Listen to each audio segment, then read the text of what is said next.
Black Series Edition LLC. We've been in a little earlier, but I got some things I'm trying to figure out before we get to this final decision of screens. Because man, there's like so many different ways we can put screens in here, but everything has to fit neatly in here where it's not too overcrowded. We can't have, now we got this aluminum technology. I want this screen now so badly because that thing looks insane. I mean, I have to have one of these things in here to show this thing off. I already got preset. People are asking for pre-orders on that screen, aluminum screen. So we need to have one in here to show it up in a much bigger size. Trying to get the surface in here, trying to figure out where to get the surface from, who we can get this from. I'd rather deal with somebody within my own area, which make it much easier for shipping to get it from A to B. And the cardboard screen, I was going to build that with a standalone stand, but now I got a better idea. So we're going to panel one of the walls with it. The screens are 72 inches by 24. All together would be about 8 feet wide, 48 inches and 48 inches. 24 would be 48. About 4 times 24 would be 96 inches. 96 inches should be the equivalent of 8 feet. So we would end up with that if we do it that way. So we can do panel here, panel here, panel here. 4 of those would make this screen. It'd be a little bit higher, but good because sometimes we do that big wide zoom, which will fit perfectly for that. So it'd be to do the wide zoom and 16:9, which we have right now. So that would be perfect for that. Got the measure tape out. Got where we can have the ultra short throw projector at, which fits nicely. Now, we want to do a second screen here, of course. And the size of that, that's the surface that we couldn't paint. Right here is the exact same surface that I can pick up at Home Depot, which is black aluminum, which we need for the screen. It's actually perfect size. The reason why I like this size is also too because we have to order an extra large lift to pick these up, and it fit perfectly in the back of an extra large lift, perfectly. So that'd be fantastic for the aluminum because we can go pick it up. It'll cost me roughly about $30 to go pick it up because the extra large lifts around here like roughly $18 or something like that. So I say $30 or some change. Pick it up, put it in the back, bring it down here. Now I have a stand system. I just went on Amazon and just ordered this huge stand system that'll allow me to be able to lock this thing in place and it'll sit nice on top of that black cabinet. So that's what we're going to do with that. So as I'm putting it here, I'm just trying to get an idea of how large the surface is going to be and where it's going to sit it on top of the stand. So that's what we're going to go with because I have to show the screen off. That screen is gorgeous. We should have it, I say roughly, by the time we get the surface in, we should have that formula to 100%. Because I had people ask me when it's going to get 100%. Or are we going to start a pre-order for it? We can't actually really start a pre-order for it until we actually finish all testing for it. Once all testing is completed, then pre-orders will go through for it. We'll start working on a launch date for it and go from there. Oh, I forgot paperwork. Some paperwork has to be done with it first. Then we can start the pre-orders because that thing's going to be locked in. We can't even tell you the name of it. What you're seeing right there that keeps popping up, that is technically the name, but not the name. We have to give it something. So it's kind of abbreviated in some ways, but it's not the name. The name is actually right now, Copyright Office. That's where it's been sent to. So when you see a little form comes back and I share a little piece of paper, it has a copyright. That means that thing has a copyright and a trademark sitting on top of it. Because, yeah, I plan to start our product line of physical screens with that technology. So, yeah. Already paid the money for it. And wanted the legal to and paid for our trademark. And we paid for the copyrights. And then the week after that, we'll start working on the patent for the formula because it's a physical screen. Makes it a whole different category of screen. So we'll go from there. So that's what I'm excited about this morning, just trying to figure out exactly. I mean, I'm even at the home front just thinking where we're going to put it, where we're going to put it, we're going to put it. Like, I definitely want to do this. The aluminum screens are gorgeous. I took some of that home and set it up, and my neighbors were looking at it outside in the backyard. That thing is insane what that thing looks like. It's crazy. At 10%, that thing looks insane, but it's not at its final form. At 100% of what we already had and the ingredients we're going to be adding to that surface, we're going to use a fusion application. So a fusion application is where you apply 3 screens on one surface. But the thing about it is when you do a fusion means you can't touch the screen with a roller. It has to be done with a paint cannon only. And you have to be the drying time, which means that if it's too wet and you put the second application in, you can have some issues with the drying, which means it might not even dry all that well.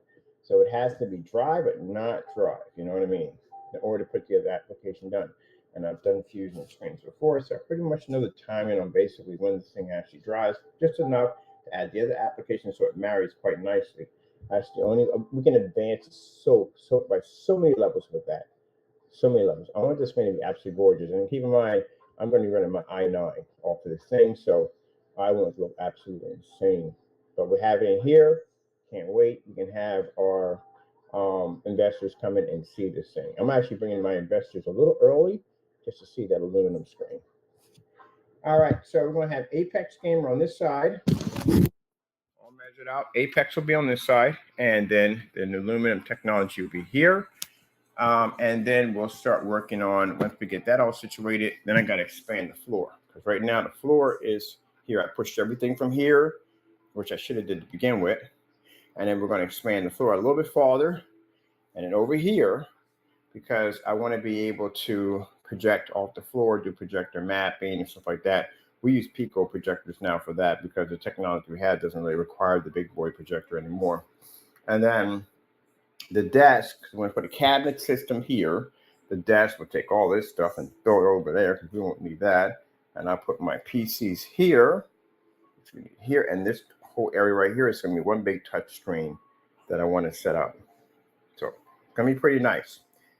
One of the things I saw in the touchscreen application is that if my clients are sitting here and they're looking at the desk, I can literally do this and turn the whole screen around so they can see it. Is that sick or what? That is absolutely sick. I saw that in one of the programs. I was like, oh, shoot, that's pretty sick. So really, really excited about that aluminum technology screen we're working on. And again, I have to say, it's not a screen paint. This is going to be an actual physical screen. So excited about that. We still have the theater on the go. I want to get into those. And the Apex has a portable screen. I want to get that set up, get that ready to go. But that'll be probably summertime. I need to put that information in. It'll be available in the summer. So, look at that. Let me see.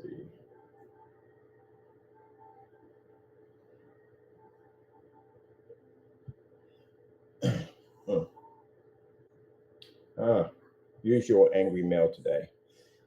Excuse me. A notification comes up. It tells us where the area code and everything where it came from. It's their security protocol for Grasshopper. Yeah. It's the 800 number company we went through. They have this whole security protocol here now for this nonsense. But anyway, yeah, our alert just popped up. So we had 2 that came in today. They already deleted it off the account. Move on. All right, let me see. All right, so let me see. That's going to be easy setup. Now, another way I can go with that, I don't even have to put those panels because they're cardboard. I don't have to, I can put in long thumbnail tacks, which will hang with that with no problem. Actually, a customer did that. He used long tacks to put it up, but it's just an easy application. Paint over cardboard, be done with it, and then basically put each slab up, and that's it. And I want to use the cardboard because the cardboard has a much bigger impact. It does. Watching a screen look like a TV on a piece of cardboard, like the styrofoam was a fantastic demonstration to do because, again, people never thought that you can paint over a piece of styrofoam and turn it into a projection screen. That's what we did. So let me see. We're definitely going to have, well, I should go to the top Halo system because that screen is big for that one. And I want to put a full Halo system for the aluminum technology, because our screen on this side is going to be big. It's going to be 72 inches, 6 feet by 8 feet. It's going to be pretty big for the size. Now you see the color is absolutely awful because again, it doesn't have our technology embedded into it. I did this demonstration. I had a projector on this side. We had the cardboard. Cardboard's going to keep the crap out of the wall because it's not coated with that technology. Therefore, it does not work. I'll just have to deal with it until Wednesday. And then when Wednesday gets here, I can just put together my screen and have my image look like it's supposed to. Like I just have to deal with it. The water is supposed to be so blue. Why? Anyway, all right. Let me see. Let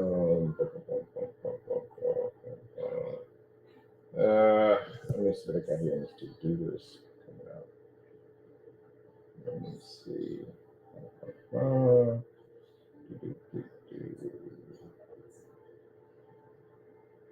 we go. Okay. I'm trying to figure out what. I'll get the PC built. The PC's got to be done. The PC's involved in physical gamer technology. That's where I'm going to get people there. No, our PCs that were customization, we have invisible front and rear colored gamer paints coming out pretty soon, and they involve the PCs. So the PCs have the screens that sit on top of them, the surface that have them, the small ones, and they're coated. They're samples for the companies. Actually, companies that are dealing with have a gaming lounge, and we're going to be basically designing screens for their lounge. So what better way? Have some fun, build some new PCs, and basically have screens to match each PC.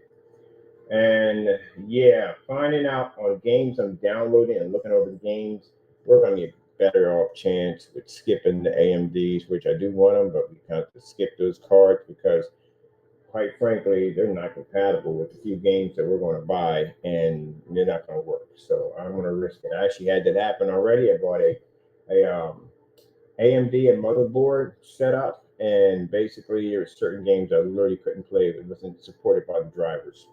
So yeah.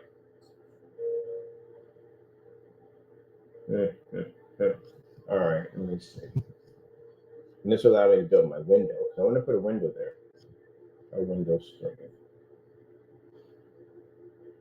So yeah, I know we've been over multiple different forms of ideas, but this is what happens when you try to hammer out. I mean, when I built the 250 wasn't made in stone. 250 had multiple designs to it on how to install the 250 and how to put that screen in.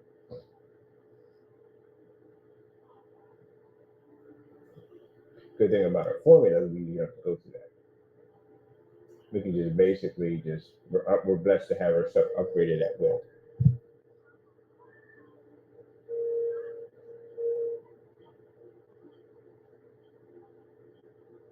Let me see. All right, floor needs to be done. We're going to expand the floor, get the floor done, table done, expand the floor, bring in the peephole projectors. I got that other company that makes those weird projectors. I gotta buy one of those because man, those projectors are pretty good and they're cheap. And then on top of that, they're really low entry projectors. Like their contrast levels are really poor, which I freaking love. At the end of the day, I mean, I don't go for projectors with high contrast. I don't need that. I don't pay all that extra money for a projector with high contrast. That's not even a challenge at the end of the day for us. It's too easy.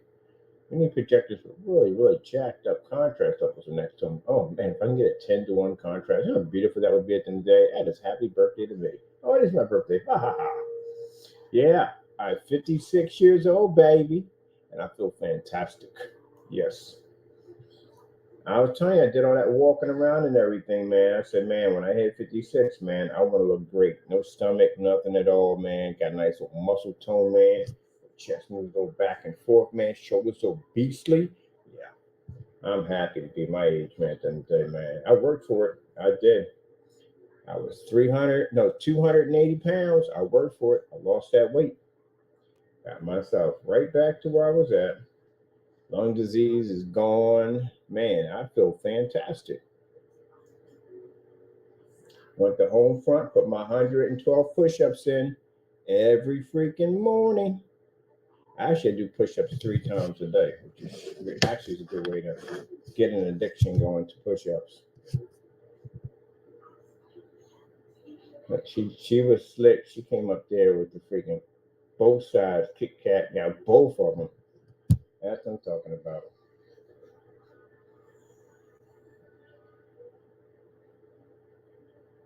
Yeah, I'm happy to be 56. I love my age. I love my age. I love my gray. I love it all. One thing I love about myself, I don't drink, don't smoke, none of that stuff. I don't smoke at all, period. None of it at all. Never really. I mean, for my got cousins and all that stuff, I don't really tell you the truth. How many people in my family smoke cigarettes? One. There's only, yeah, it's only one. Out of all 10 of us, there's only one that smokes. Well, she don't smoke no more. Well, she used to. But she don't smoke no more now.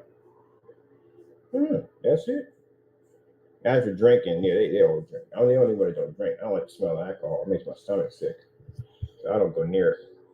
No weed, no recreational drugs, none of that stuff at all, period.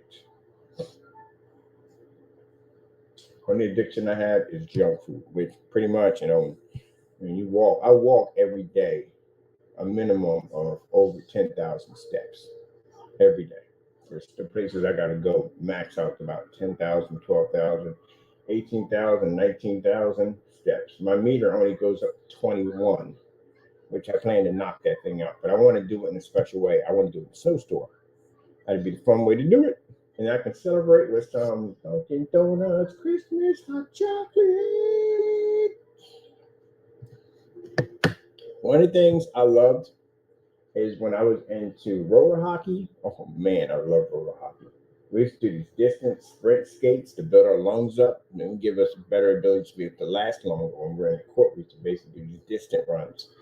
I was fantastic skating with a buddy of mine called Lonnie, because Lonnie was a distance skater. He was fantastic for training us. Get along, travel long, build your lungs, and we get lungs stronger and be to bring in more air. In case you're playing hockey, especially when you're sitting there in the blazing heat and you're covered in freaking armor, you know what I mean? It was pretty hot. I couldn't stand being a goalie in the summertime. I hated it. But anyway, um, oh man, I'm looking at this real quick. That's funny. I got people sending me stuff on Facebook. I can't show you. Aha! Hey people, what's up? What are y'all doing? My customers on here on my page. Thank you so much. I appreciate it.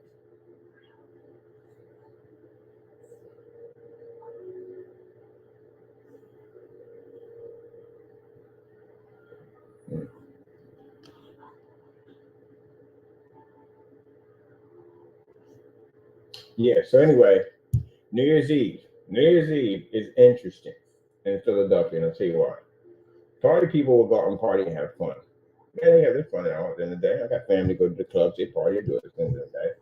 But at freaking 6 o'clock in the morning, you ain't nowhere to be found. So at 6 o'clock in the morning, the people who don't drink at the end of the day really don't go out and really do that at the end of the day. They're at the art museum. Like you'd be surprised. Like, I was really shocked. So the first time I did it, I called myself going to the art museum. I thought I'd be the only one going to the top of the art museum to celebrate the new day of the new year by working out. Because I would go out there and I'd get my skate on. I would do West River Drive. You walked around West River Drive. It's a pretty big loop. So it comes from one end to West River Drive over to the side of West Philly, and then back over to the far end of the art museum, which you have to go pretty much past Logan and past Drexel, just a little bit past there. You're a little close to the campus, and then you come across and you hit the bridge, and you go back up past the art museum steps. It's pretty much a good distance, and we could loop that thing 4, 5, maybe 6, 7 times a day. If we're having a good day, we could do maybe 10 on the loop with no problem. But anyway, so I got up there, so I figured, look, I'm gonna celebrate the new year by basically just working out. I wasn't the only one. I got up there, man. It was a ton of skaters up there. I was like, oh shoot, I didn't know these people were on me up here. A lot of people that I knew that were up there. So they were doing this for years. I just pretty much thought it was my tradition when they were doing it. And I seen joggers out there and bikers out there and everybody, but a lot of people were out there just working out. And I'm thinking, okay, this is the other half. So one half is basically in bed asleep with a hangover, and the other half is up at the top of the art museum working out. That's the other half. And of course, you get the my buddy goes to the gym. I'm not a gym guy. I don't want to go to the gym. I have my gym at my place. He says at the gym it's the same thing. At the gym you will see people that will put their New Year's resolutions in. They'll pop up to the gym. They'll be there for a while and then never come back. Some will be there first day, never come back. Never come back, never come back. It's the same thing as a run track. Same thing. When we out there getting ready to run New Year break in, we'd be out there because we're out there every single day to run. And it'd be crowded out there. It'd be super crowded. People all hyped up on their New Year's resolutions to go out there and work out and get that new body. And they'd be out there. One bit by bit, you see less of them. They start disappearing here and there. Boop, boop, boop, boop, boop. And then once in a while, we have like, we need to get our pack. We had a little group we run with. It wasn't exclusive, like it's just us only. We had to bring other people in, which was nice. We get a chance to meet new people, but they disappeared. All kinds of excuses at the end of the day. Why they couldn't come in and run. This, that, and the other. Da, da, da. But every once in a while, we get maybe about one or two that would stick it in there. They would stay. They would just run with the group. And we help them out. We run at a certain pace so they can get used to it. You know what I mean? Help them to lose weight. Not bring them in there just to embarrass them because we're in better fit shape than they were. I actually help them out. You know what I mean? I had a friend of mine was in there. She was a dietitian, which was fantastic. Because, she helped us out sometimes. I mean, with stuff to eat. That's why I know about basically eating grapes. It was fantastic for detoxing the system. It was fantastic. So it was great having these people in there. And then we would help other people. And then next thing you know, a couple of years passed by and they part of the group. They sitting there all slim, got the spandex on and everything and all stuff people wearing on.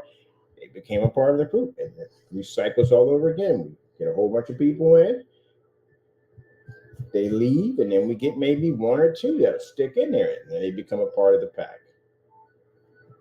Yeah. Gotta have that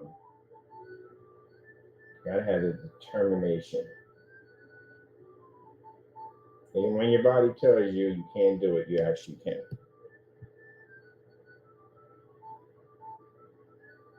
If you don't listen to, you're gonna mess around and you'll wake up and you're clutching your chest and you might not make it. Because I have plenty of friends who never got the opportunity to be sitting inside of an emergency vehicle and have a doctor examine them. They didn't make it.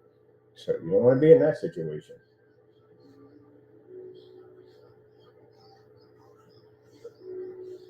Mm.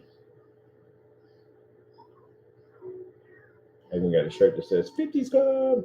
Bam. Yep. I like being 50. I like my age. I'm ready to sit there saying, old man, I look better than you guys at the end of the day. And naysayers, I look 10 times better than you guys. Make a muscle. You can't even do that, can you? I bet you can't even take your shirt off when you go to the beach. I can. I worked for it. Every freaking day I worked for it. And yeah, I had to go through the whole process of telling myself, no, I can't eat this. No, you can't have that. I had to go through the whole process of telling myself that. I'll just eat whatever I want now. I just work out a lot. I like to work out. I like to exercise a lot.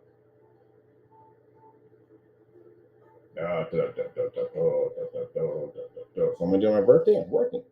That's what I like to do. I told you I love my job, and I'm probably gonna take me a nice walk. Probably getting a good 10,000 steps in the day for fun, and then after that, I'm probably going to chill with some people, hang out with them for a little bit, and then I'm going back to work.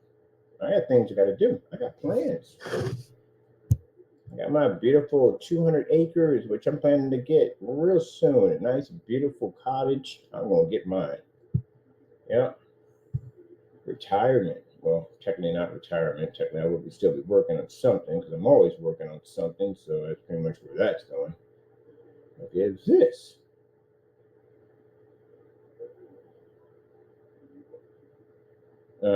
Somebody back in. I could have stuck up to be. Oh wait. That's the Game of Thrones and then once they got it coming out. That's what it is.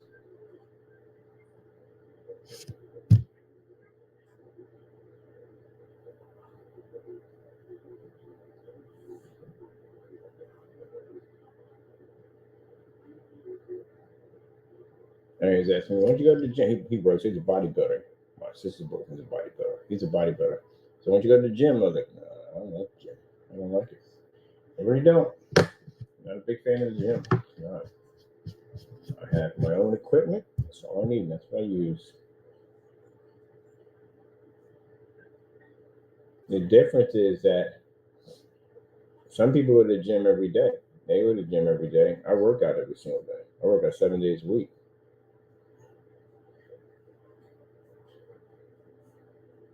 But some people go to the gym every Saturday and I guess Sunday. They're on their days off.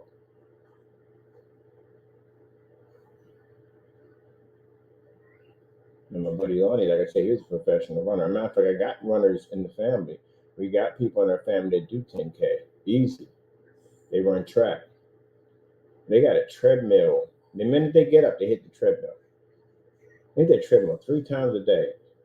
And gee whiz, no longer they can go for that. Freaking 10K? Woo! That's nice. 10K, 20K runs. All right, let me get back to here because I got things to do. We get four. This is only 4 pieces to do this. 4 pieces to do. We got an extra piece, so we get 5 pieces out of that order. So we're gonna do it the 5th piece. I just want to figure out what to do with it because honestly, we got a 5th piece cardboard. There's no other place to put it, to tell you the truth, honestly. I don't know. I don't know what to do with it. Oh, I know what to do with it. My sister wants the screen put into her apartment. I'll basically go over there and use that as a screen for them. I'll put it in for them. They wanted the screen, but they don't want to paint on the wall. That's fantastic. I can basically code over that. It's already pre-coded. Bring it over there, attach it to the wall, and be done. I'll get it for them. They got my Sony Ultra short though projector. I gave it to them because I don't use it anymore. They got that one. All right, that'll work for them. I'm gonna come over here. Let me see.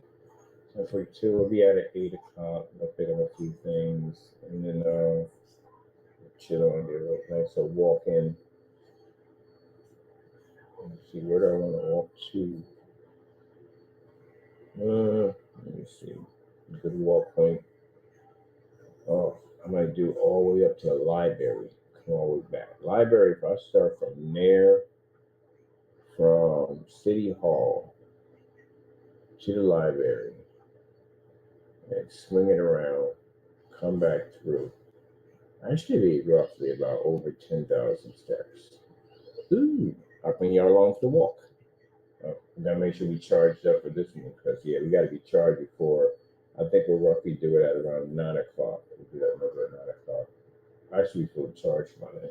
That's my battery life. Should be a long walk. Should be pretty easy. Easy walk. All right, 60 on this, so we're good on this one. I saw you. Bang, bang, bang, bang, bang, bang, bang. Let's see.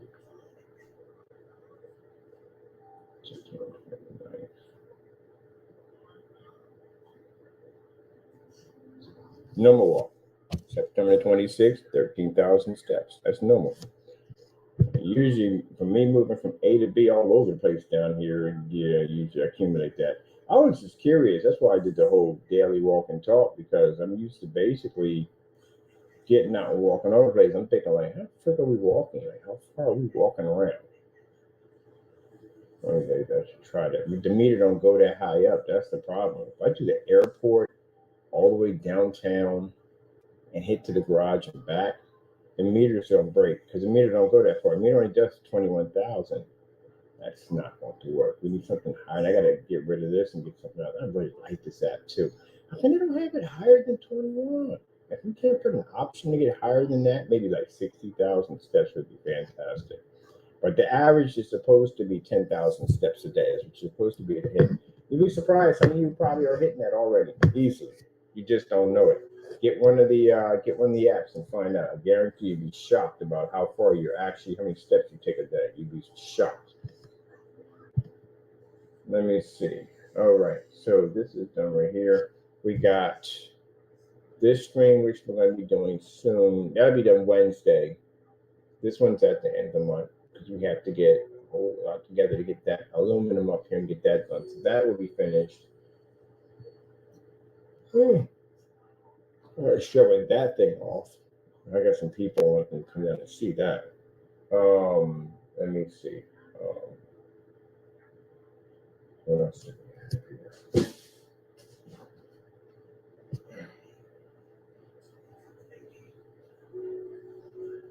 Let me see. This one.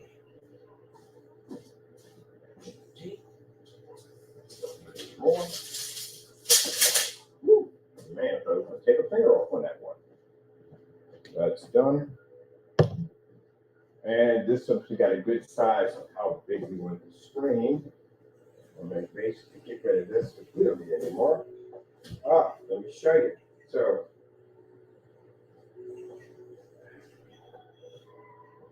this is the situation. I've got my panel.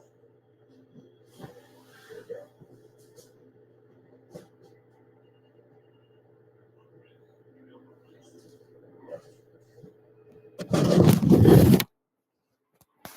That's why we don't, take pictures of this because I want pictures of this, but on my site, when we put down, we said why we do not. This was sprayed in. I couldn't figure out why. And every demonstration that I saw myself doing the screen, why we were just spraying it in. Why were we just spraying it? There's no roll-on demonstration. We used to have 1 or 2 roll-on demonstrations on it, but none at all. And the reason why is because the surface is extremely temperamental. You can't even touch the surface. So what happens if you touch it, it doesn't take well. That's why in all the demonstrations above and the curved screens, any screens we developed, they were all sprayed in. That's why. But I never noted it. And because I didn't note it, I didn't realize that we sprayed them all in. So when I went to roll it in, this is what happened. So now we know. This is why when you sit there on the site and we have this list where it talks about this particular surface, where people ask me about this surface all the time, I'm going to put there and you'll see where it says, I'm going to have these pictures here showing you why you do not paint this surface. Because again, it has to be sprayed in only. You can't even prime this thing because we tried priming it and that was another problem. We couldn't get this to stick. We couldn't get the primer to stick. I'm like, well, what the frick? How do we paint this screen in? And I go back and I find out that every last one of them was sprayed in. That's how. This is why. This is why you have to do, and I can't express this enough, you have to know what surface is going to gravitate to your product and what's not. That's why I said when we went through his site, he had nothing in there on basically surface information. Nothing there. So what if a customer did this? Big problem. So for us, it's not a convenience. We're used to doing this. We're used to going out and getting surfaces and testing them out. That's another one right there. I got sitting over there. I was looking for another solution for a wallpaper surface. You can't just choose any piece of fiberglass. It doesn't work that way. Because when you unroll that fiberglass, you have to make sure it's going to lay perfectly flat. That means the corners, everything has to lay flat. If it just curls up just a little bit, what happens is when you try to push that flat against your wall, it's going to cause a ripple effect. And this is going to affect your ultra short throw display. So you can't just grab any surface and say, oh, that's going to work. No, it's not going to work. That's why you have to test different surfaces. That's why we can go in there on our specification sheet and put that information in because we've done the testing. Like tarp. When I say don't paint on polyester tarps, we have a video showing you why you don't paint on polyester tarps. And I tell you don't go over screens with invisible technology using rollers. You don't go over because it leaves these marks on your screens. You have to know all this stuff. You're dealing with companies at the end of the day, our customers that are going to spend the time and money to put their projects together. You have to be able to educate them and give knowledge on what this stuff from your experience. If you have no experience, then what knowledge can you give? Nothing. All you're going to do is cause massive mistakes and problems. And you can't go around telling companies that 2 of your courts are going to paint in 300 inch screen. You know how big a 300 inch screen is? You have lost your mind. You can't do that. And then using Mickey Mouse math by saying that a 300 inch screen physical is the size of 100 inch screens? No. Where the frick are you getting your math from? Can't say leapfrog because leapfrog does a better job than that. No, you can't say that. You know how off that makes you look like an idiot in the day. Because, anyone's painting a screen that big, they got a painter coming in. On these screens we have dealt with companies who are painting screen sizes of that caliber. They had painters come in to do that. The painter will literally have a conversation with you on the phone. He will contact you. I'm gonna have my painter contact you. All right, no problem. Talk about a nice conversation with you. Now you're saying what? What kind of paint you using over there? You're saying this stuff can cover 300 inches? No, no, that's not possible. You got a video of this showing this? Yeah, they're going to ask for a video. That's why we do paint downs on all our stuff. So if they ever ask for it, like, here we go, here's a video right here. Me painting in 16 ounces to 106-inch screen. Here you go. 32 ounces to 150 inches. 96 ounces to 250 inches. You got to be to show all that stuff. Because what the painter's going to do, he's going to come back and get to the owner and say, get your money back. This guy does not know what he's talking about, and he's going to trust the painter over you. Because he's had the painter with him for years. He just met you. So the painter's going to tell him, don't touch him, don't bother him, he don't know what he's doing. There's no way in the world. And you're going to sit there and say the equivalence of 120. Do you measure at the end of the day? I mean, do you know how to use one of these? Because, again, you don't measure correctly. This is one particular YouTuber, Crow. Yeah, we're going to put your name out there because you did it. I literally have a video of you actually saying that. Yeah. You know how to use one of these? Because apparently you don't know how to use one of these. That is the dumbest thing I've ever heard in my entire life. I've never heard anything that stupid in my entire life. We literally had to give him a challenge on it. He refused to do it, of course, because you don't know what you're doing. You guys are up there basically mindless, up there saying all kinds of freaking shenanigans and stupid stuff, and you're leading people down the wrong path. I doubt you know how to use one of these. Yeah, I operate one of these. Sheesh. There's no way in the world. That's not even possible. See, the problem is that when you don't paint larger screens, you have no idea of what you're doing. You have to have experience in the field with much larger screens. Can you just paint that? At that, what kind of freaks me out a little bit on that is the fact he's painted in 100-inch screens. So if you painted a 100-inch screen, you would pretty much get an idea that this screen, 3 of them, is not going to equal 300 inches. Because if that's the case, I had 250s in my backyard. Would that make that a 300-inch screen too? No, it doesn't make it a 300-inch screen. It probably makes it 198 inches because it looks like a 235.1. So if you measure from one end, it doesn't even have the length of a 300-inch screen.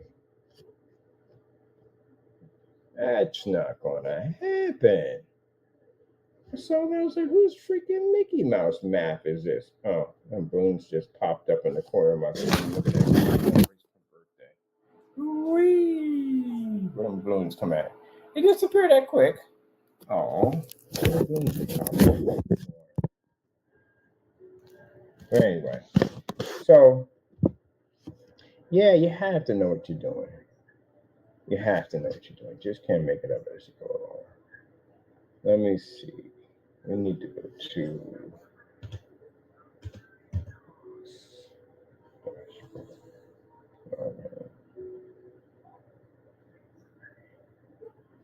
They get mad at me. Well, look, you can't get mad at me. You said it, right? If you said it, what are you getting mad at me for? Did I lie? Oh, there's more balloons. Come on with the balloons. There we go. Bam! I told you there's balloons up there. It's pretty cool. Anyway, so that's what at the end of the day. You can't get mad about things that you've said. You can't. Let me see. Equivalence of 3 100-inch screens. That's a 4 feet by 7 foot screen. There's no way in the world you're gonna get 300 inches out of that. We don't add anything up. We don't fact check. I would be scared to death if it was a fact checker for me, and I was somebody of a political importance speaking at a podium at a gathering. It'd freak me out. Like, no. It made me look like a complete idiot up there. People would think I was having a seizure trying to read that stuff. Let me see. I need to go here. I need to put all that information in there. All right. Here. And while I'm logging into this, So I went through my accounts and my archives because we did this many years back on painting that particular surface. So then we ever rolled this thing in and then realized that every single demonstration was spray and application, which basically, again, was telling me something. Now I know why. I must have had this problem, but never noted it, which I should have did because that would have saved me some headache. But I try to do it with the silver tickets. Their screens have an issue where they have a protective coating. Elite screens have them too. Now I painted these right live on camera. And what happens is the screen will separate just a little bit, the paint will. So what you do is you put a light coating on and then you hit it heavy. That's it. And it's gone, just like that. This is a little different. The child protective walls, and somebody they never heard of that. Child protective walls, you never heard of child protective paint? Every Home Depot advertises the stuff out your kids can draw on wall, you just wipe it off, easy clean off. Yeah, well, a lot of places have that in there. They're headaches to paint on because of that freaking coating that's on there. So either you're going to prime that or you're going to do a light coat and then heavy coat on it. This, you can't do none of that on it, period. Whatever that surface is made out, it doesn't allow it to be able to be applied that way. You have to spray them in. So any of the demonstrations we did on the out curve, the curve projection screens, all of them were sprayed in.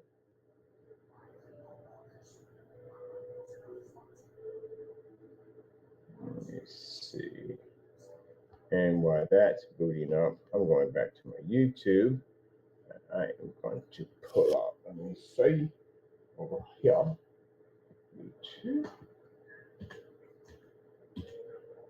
Now, naysayers, we know they are, will look at that and go, oh, his products don't work. They could go ahead and say it. You get another lawsuit slapped against you to Monday morning. I'll be out there Monday morning at the courthouse. I'll copy your video. My boys will dub it, bring it back to me, and you get another lawsuit. There you go. Anything you say right now are additional lawsuits. That's what they're going to become.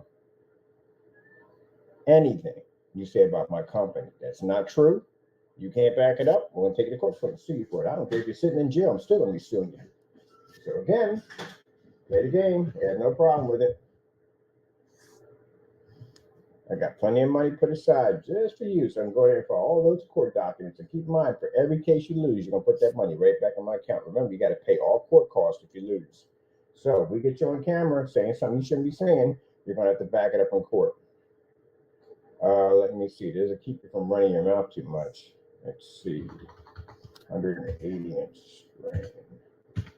Can't paint on all surfaces, and that's the problem we have here. It's the fact that you guys build your paint up and put it on these high pedestals that make it seem like your products don't have any problems on these surfaces, which I've seen already. You can't even paint on the basic surface itself. So you need to have on your product page the surfaces that you painted on. That way, if a customer asks you, have you painted on this particular surface, you can answer them correctly by saying, yes, I have. Make a suggestion. He made a suggestion one time about painting on an inflatable screen. You lost your freaking mind. You're going to paint an acrylic to an inflatable screen. Do you know what's going to happen to that screen? You're going to pay somebody some money up. You pay it on an inflatable screen, and they take that surface and deflate that screen. The screen itself, they fold them up. And if it's any form of vinyl, PVC, it's going to basically fuse together, which means the next day when they come in, they bring the screen open and they open it up, they're going to realize that the screen is stuck.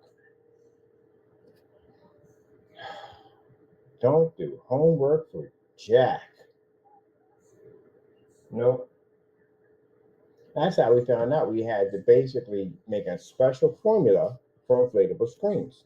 So when you see me with my inflatable screens, you see me blow it up, take it down, blow it up, take it down, blow it up, take it down. No problems whatsoever. No screens sticking together whatsoever.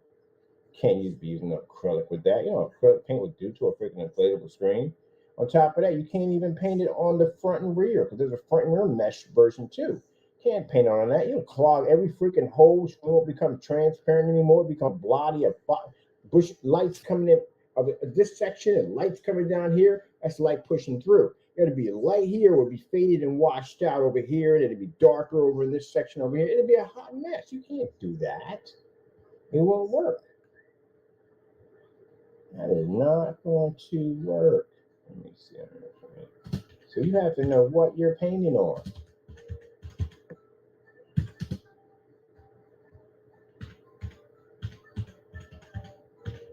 Another issue that darker paint he was making, those dark paints he make, dark paints don't work on knockoff projectors. They have issues with them. A lot of issues pop up on them. They're extremely temperamental. That's why you ever notice, if you look at any of the Valvo WeMax projectors, if you look at their projection screens that they sell, none of them screens are dark. Every single one of them is light gray, if you look at it. When have you ever seen a black screen pop up? WeMax has a black screen, or Valve has a gunmetal screen. You don't see them on there because they don't work on those screens. They have issues.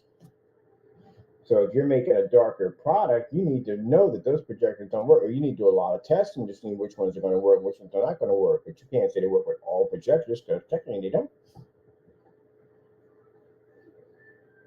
That's why I said that testing is important. Let me see.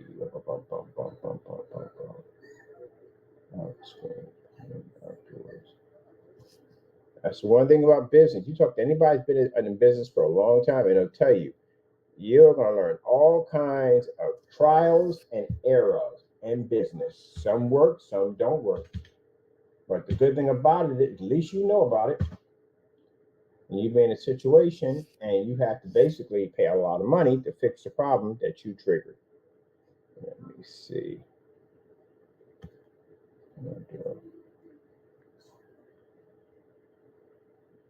There's just Star Wars right there. Going to the archives. Let me see.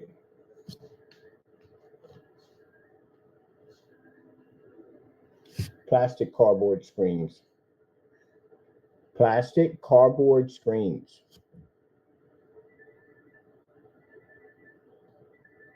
All right, here we go.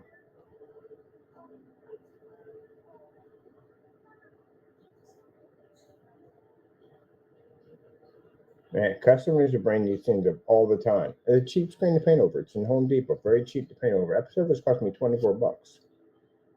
You can spray these in, roll them on. Don't even attempt to even try it. It'll be your own personal nightmare waiting for you. So we're going to take the opposite side of that, cut a piece of that, because I got to be cut up and thrown in the trash. Cut a piece of that and do a paint over so you can see what happens. That's why I said that when you have things on your website, and you're saying they can't do this or can't do that, you have to put the reason why.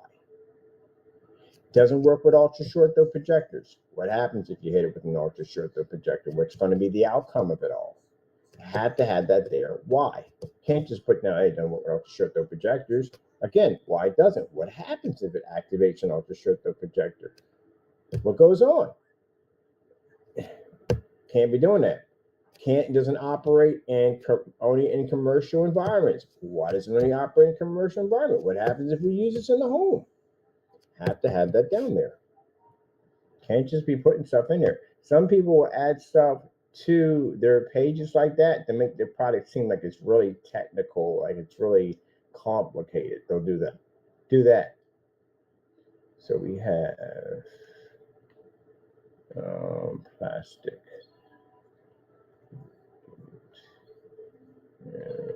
Here, we need to bring up our notepad because we need to bring up a nice little get over. And this is where we run out of 8,000 on our page all the time. We never have enough room.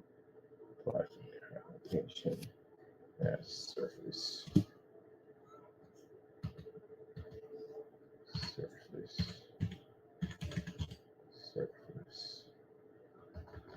Now in this, what I'm going to do is I'm painting over that. Show you why you can't paint on. Must be sprayed on only. That link will go in this section. So when you go in and click on it, you'll see why. We have our black versus black test. They're in links in Quasar. Quasars have all their tests in there. They're right in there for you, so you can click on any one of them. When you click on a link, and I can't express this enough for people who do this, and if you feel I'm yelling at you, I am yelling at you because you don't do dumb stuff like that to begin with. Remember, you're dealing with customers, right? You're ripping people off when you don't put proper information in your specification sheets. So when you click on the link should go directly to what you're talking about, not Harry, John, and Patty. It should go directly to where the link is to go to. You only hurt your business if you do it that way. Literally clicked on that link for that range gain. It goes in somewhere completely different where it doesn't talk about anything involved in range gain at all. You just go to this freaking list of Peter Pecker, pick the pecker, to pick a pecker, pick or whatever. That nonsense at the end of the day. And that will turn a customer off quickly. So links go where they're supposed to go. If you have a link basically on how to paint a screen with the paint roller, then it goes to the screen on how to paint a paint roller. If it's for something showing the screen's ambient light rejection, FLE technology, that's where it goes to.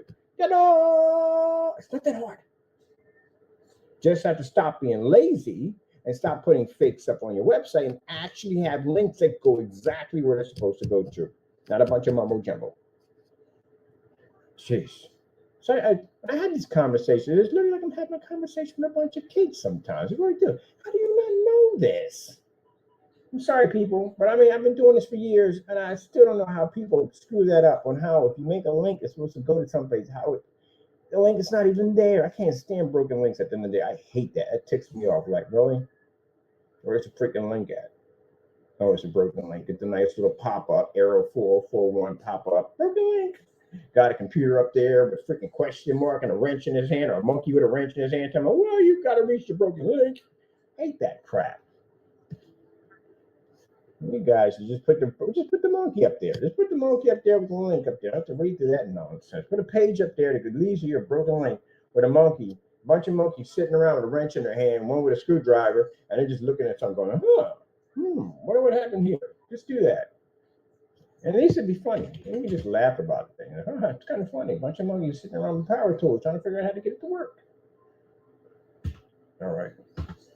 Surface. Let me see right here. Please note that this is an extremely temperamental surface when using a roller. Using temperamental when using a paint roller. Paint roller. Now, can it be applied and can it be used? Yeah, we got tons of demonstrations turning these things into curved projection screens, all kinds of stuff. But they were all sprayed in. So it does work, only if you spray it in. Once you don't touch it with a roller.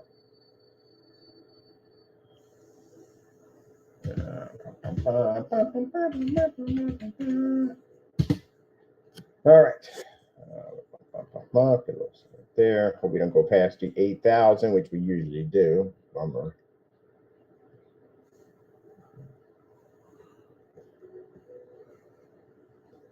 And this is why I can't express enough to my customers. The reason why we write all this stuff in here is so you can be informed on how to properly use our products. And again, this helps you along the way. But if you just click on my shopping cart and just buying the product, and then later on you messed it up and come back to us and go, well, I didn't know about. How do you know about what? I never said. It's right there on the site. Right. That's why we put all that information. We do all that testing. I still have people come in and basically come back and say the paint's too dark, and I ask them what projector, and they'll describe something that out of a freaking Dragon Ball Z skin, like a Zonker Bonker projector. I'm like, what the freak is that? And it's this projector I got. It's freaking like 8,000 lumens. It's 4K 720p. I'm like, no. We don't support those machines. They're not going to run on our products. Where you have status right there. It's on every single shopping cart. We literally have it littered through the entire site. We have it's just called a blacklist that basically talks about these particular projectors. We have YouTube videos. We talk about these particular projectors. We don't support them. We have a list of projectors we support. You've never seen me use one of these projectors in any one of my demonstrations as a main projector, ever. I had people that come and use a paintbrush to a screen one time. Why would you use a paintbrush to a screen? Literally states, do not use paintbrushes, don't use foam rollers, don't use short rollers. This will potentially mark your screen. But when did you see me in any demonstration ever using a foam roller to paint in a big screen? Any time? Never. 9-inch nat roller, 9-inch nat roller, 9-inch nat roller, 9-inch nat roller, 9-inch nat roller. Doesn't make a difference where you get it from. I buy rollers from Dollar Tree. I bought rollers from freaking Family Dollar. You don't have to have a high-end expensive roller at the end of the day. Basic roller, that's it. As long as it's a 9-inch nap roller, that's all that matters. Paintbrush. Literally went over a screen with, and not just any screen. He went over an invisible technology with a paintbrush. Oh, right there, clearly. That's why I said read through. Please read through it. I know it's a lot of stuff. It's there for a reason. That's why we put it there. So that way it helps you out. We had to do all that research to pass that research on down to you to help you out. So it makes it better. And if you have any questions, just call the 800 number. I'll basically contact you and we'll talk and we'll get it figured out. Not a problem. You know, if you're stuck somewhere, it's not a hard thing. It's not a hard paint to paint in. It really isn't. I do this stuff all day. It's so easy to paint. It's not even funny.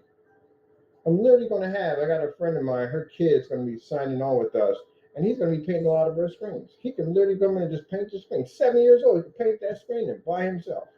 Now, if a 7-year-old can paint the screen in, and he's going to have a nice little setup, how we're going to have, he's going to paint the screen, he's going to come with the whole Farmer John outfit and all and everything, and the hat, all goes all over it, and he's going to come, he's going to paint the screen in. He's got a nice little lounge chair, he's going to pop his own popcorn, wash his hands and everything, and he's going to sit there and he's going to basically watch the little movies off of it.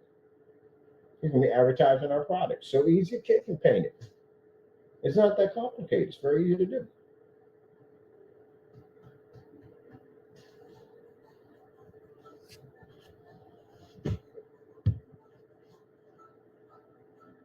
Let me see.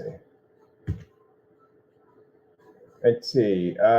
Please note that this is an extremely temperamental surface when using a paint roller.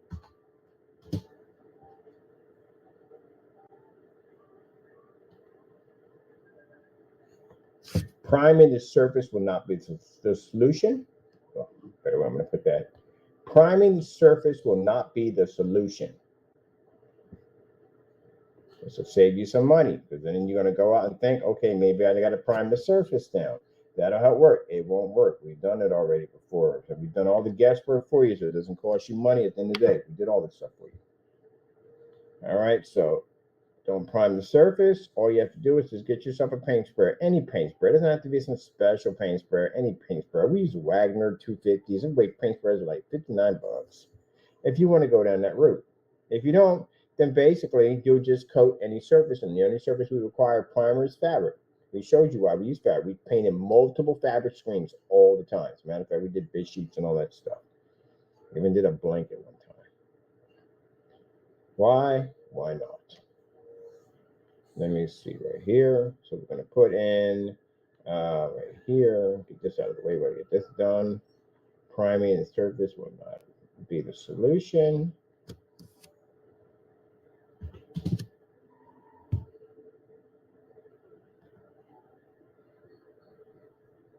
Due to the fact that the surface would not take to any form of paint source. Any form of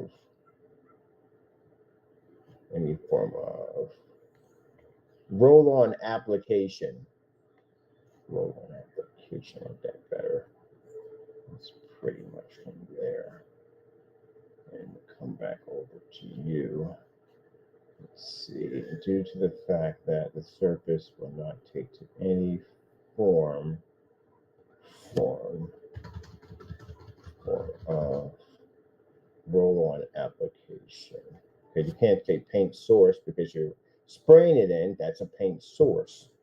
Due to the fact that the surface will not take to any form of roll-on application. All right, that's a better way of just putting it right there.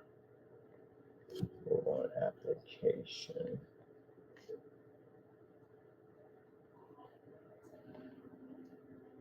Do should be capital. Capital. Oh, get back in there. Capital. Due to the fact that the surface will not take to any form of roll-on application.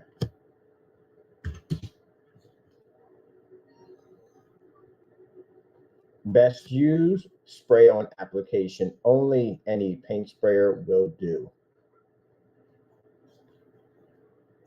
Best use spray on application only. Any paint sprayer will do. I repeat that because Google has a bad habit of doing things their own way. Like, I think it should be done this way. No, I didn't ask for it to be done this way. This is what I asked for. No, I'll get that to understand. There, right there. We had this in capital already. Best use spray on. Best use with. Best use with a spray on application. Best use with a spray on application only. Any paint sprayer will do.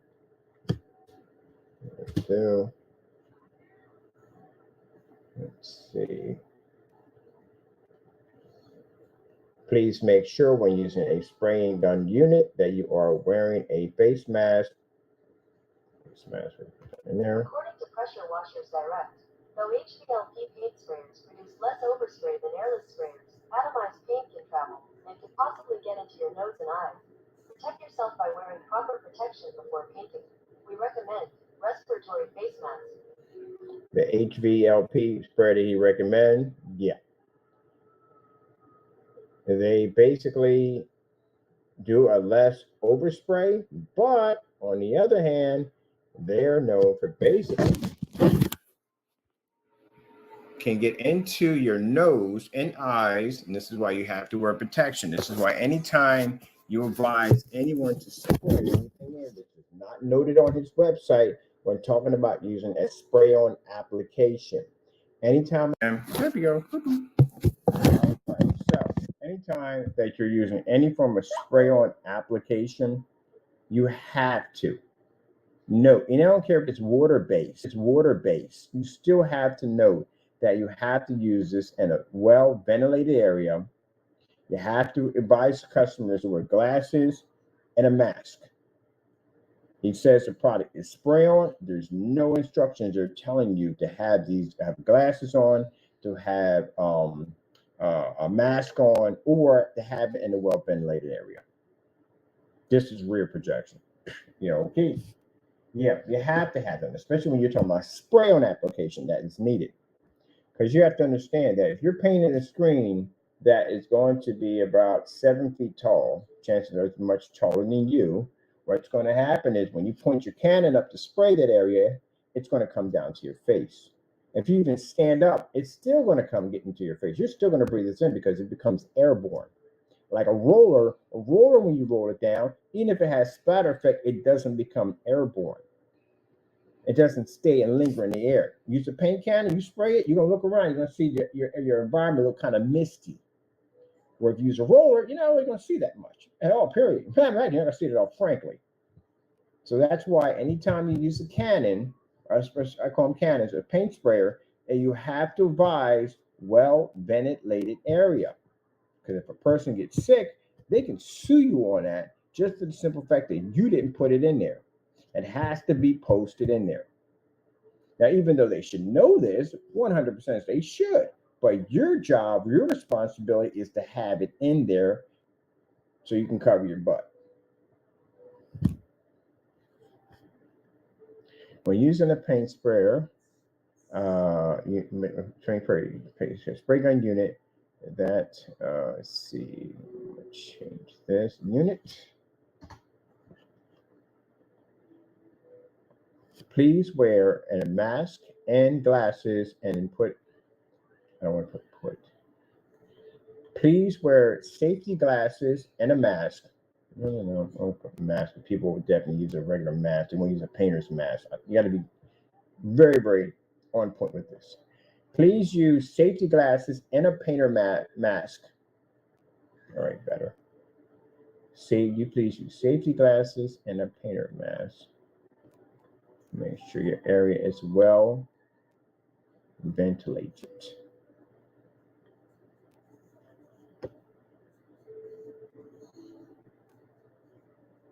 Now, anyone who's sprayed enough screens, you will notice from the door. You will know from the door, you open up windows. Technically, you should be opening up windows and doors and you're actually rolling in a screen. You should be having some kind of air pushing through there. But cannons are different because they become airborne. You will breathe that right on in. Yep. So let me see.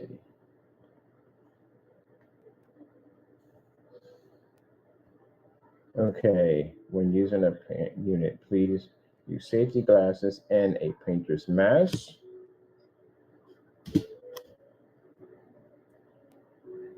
Also, make sure that the area is well ventilated. Also, make sure that the area is well ventilated.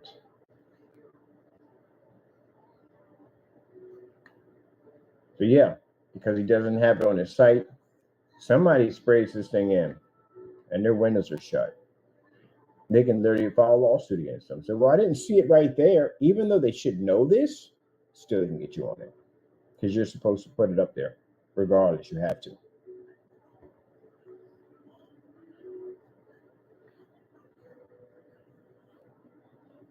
That's like when you see a pool and you tell people don't jump off the roof into the pool. It's a no does, no thinker. For the end of the day, the force of you jumping off a roof, people understand that. They don't understand the laws of gravity. When you jump off something higher and something that's not that deep, you're gonna hit the bottom of that pool, smack your head off of it. That's what's gonna happen. It has to be deep enough. So if you're jumping off a building, you're going to have to calculate how deep is the water, and basically the impact. And when you hit this thing, you're going to break an arm or a leg, and the water can be as hard as a brick when you hit it.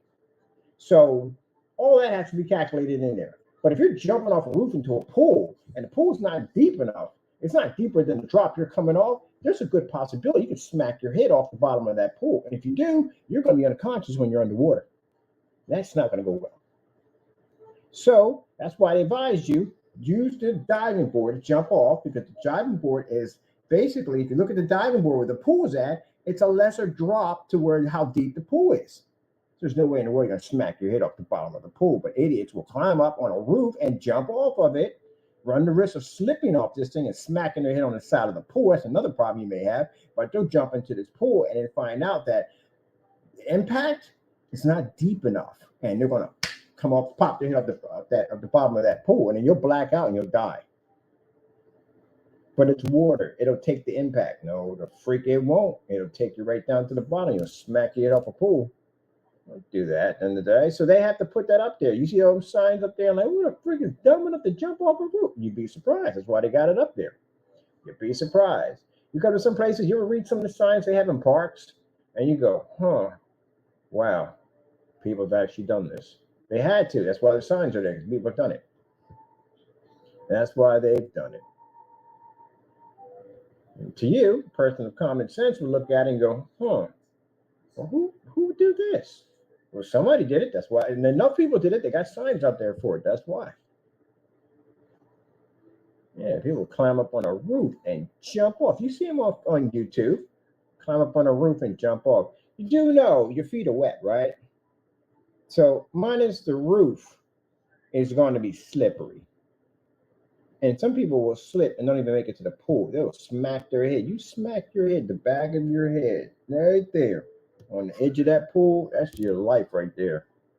You're lucky if you wake up paralyzed. Waking up paralyzed, not being able to use your legs anymore would be a blessing at the end of the day to not waking up at all. People do it, and they slip down on the side, they crack their necks and everything.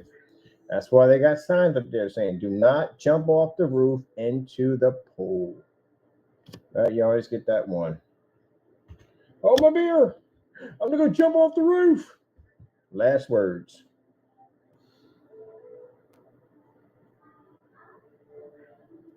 And then they might jump off and they might make it.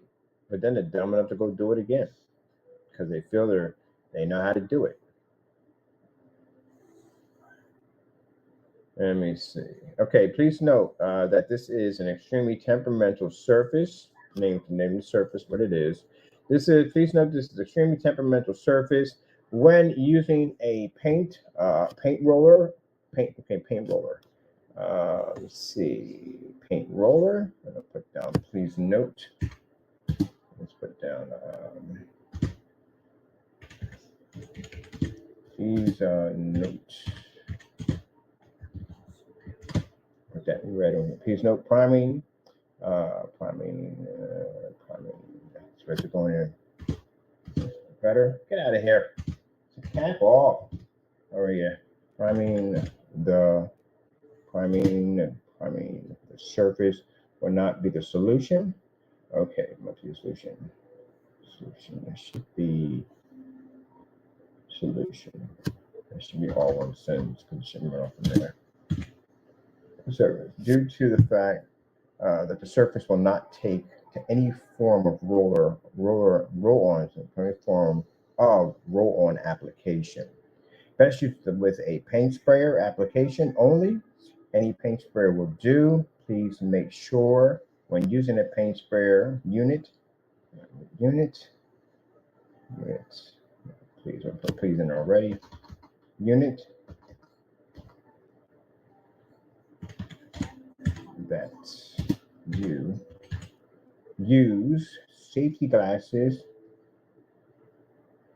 No, it should be N. Should be N. And a painter's mask. Also make sure that the area is well ventilated. Okay, I'm going to clean that up. Remember sugar. Tell me what we're all about. Remember sugar. Oh, remember. All right, let me see. Let's go over here.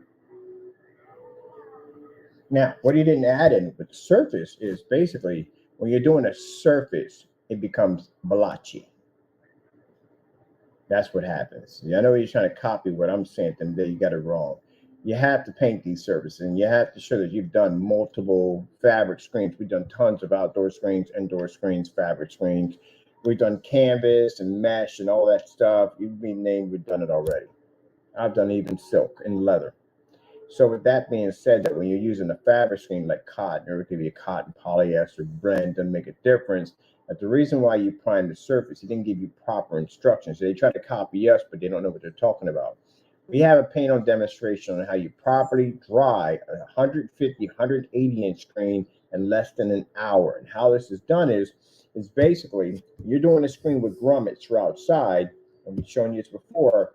You basically want to put your plastic down first, because what's going to happen is everything's going to soak right through your screen and hit your floor. That's what's going to happen. You put your first application down. It's going to feel like it's not being painted on, but it actually is, because you're going to look at some areas are going to be lighter, some areas are going to be darker. This is what happens if you apply the formula to a surface that's not properly primed already, because what's going to happen is it's going to become blotchy, uneven, which means some areas absorb more, some areas absorb less. So you're going to work it like a sponge. You're going to basically put one application, then your second application, and that's going to make sure when the first application dries, when the second one hits, you have an even coat all the way across. Now, mind you, trying to dry this, it's going to be a headache, because underneath the bottom of your screen, it's going to be a swamp of paint. And that's going to take forever to dry. You're going to have air trying to push down into a swamp area of just constantly saturated wet paint down there, and it's going to take forever. So what you do is when you're running a grommet screen, even a fabric screen, you can have a fan on. We have one fan to do it. We put a fan on this side. We put two 5-gallon containers on this side and this side, and weight them down, because the fan's going to pull over because the screen is wet and it's much heavier.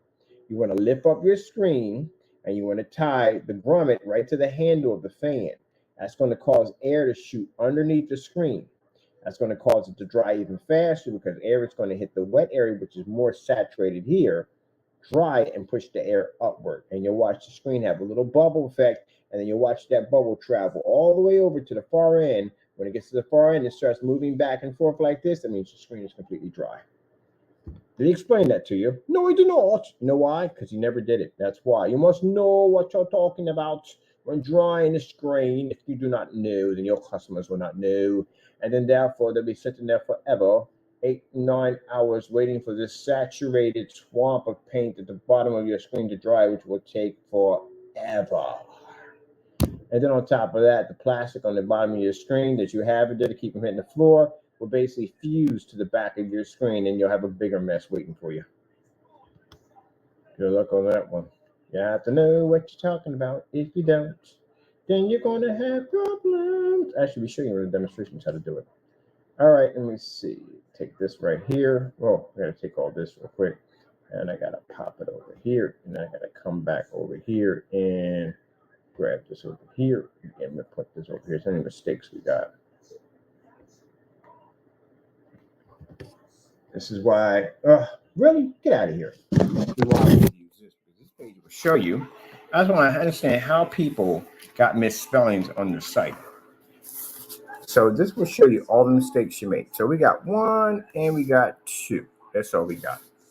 Aha, man, I love this.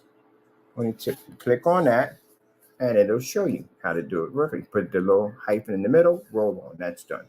And this should be an. Should be an, or let me see. Yeah, and should be an, not a. And there we go. And here, oh, we got 3. Okay. And because, yeah, when you change it, it actually changes the wording. That's it. That's all. Just 3. That easy, that fast. That fast. You don't look like an idiot on your website when you're spelling things incorrectly. Now, I'm not saying anybody at the end of the day, you look like it. Well, yeah. If you leave it that way, you will look like an idiot. But there are some people who can't spell delivery correctly. And keep in mind, as I said before, people will come in and contact you and say, hey, look, just want to help you out a little bit here, but you spelled something incorrectly on your website. I'm fine by it. Thank you so much. I'll go on and go correct it and go fix it. That's it. But literally, some people have left it that way for years. And keep in mind, when people come in and say, hey, buddy, that's spelled incorrectly, and they come back to check to see if you changed it and you left it there, they mark you as an idiot. They're not going to mark you as intelligent, especially when they told you spelled it wrong. That's like somebody going up the one-way street. Like, hey, you can't go up that street. It's one way. And they look at you and go up there anyway. You're like, freaking idiots. There you go. So either you're too lazy or basically you're just an idiot.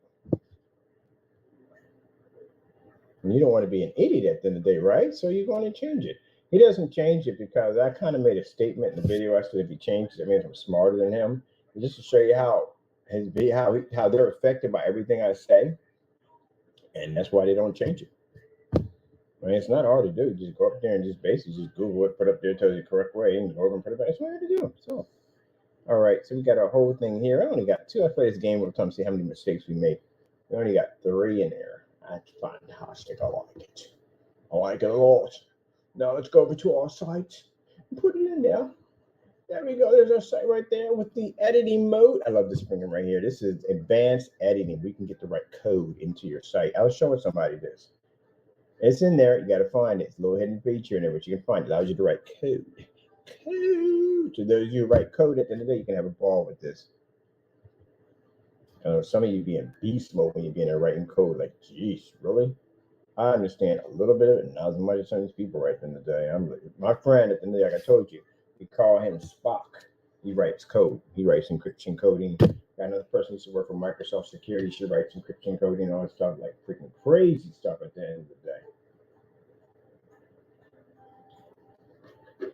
So Wix doesn't allow no Wix. Somebody was having. I'm not going to GoDaddy. I've seen what happened with GoDaddy. GoDaddy's interesting. We'll leave it at that. But anyway, it allows you to go in and do a lot of cool stuff on here. A lot of people get overwhelmed by all the software they have on here. It's not. It's actually, man, it's a playground. You will freaking fall in love with it. The only problem I don't like about Wix, I don't like how Wix handles how people touching your copyrights. That's the part I said I don't like, because we sent them multiple, and I mean multiple complaints about this guy touching our copyrights. Not only that, we sent them copies of our records showing that the copyrights were legit because they requested them. We talked to everybody from the front to the back office, and I clearly stated and told them that if we go to court and it should have been going a long time ago, we're going to file a multi-million-dollar lawsuit against Wix. Oh, for a lot of money. We're going to for a lot of money. Because he's going to be found guilty. We go to court. He has no way in the world he's getting out of that. He has no way in the world he's getting out of a copyright claim. Ain't going to happen. And he's got 63 of these things sitting on top of his head. That's just from the Cube. We ain't talking about Black Series. He's got copyright claims on that one too that we're hitting them with. So again, because we warned them and told them over and over again, I can't tell you how many millions, but it's up there. They're going to get hit pretty heavy. And there's nothing they can do about it because they can't sit there and say, well, you didn't tell us.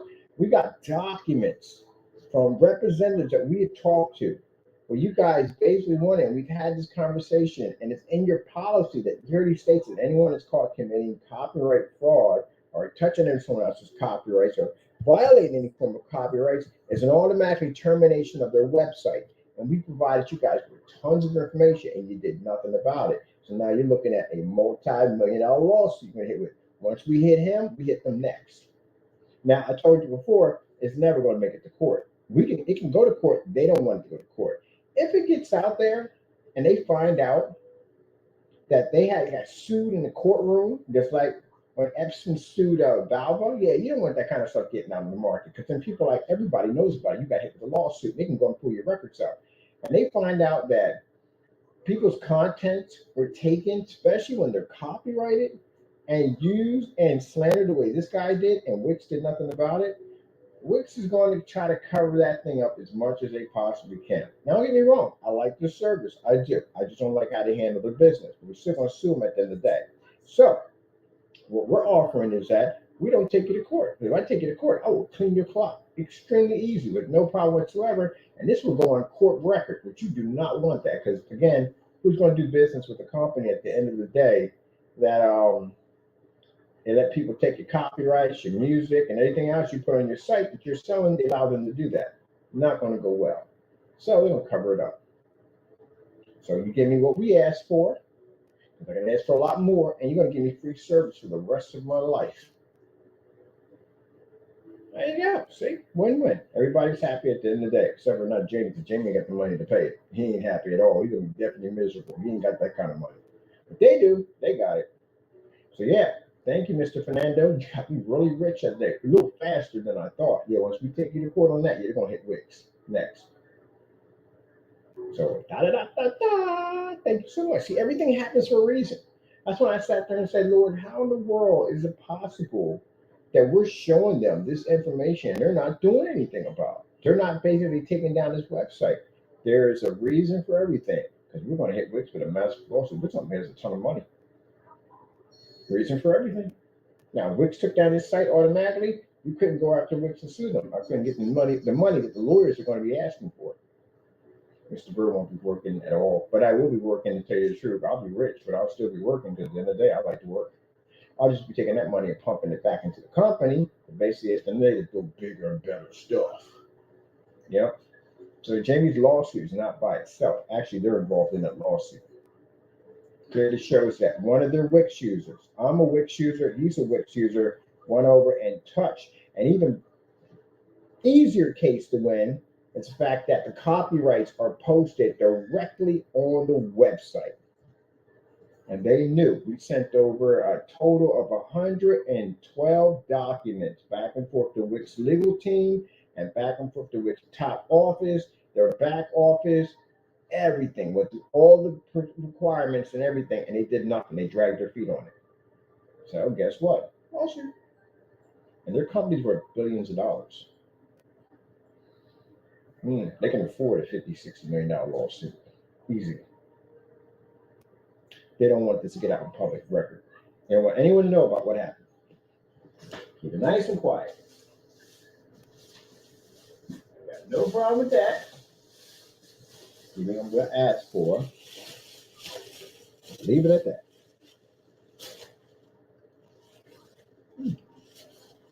So, Mr. Fernando, you got me paid.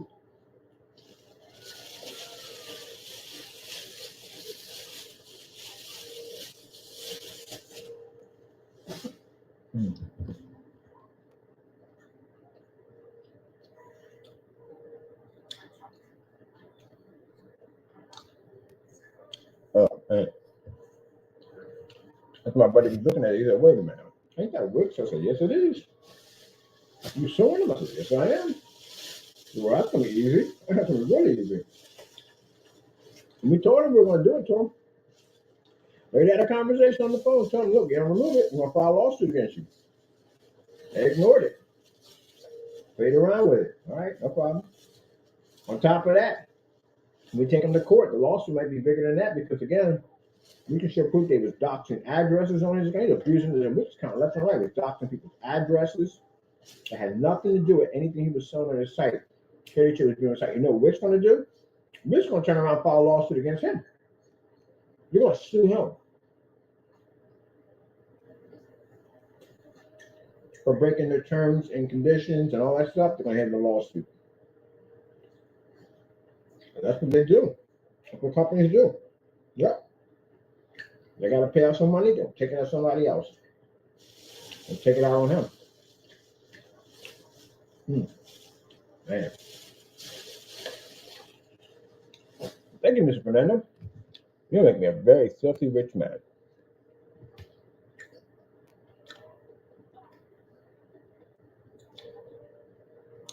We've had an account longer than you. I've been in business with them longer than you at the end of the day, which shows I'm not one of those customers that just blow through. No, I've been with them for a long time. And judging by my account and how much money I make through my site, I make them a lot of money. I own 2 websites, by the way. Other website, Crystal Edge has been around longer than you have. Black Series has been around longer than you have. Both of them carry copyrights.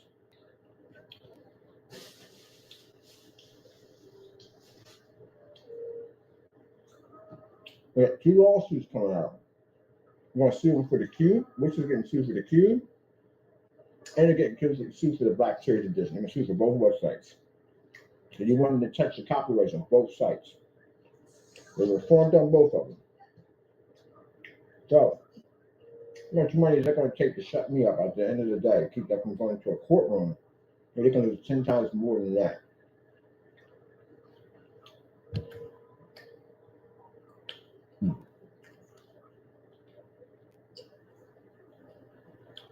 All right, understood.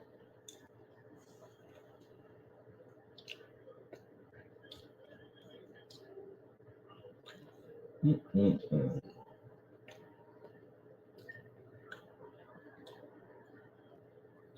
me see.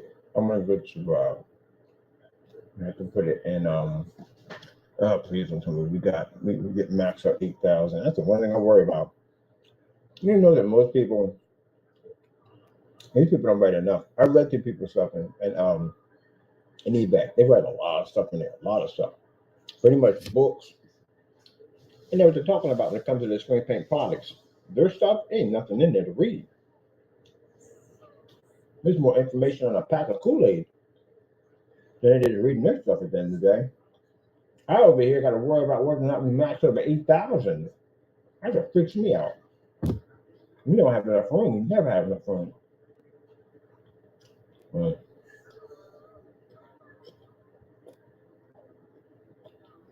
And if you're gonna do some more updates with, please expand it, man. Make it 100,000. I mean, not 100. That's too much. Make it 8,000. 8,000 is not enough now. Make it 20,000. Some people got a lot of stuff. I feel sorry for anyone selling vintage cars. You know what stuff you got to put in for a vintage car? Like any antiques? How are you going to sum all that up in 8,000? When they give you 5,000 essay, that was easy for me. 5,000 essay. That's it. I'm usually doing, I can do 8,000. Was it 5,000? Yeah, 5,000 essay. You're like, oh, what do you mean? Oh. If you know a lot of stuff and you've been doing a lot of research, you're going to finish that 5,000 essay in no time at all. Some people just make the same word over and over and over again to try to equal up to 5,000. It's not hard to do a 5,000 essay. And then for the other kids, well, they go over the 5,000 mark. And they got a lot to talk about. They got a lot to say. They research all this stuff. They want people to know what they learned. And not only did they bring like a book, like what the freak is my 5,000 essay, but I had a lot to say apparently. I mean, it's got to 10,000. I research. I like to study. So I don't take the shortcuts. And give me a 5,000 essay, I come back with 10. I got a lot to say.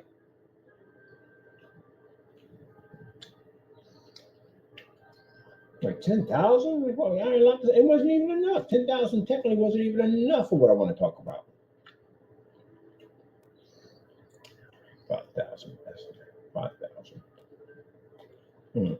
Give us a challenge. Hey, hate me in school. Give us a challenge. Oh, shut it up. We're making things worse for us. 10,000, 5,000. That's it.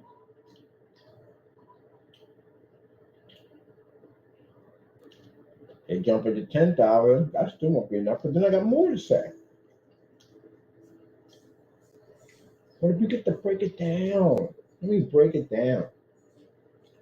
Some people, if you look at a car as a metaphor, are just happy with painting the car, with some racing stickers on it, and tint on the windows. Some people ain't happy with that. Some people literally have to take apart the vehicle. Just take apart the entire motor and pieces on a motor. I mean, they just want to remove the motor out of the car and fit it with a few pieces. They take the whole thing apart, come back in the car, be all in pieces, all categorized and sectioned out. They know every single piece of that vehicle. Put it all back together again. They write about a vehicle, they can write about each individual piece. Just something this small, which would be a steering wheel, they can actually write about maybe about 2,000, 3,000 on just this alone by itself.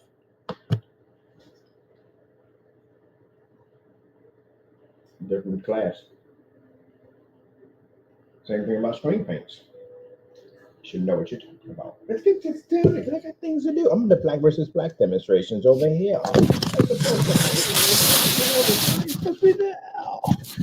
Black versus Black demonstration, which I'm actually building me a website for Black versus Black tests. I want the largest Black versus Black test. We're going to have the screen technology, we're going to develop, we're blowing out stuff left and right. So we want that reputation of knowing of having the most Black versus Black tests. It will be a challenge to all screen paints. Yes, you have to step up your game. Gotta have fun with this new technology we got coming out. Man, we got this insane boss technology. AdTech's going to be an absolute beast. AdTech's already got his demonstration, already got the demonstrations already set up. We already did Black versus Black for AdTech. The aluminum technology at 50 lumens can't even match it on a regular piece of metal. You take any type of metal, because people think, well, what if I take a regular piece of aluminum, we'll do the same thing? No, because we got 50 lumen demonstrations showing that it doesn't match at all in a commercial environment. No. Yes. So we're going to build a website called Ultimate Test, Black versus Black. It's a challenge to all screen paints everywhere to do the same test we do. Voice has to get into that epic voice, the same demonstrations as we do. Kuna wins, flawless victory. See right here? That's a nightmare test right there. For any great screen paint, out of the many tests we have, that is the worst test you will ever do. Most scariest test you will ever do. I could literally make that a challenge a day. It is a nightmare. Now for us, we made it. That's why we did it, because it was hard, it was fun. I like a challenge. You know what that test is? You literally have to draw into your screen with the same paint color as your paint and produce a much higher lightweight level. So we've done this one multiple times. It's fun. Oh, I forgot. We're in editing mode. Anyway, this one right here is a nasty, nasty nightmare. If you're not prepared for it, exactly like I said, you're going to have to paint into your screen with black paint or gray paint and not match at all. You have to show a difference between night and day. Not a hiccup, not a yellowish tone nonsense, a difference. So, once we finish the website with a black on black, the entire site will become a challenge for everybody. Do the same test we have. I don't want to be in the same categories as your products. I don't. That's what I'm fighting to do. All the stuff we engineer and we make, we don't want to be in the category of traditional screen paints. Y'all don't carry our game demonstrations. Y'all don't carry our paint on demonstrations. Y'all don't carry our testing demonstrations. Y'all don't carry our outside demonstrations. You're not the same as us. But for some reason, you keep thinking you are. That's why we have match and better challenges out there. This is one of the tests that scares the daylights out of a great screen paint. They don't like doing these. But now we make this a challenge. You build a site for it. You'll have to do every single one of them. And it's quite a lot. That's not even all of them we have on the site. But this one right here is brutal. And you'll do this on a fully lit environment. You'll do it inside. You'll do this outside. You'll do this against fabric. Heck, there's even one in here. We made 3 different paints live on camera to put against our own products.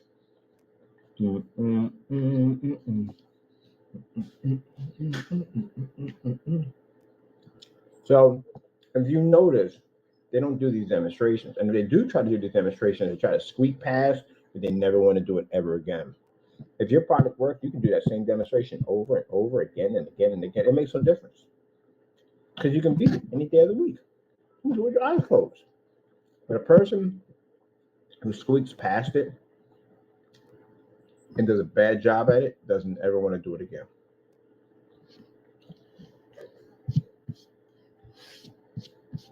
The difference between knowing a minefield and not knowing a minefield. The person who fakes knowing a minefield barely gets out by the skin of their teeth without being blown into hamburger bits. That's a person who never wants to walk through that area ever again. They're just happiness just to get by, squeaky. But a person who knows a minefield, that person's going to walk through that field anytime he wants to because he knows it.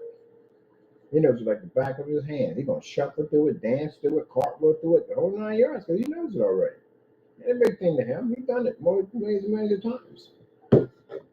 So for us, we can cartwheel through a minefield.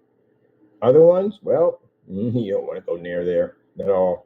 One explosion and that's the end of your product. Boom, boom, boom, boom. But technically, this all jokes aside, you're supposed to have that posted to your site. Honestly, you're supposed to. You have to have black versus black text or gray versus gray posted to your site. It's very important that you have it done. It protects your product against false claims. So you should have it up there. Let me see, managed products. How many products do we have now on the list? The other one we have like 400 something. This one we have what?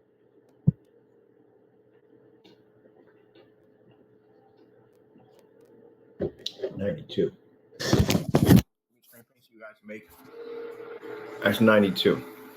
I'm gonna have 200 of them. You may open up 2 marketplaces on. You need to open up 2 marketplaces on your website, right? You might do 2 marketplaces on here to hold the products that are coming through.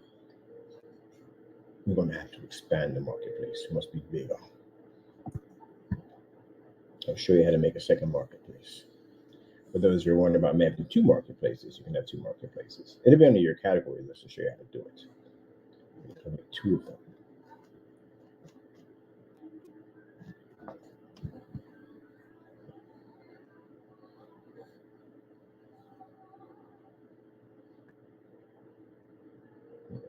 Here. One gallon. Boom. Oh.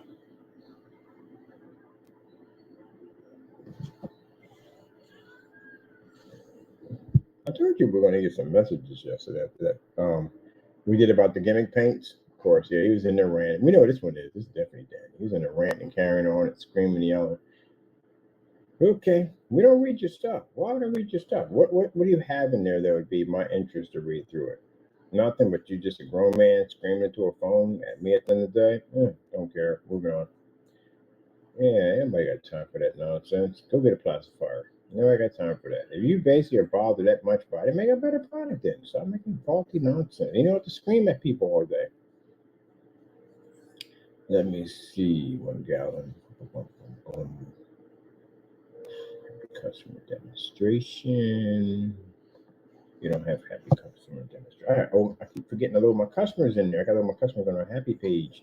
Happy page. Here's the happy page.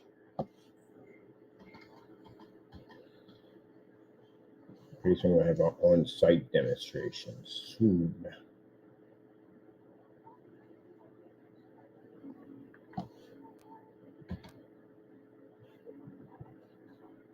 Now wait till that aluminum screen goes in. Oh my goodness. That screen here is going to be at 100%. What should I do with this technology? Where should I direct it to? Who should I direct it to? That's going to be the I got to figure out how we're going to direct it to. You know what? I could get cancellations on this thing left and right. We could. But that'd be a waste of time because we don't need cancellation on anything, so that's no point. We're just interested in certified technology. That's the certified screens. That's based about it.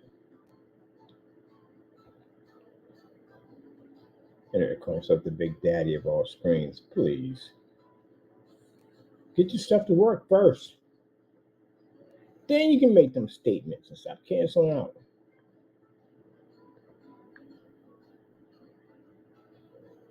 And you can go make them statements. Then you can do that. Right now, you can't do that. And actually make a real proper list so people can basically be able to read what you're writing at the end of the day and make sure it makes some sense. Make sure your links are going where they're supposed to go because, again, links don't go anywhere and no information's on that at all, period. People are just going to basically be turned off on that altogether. Just completely turned off. Turned me off. I had to sit there and read all that. Then the day and find there was nothing in there about what he was talking about. Oh, what the freak was that all about? I'm gonna fold this up to on top of that. Give it a little bowdy. Give it some bowdy. Yeah, they got some bowty to it. Bam. Are we gonna max out? Hopefully we don't. Let me see if we got too much in here.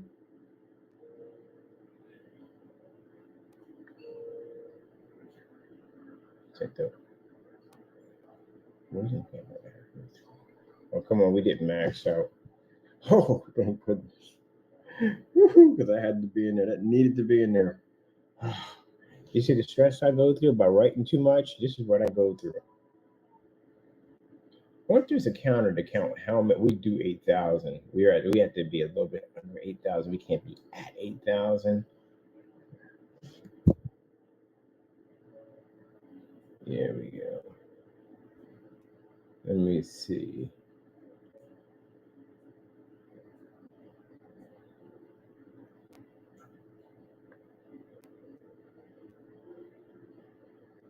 So 1 gallon went through.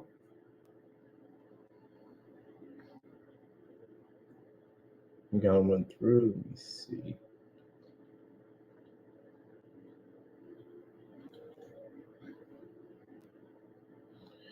No, my new aluminum technology, I wouldn't dare waste my time on some petty gray paints at the end of the day. It's a waste of our time.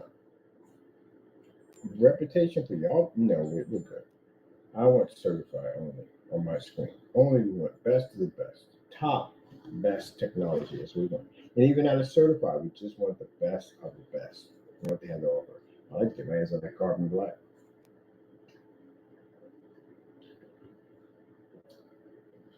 Oh my goodness. Watch my screen. Yes, we do. Matter of fact, this game on download. I got the game I downloaded for my birthday. Got myself. And this didn't go, oh, pity you, you're alone. I'm alone on my birthday every time. I always work. Matter of fact, I go hang out with family, go eat, but I go back and work.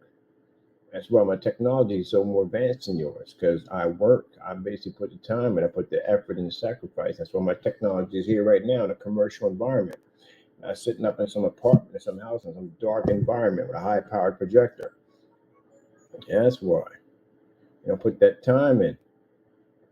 The same thing I see when I watch people who got the gallery. They get the gallery and they get that second floor. Always that second floor never stays filled. It never does. It's a prime location area. It's right to the bottom floor, which means anybody coming up on the top level, street level, hits it. Anybody coming up from the third floor hits it. And anybody coming up from the bottom level, which is connected to the subway system, that's constant flow, hits it. Perfect location. Plenty of light, nice and bright out in the open. Everybody who gets that, I don't know why they don't know how to handle their business in there. They always mess it up in there, especially when the young people get it. I'm not saying all young people that run business. I've seen some young people that they can get their hustle. They work hard, they get it done. But for some reason, the people that were in there just didn't know how to get it right. They always messed up in that store. Always. I see young people come in there, get a student loan, pitch this idea.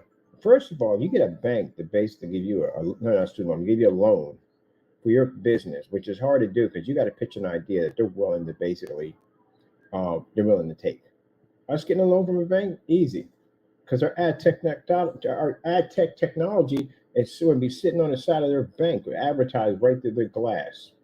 So they can see it right there. It makes money at the end of the day. So they'll be willing to give us anything we want at the end of the day so they can get a piece of that pie and that interest. We're not interested in that because, again, I don't like to borrow from banks, period. But anyway, but you got to pitch that idea to them. And they're able to give you this money. Then you got to figure out the best way to invest this money back because you still got to pay back the bank with that little bit of interest. And they'll be doing well for a while. I see them watching because I was right across from the other end. I was doing some work at the store, and I used to make clothes back in the day. So every once in a while, I'll come out from the back, and I would basically go look out and walk around the gallery. And I see these guys moved in there, got this nice little storefront, got nice clothes in there. Walked around, I see some of the clothes they had in there, some real nice clothes. I picked up a few things on Friday, and nice little setup in there. And they're doing well, they're making good money.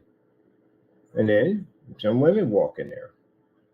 They want to flaunt. They want to show off a little bit. You know what I mean? Got their own company. You know what I mean? But it's not. It's new. It's not even.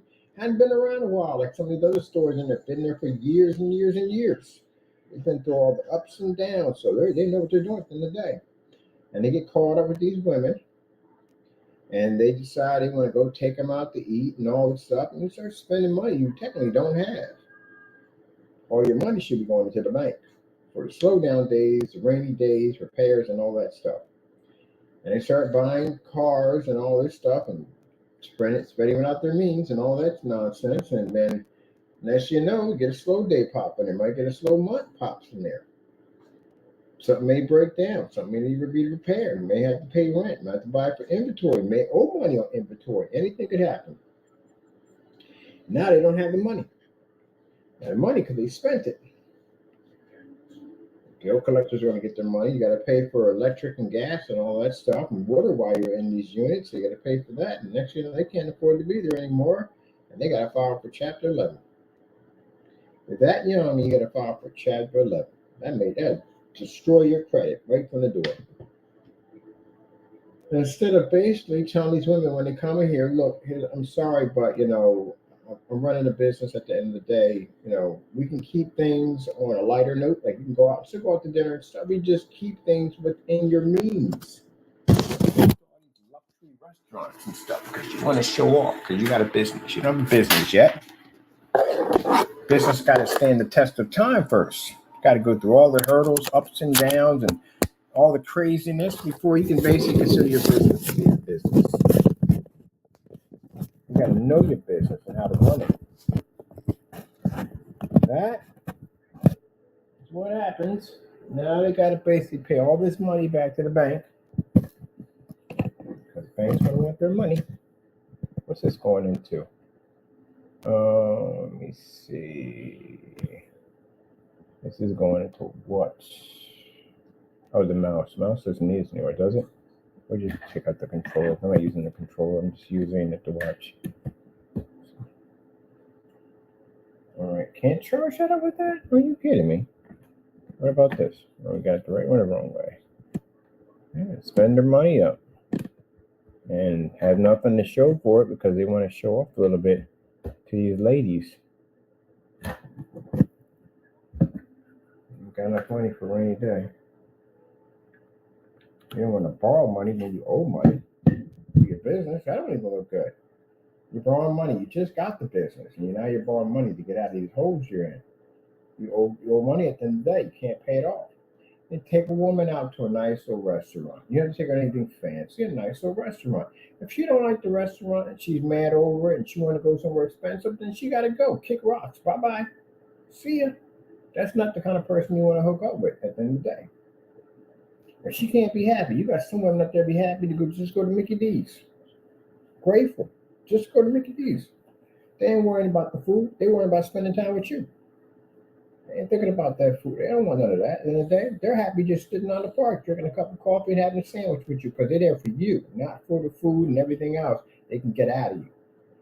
I see guys still want to drop money on women like that. Like, how you lost your mind? You're buying into a headache at the end of the day. Stress and a headache. You don't have enough stress on your company already. You want more to be added to it? So, yeah, that's how That's a huge red flag right there. Any woman that wants to sit in the park with you, cup of coffee, or basically just sit up there with a couple of sandwiches, and she's happy with that, 100%, that's a keeper. That's a 100% keeper. 100% keeper. If she want to basically have an argument because she can't go to a fancy place and this, that, and the other, and then bye, you gotta go. See you later. I wouldn't kick her out of my car because anything happens to her. It's gonna be your problem at the end of the day. You won't understand that, right? Drop her off home, wish her a good day, and that's it. You're gone. That's it. Less of a headache to deal with. There you go. I don't take no women out to no fancy restaurants when I first meet them. I take them to a little tiny nice little restaurant. Nothing expensive, nothing at all. And if they're have a problem with that, you can told me everything about you right there in that split second. What kind of person you are, what kind of headache you will become in the future. Bye. See you later. Or about my business.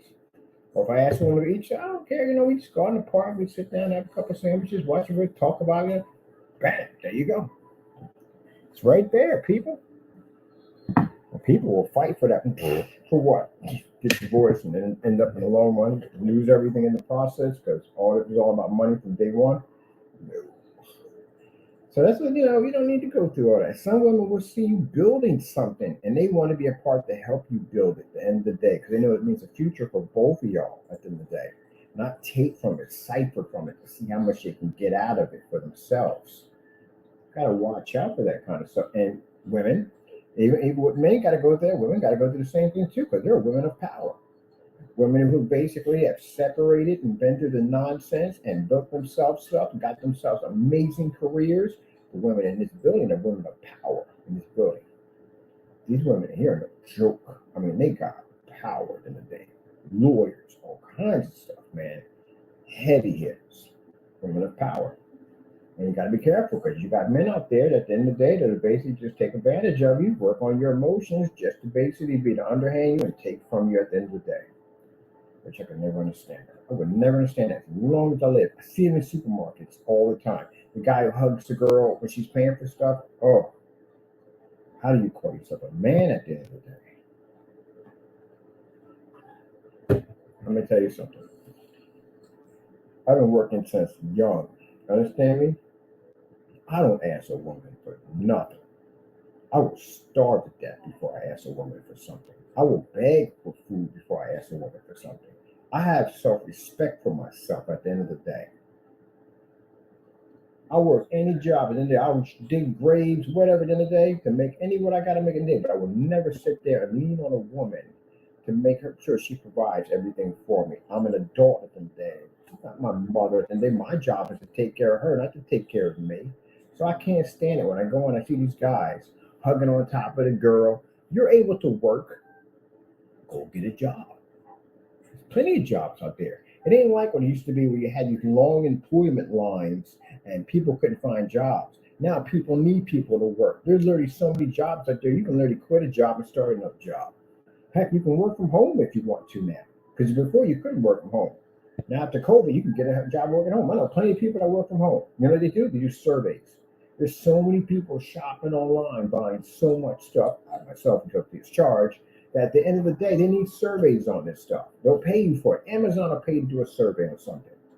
When I go to buy something on Amazon, I always click down how many people bought it, what kind of reaction they got at it. I'm reading this survey. This survey tells me at the end of the day on what I want to buy when I'm online. So you get paid to do that. Got a few people in my family that make good money doing that, getting paid online.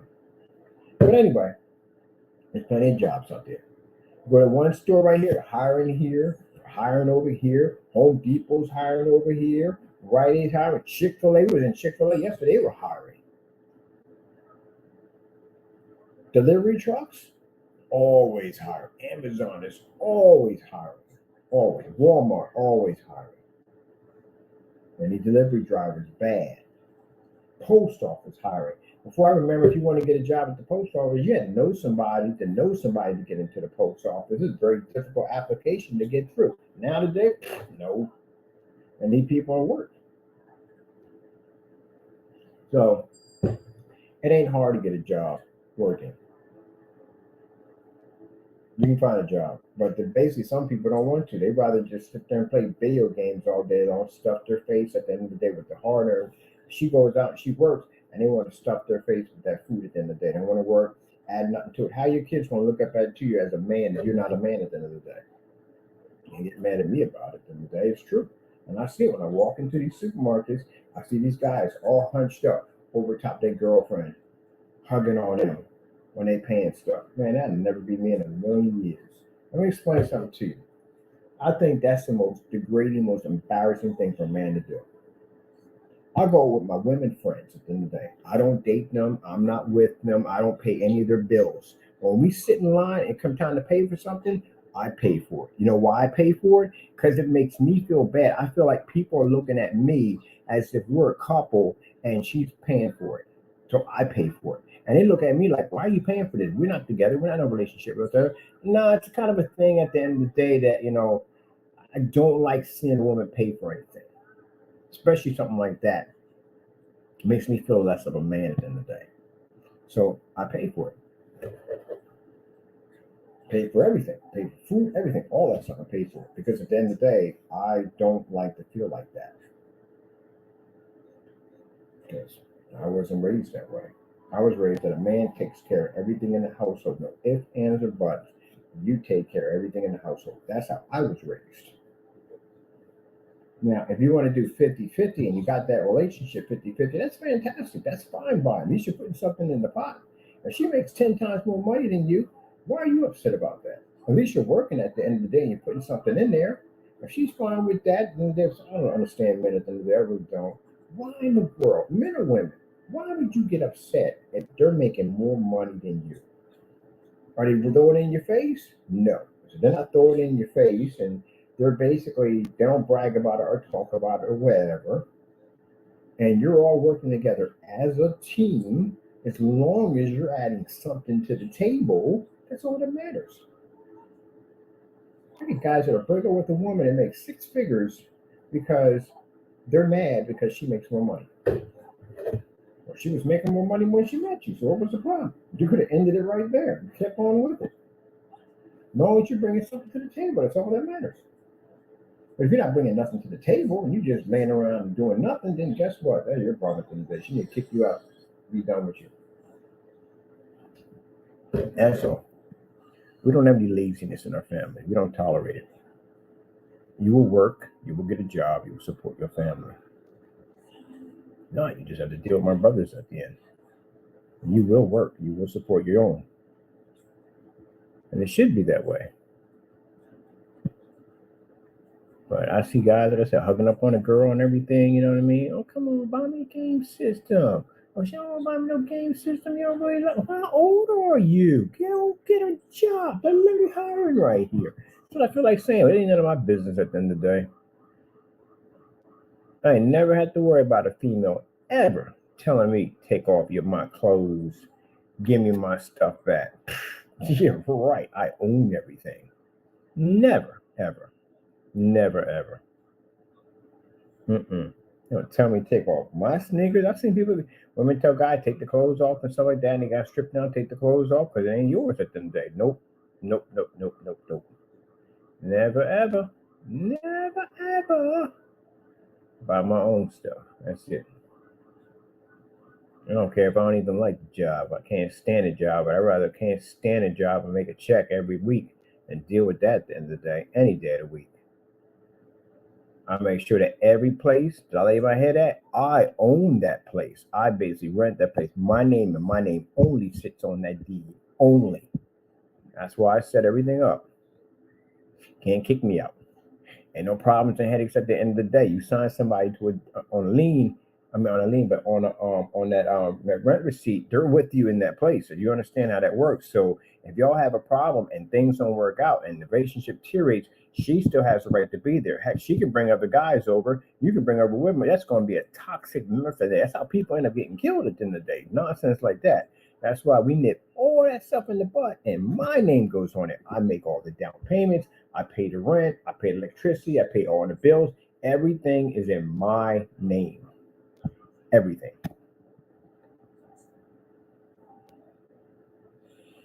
I don't go through that at the end of the day. All my brothers are like that. Everything. We learn from past experiences. That's why. We don't go back to once we learn that experience, we never go back again. So everything's in my name. all bills, everything, my name, everything. Phone bills, all that, my name, everything. When it comes to pay that lease, my name's on the lease. I pay the down payments, everything. So if we have a problem, we have a situation, and that person wants to carry it and be a fool at the end of the day, bye bye. This is my place. I own this at the end of the day. But you can't fight and argue and say, oh no, my name is on the lease. I could be here too. You can't do anything about it. No, we don't have that at the end of the day. Me. That's it. That's the end of it right there and then. I never move into a woman's house, but never do it in a million years. Not in a million trillion years would I ever do that. One night, sometimes have a nice, beautiful house. Oh, if you want, you can. Oh, no, I'm good. I'm good. I'd rather live in a trash can than go down that road. Nope, nope, nope, nope, nope. You're walking on eggshells. Now, some people, yeah, you're lucky if you don't walk on. I still don't want to be in that situation. I don't entertain that thought. I never entertain those thoughts, ever. It has to be mine. That's the way it has to be. If she has a place already set up and I got mine, she's going to move over to mine because I definitely ain't going over there. We're just going to get two houses. She can stay on this side, extend it, just put a bridge across, and that's it. But I'm not doing that. No. I'm comfortable in my spot. I stay in my spot. That's it. There's rules that, man, you learn in life as you go along not to ever do again. Yep. Now, if you're married, that's a different situation. You can still have the place in your name if it comes down that way, but chances are, most likely, both your names are going to be on it because you're married. You got to split everything in the middle, 50-50, right down the middle. So when you divorce, it's the same thing, right down. It never works out that way, you know that, right? It's rare that basically it ends up 50-50 because it usually doesn't. How does that happen like that? I got a friend of mine who's a divorce attorney. I had to talk to her about that one because that's what she does. She's a divorce attorney. I'm like, why is it like that? It's never 50-50 down the middle. She gets like 90% and you get 10. Why is that? It's how rare it is to walk into a courtroom and literally you can win a divorce, but somewhere along the line you end up still losing. I've never been divorced. I've never been married before ever. But I've seen basically the fights and stuff that break out. Boy, it is unfreaking believable. Jeez, how do you go from this is the part to understand on the man's point of view? Now, sorry, women, not to put you down in any way whatsoever, but it's just for some reason it just seems like it's in your favor. Like literally, it's always in your favor. I don't understand how if say he buys the house, right? It becomes now both of your houses because you're married. Everything is split, right? And he does the repairs, fix up the place and everything like that, and pays the bills and rent and everything, taxes on it. But in the end, he ends up in the apartment and you get the house.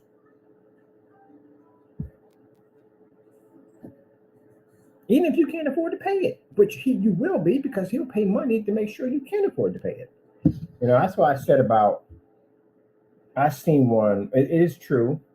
If you make a lot of money, like a lot of money, and you've met somebody who did make that kind of money, and you introduce them to a lifestyle that they're not used to, you have to continue that lifestyle for them? Yeah, you do. Yeah. Now, I strongly believe in divorce that yes, the man needs to pay for his kids because a deadbeat is trash. A person doesn't pay for his kids, you're garbage. I wouldn't even say you paying at the end of the day. I wouldn't. Couldn't buy from us. I strongly believe that if you have a child, you take care of a child. That's how I believe it, 100%. You need to be there for them and need you in their lives. That's very important. To walk away from your child and never see them again, don't support them in any whatsoever, you're going to waste his human skin. You don't treat it's a kid at the end of the day. Who cares about the ex at the end of the day? It ain't got nothing to do with her anymore. It's about your kid. That's all that matters. That's all that matters. Some people take it out on the kid and get upset, and the kid got to suffer for it because the parents don't get along. Ain't got nothing to do with her anymore. It's about her, about the child at the end of the day. All my brothers got full custody of all their kids. Every last one of them got full custody. The kid went to court and got full custody. But we don't play that in our family at the end of the day. We make it. It's ours. That's all to it. Ain't no such thing as, oh, we can't show up for Christmas. We can't show up for holidays. We can't show up for recitals and all that stuff. No, we are there. No problem whatsoever. And they got plenty of uncles that'll take care of it. Let me see. Never can understand that. Okay, let me see. Well, yeah, we got 64 in there. I'm looking at 64 right now, but 64 is the other one. That's the gamer. Trying to put this little policy in there. Oh, policy. Policy. Oh shit, I forgot we're gonna be taking this out. This is the gamer was done and these boxes gonna be done. That's gonna be all gamer paint over there on the big giant screens over there. That giant screen's gonna be all gamer. Yes. It's going to be gamer. Gamer. Yeah, that's what I believe in 100%. You make it, you take care of it. Yes, you do. Every single one of my friends at the end of the day, they take care of their kids. If you don't take care of your kids, you ain't my friend at the end of the day. Go kick rocks. I ain't about that. I am not about that nonsense. Did I offend some people with that one? Good. And that basically ruffled your feathers, and your feathers need to be ruffled. It's not the child's fault at the end of the day. You don't get along with your lady. And ladies do it too, but it's rare. But you do see ladies do neglect their kids at the end of the day because they're mad at the man. It ain't the child's fault. That's your problem. It ain't their problem. They shouldn't have to go through all that nonsense.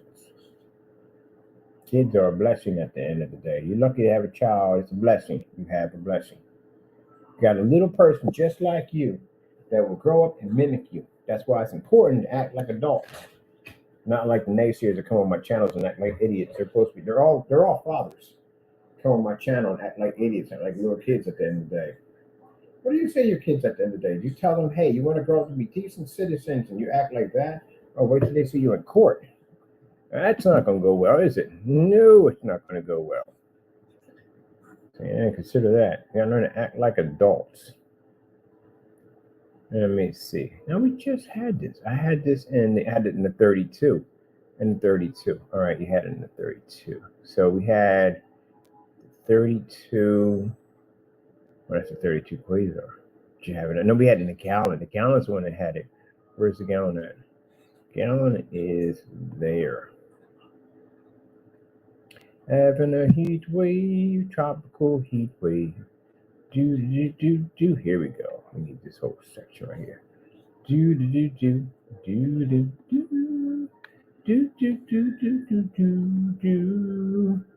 Bam. Oh yeah. Oh yeah. Oh yeah.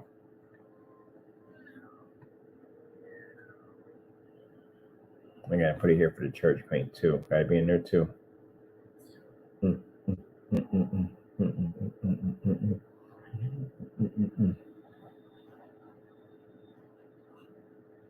906. Okay. Let's get this done. Where we're gonna put this at? I guess we'll put it right here. There we go. Oh man, I swear, I'd be like, we don't hit that 8,000, boy. All right, it's in there. It's good. It's in there. All right, it's not right there. Right there. All right, put this in here over here.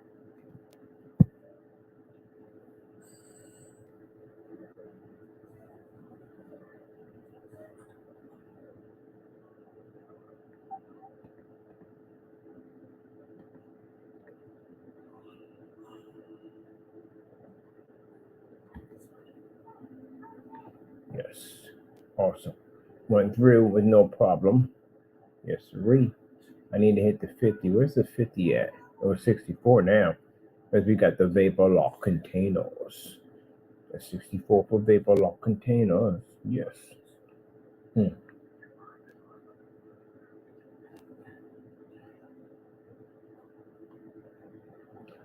And I'll probably get somebody saying that, well, hey, man, you ain't got no right. I ain't judging you at the end of the day. Judge yourself. You don't take care of your own at the end of the day. You can't sit there and say somebody judging you. Judging yourself.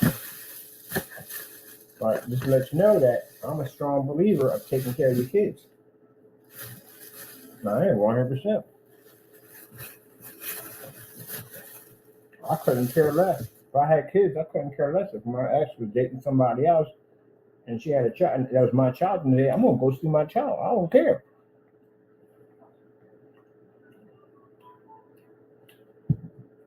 I'm not gonna buy him fancy stuff at the end of the day because I'm trying to show off to them. No, buy him what he needs at the end of the day to help him to get into the situation where he gets the manhood and help him climb that ladder. So basically, he can become a decent part of society. Couldn't care less about what goes on with them at the end of the day. It's about me and my kid. That's it. But if you're taking it out on them because you mad at her and him, don't buy paint from me. I'm gonna sell it to you. I don't sell you anything. I don't want your business. What the freak did I get up for? Oh, stretch. Yep, I ain't want your business. Couldn't stand that mess.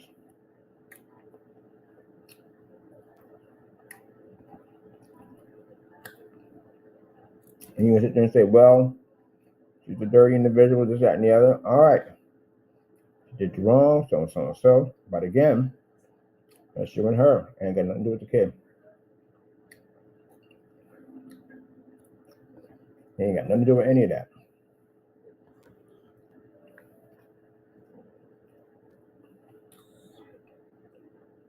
Only had one incident in my family. Somebody, my sister was involved in. She married him. We ain't had that problem no more. A nice little talk with him. You want to take care of yours. That's just how it's going to be.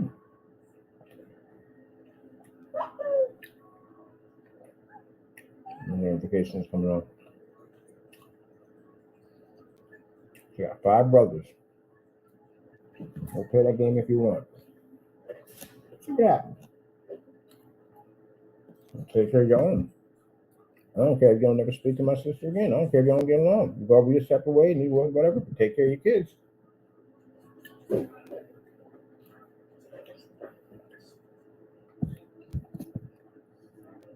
Don't take me to court for no child support. You don't need to. Take care of my own. Come back here. Come back here. Come back here.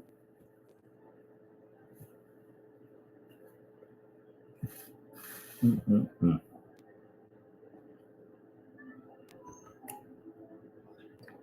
Bam. Ah, round. Round. Wowzers. Where you at? The wowzers. Where are the wowzers? Where you got the wowzers?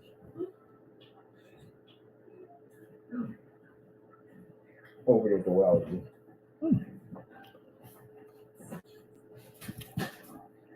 I am.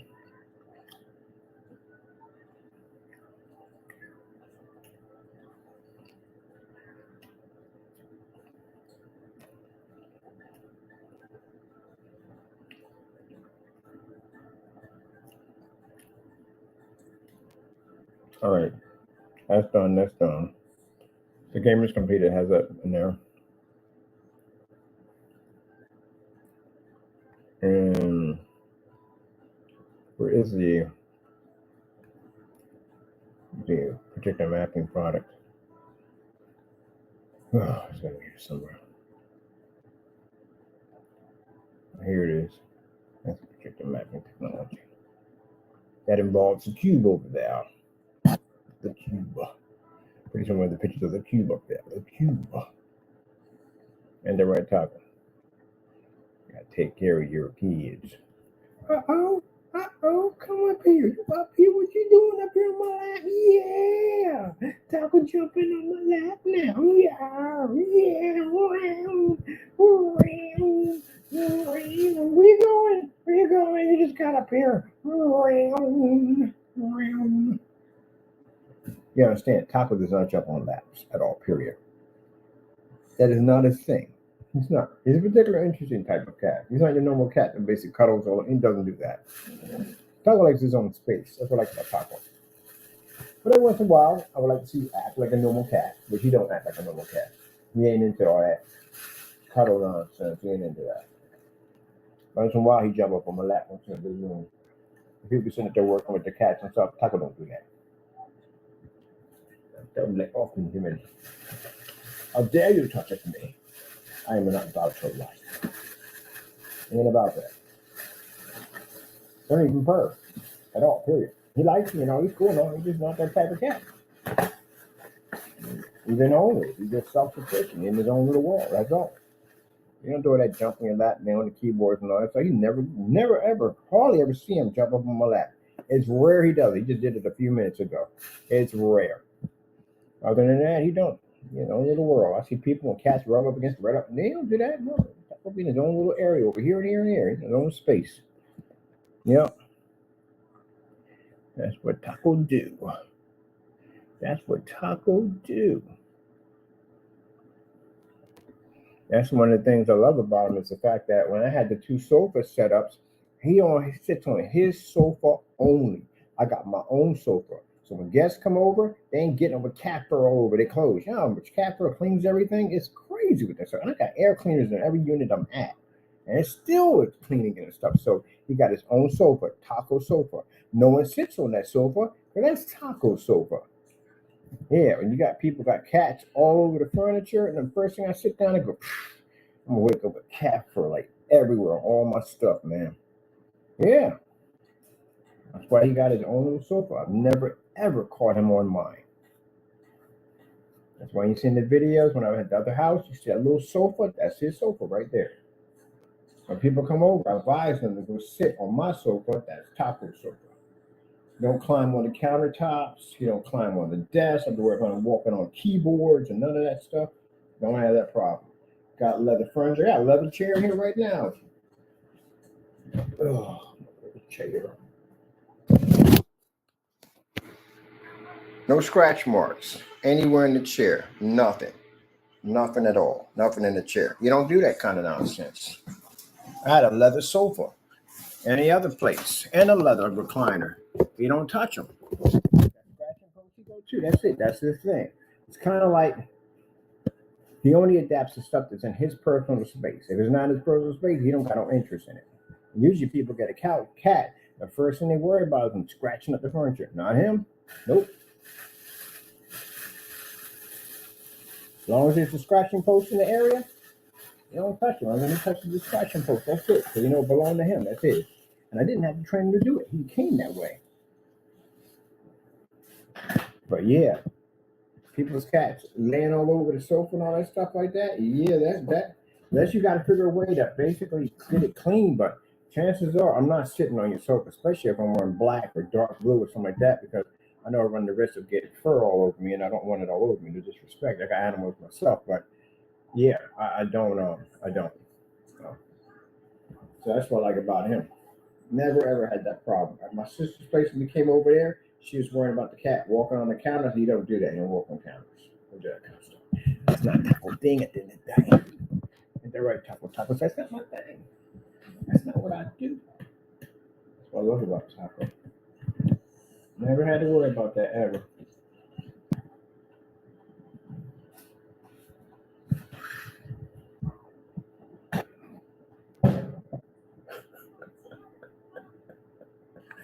Oh my goodness, that's freaking hilarious. I just watched it happen a few minutes ago. Did you get it? Did you get it? That was hilarious. Did you get it?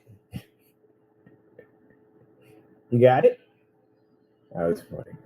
I just seen the ball come up in the air and then jump up and grab it and hit the side of the area of the screen and damage it. Boom. Did you get it? You are so strange. What you doing over there, Taco Cam? Taco, what you doing, Taco Cam? Over there just thinking there, Didn't go in the right direction. It's right there. Taco is right there, right behind you. Hey, Taco. It's like right there behind you, right there. Let me think about this. Where did I put it at? I can't find it anywhere. Okay, well, I'm just going to take a nap. You're a funny dude, Taco. Oh, man.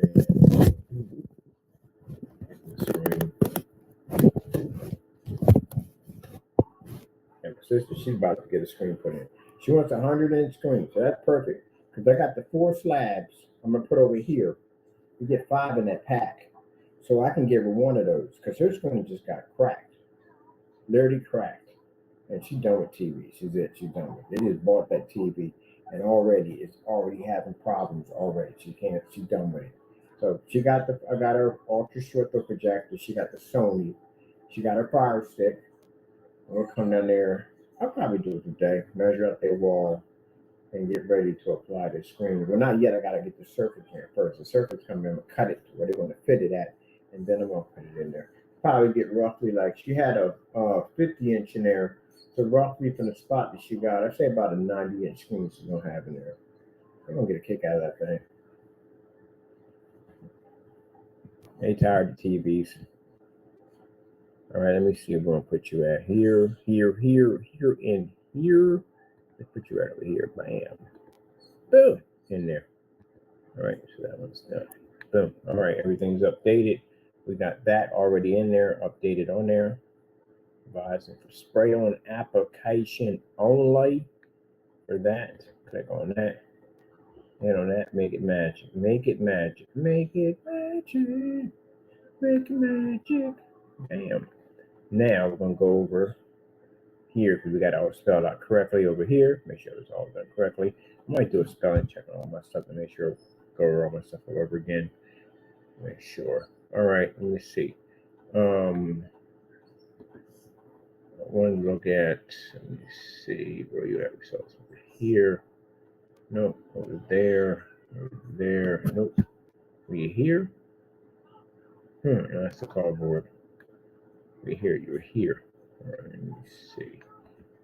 Copy that. Go back over here to the search word I'm going to. Click on that. Clickety click, click, click. Boom. Let me see. Oh, turning a dirty sheet. This is the cover into a projection screen. Yes, the silver technology was engineering back in the day. Silver. I'm using a Dark Star 9. Boom. 180 degrees, 0.9 gain. Boom. 0.9 gain on Dark Star 9.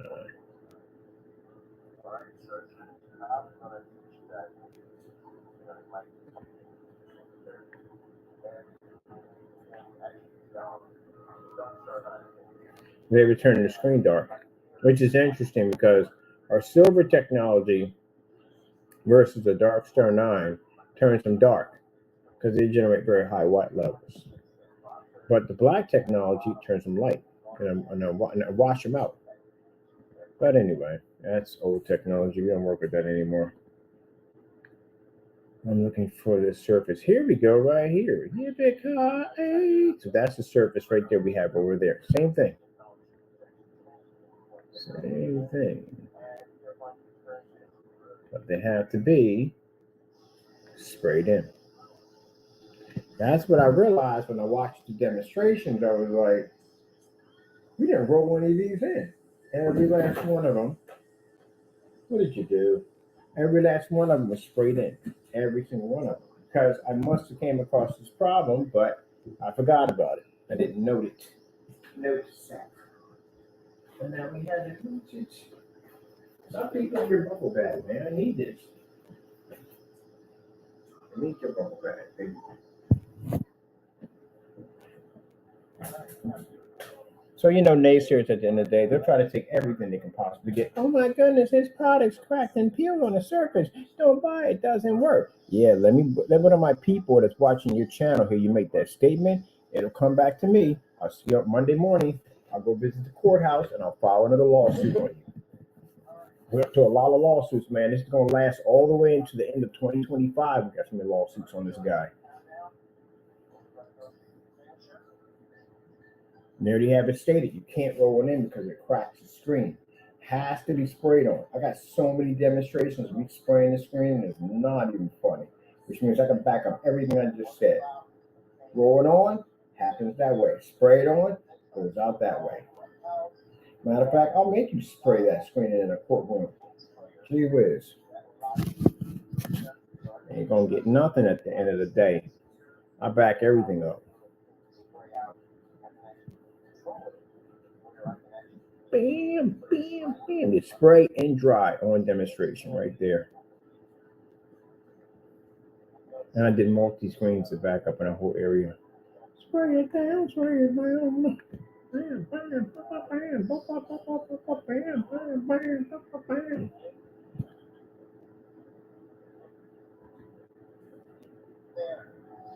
Look, you see that light right directly on the screen? That's what I'm talking about. That's what I'm talking about. Lights directly on the screen. Got the flood zone. Look, bam, bam. In dark environments doing demonstrations. Supposed to be in a fully lit environment with them lights on. Yeah, it was sprayed in. Every single one. Every single one was sprayed in. So now we know. That's why I said experience helps. Not making stuff up to go along to fix your mess. Experience helps. Actual doing the demonstrations. You know what I mean? Paint can. Bam. That was a Wagner 590? It's a 590, ain't it? Hold on a minute. Come on, we're moving back and forth too much, Ken. What was that? 590? Oh man, go back. Yeah, 590. It was a 590, right?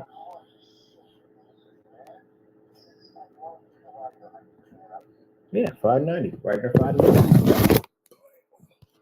590. 590. I like the better. These 150s, I like them much better. Those are paint sprayers. I like those. Those are my favorites. Spraying it all in. That's what we do. That's what we do. Spraying it all in. See? I can go back at tons of demonstrations on spraying that surface. That's why I have to go back and research my own stuff.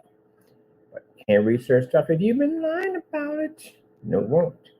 No, it will not work. You've been lying about it. Can't do that. Look at that. Paint sprayer. Bam, bam, bam. Yeah. Please say something stupid out of your mouth about that surface over there. I hope you do. Man, I'm gonna pop right over to the courthouse. Go to the bank first. I'll pull out $130.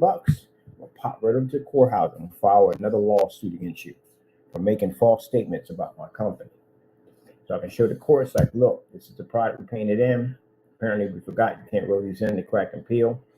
This is a screening. It has a spray on application. This is updating the website, showing you not to basically roll this in because you actually have this kind of outcast to the screen or outcome from the screen. We advise it be sprayed in from experience 8 years back. We got right there. Yeah, 8 years back. So again, we can show 8 years back. We've done these demonstrations. I had to go on my archives to figure out how they were actually applied in, and now put that information on the website. Update the customers to let them know that if you are using this particular surface, we do advise you to spray the surface in. So the naysayers get out there and decide you're going to use this as some kind of I'll sue you and take more money out of you, and close more time for your jail time, put more out of your your sentence. So please do. I hope you do. My people come back. I don't watch your channel. I told you I got people I pay to watch you. They come back and say, hey, he said something about something. Oh, no problem. Oh, Mr. Fernando, boy, you're going to make me a lot of money, man. You keep saying dumb stuff every day. You know how many times I've been to the courtroom? I've been to the courthouse so many times. They know me by name. They know me by my first and last name. I've been to that metal detector so many times for you, it's not even funny. They can't wait to meet you. You know that? They can't wait to meet you. Every time I go in, I tell them, I say your name. Yeah, a guy named Mr. Fernando Gonzalez. They know you. They know your channel. The whole court place knows you at the end of the day because I've been there dozens of times for you. They can't wait to meet you. You're all through the system now. And I didn't make nothing up at the end of the day. Everything we have about you is true. Every single thing. They know you. So when we get to that courthouse, you say your name and go, oh, you're the guy. Yeah, that's the guy right there. You think you're walking out of that courtroom, going home? Oh, no, you're not. You're not going home. You're going to go right up to that building, right on the other end. That's your prison over there, the jail or prison, whatever they call it. When you're over there. When we come on here, this guy is so desperate for any kind of win that when we show you stuff that not to do with our products, he'll take it and go, oh, well, that's how all his products work. That's going to land you a lawsuit. That's slander right from the door. If you can't back up what you just said out of your mouth, I'll see you in court. That's going to cost you money. Every time you part those lips and you say something stupid from your brain, this costs you money. Yep, and it takes away freedom from you. Well, you got freedom going anyway. Copyright, you're done on that one. Let's refresh the mind on the copyrights. I love doing this one. What happens if you're basically guilty of copyright infringement? Man, I know you got to be looking this up, man, because this is exactly what we're about to do to you in a few months. This is what's going to happen to him. Oh, I cannot wait to see. He's been so snug about touching our copyrights and carrying on and acting up on YouTube, and now he's going to be in front of a judge. I cannot wait to see your attitude. Man, I tell you, you don't even have that kind of money. You're going to pay it. You don't have no choice. You got 2 copyrights you're going to get to pay off on. What kind of jail time do you get for basically infringing on a copyright?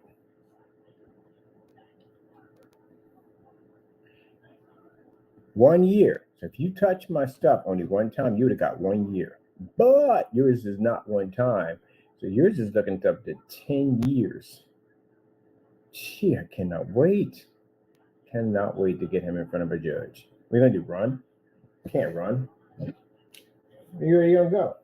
Can't no place you can go. Oh, I cannot wait, man. I cannot wait for this. I've never seen anybody, I have to put this in here. I've never seen anybody so stupid to touch a copyright like that.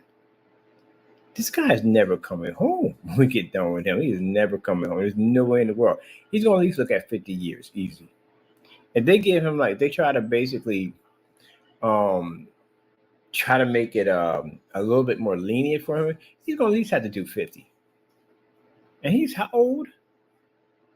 That's his life right there. Yeah, man. Oh, my goodness. 63 counts of copyright infringements found guilty. You're not getting out of this, man. Ain't nothing you can do.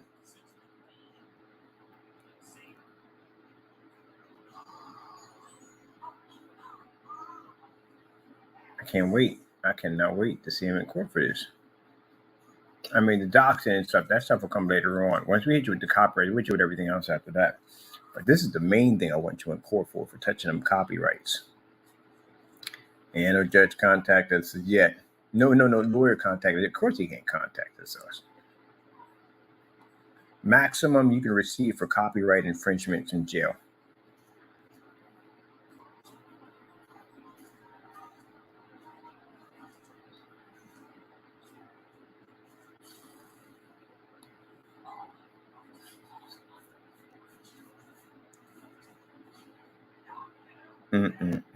Can't wait for this.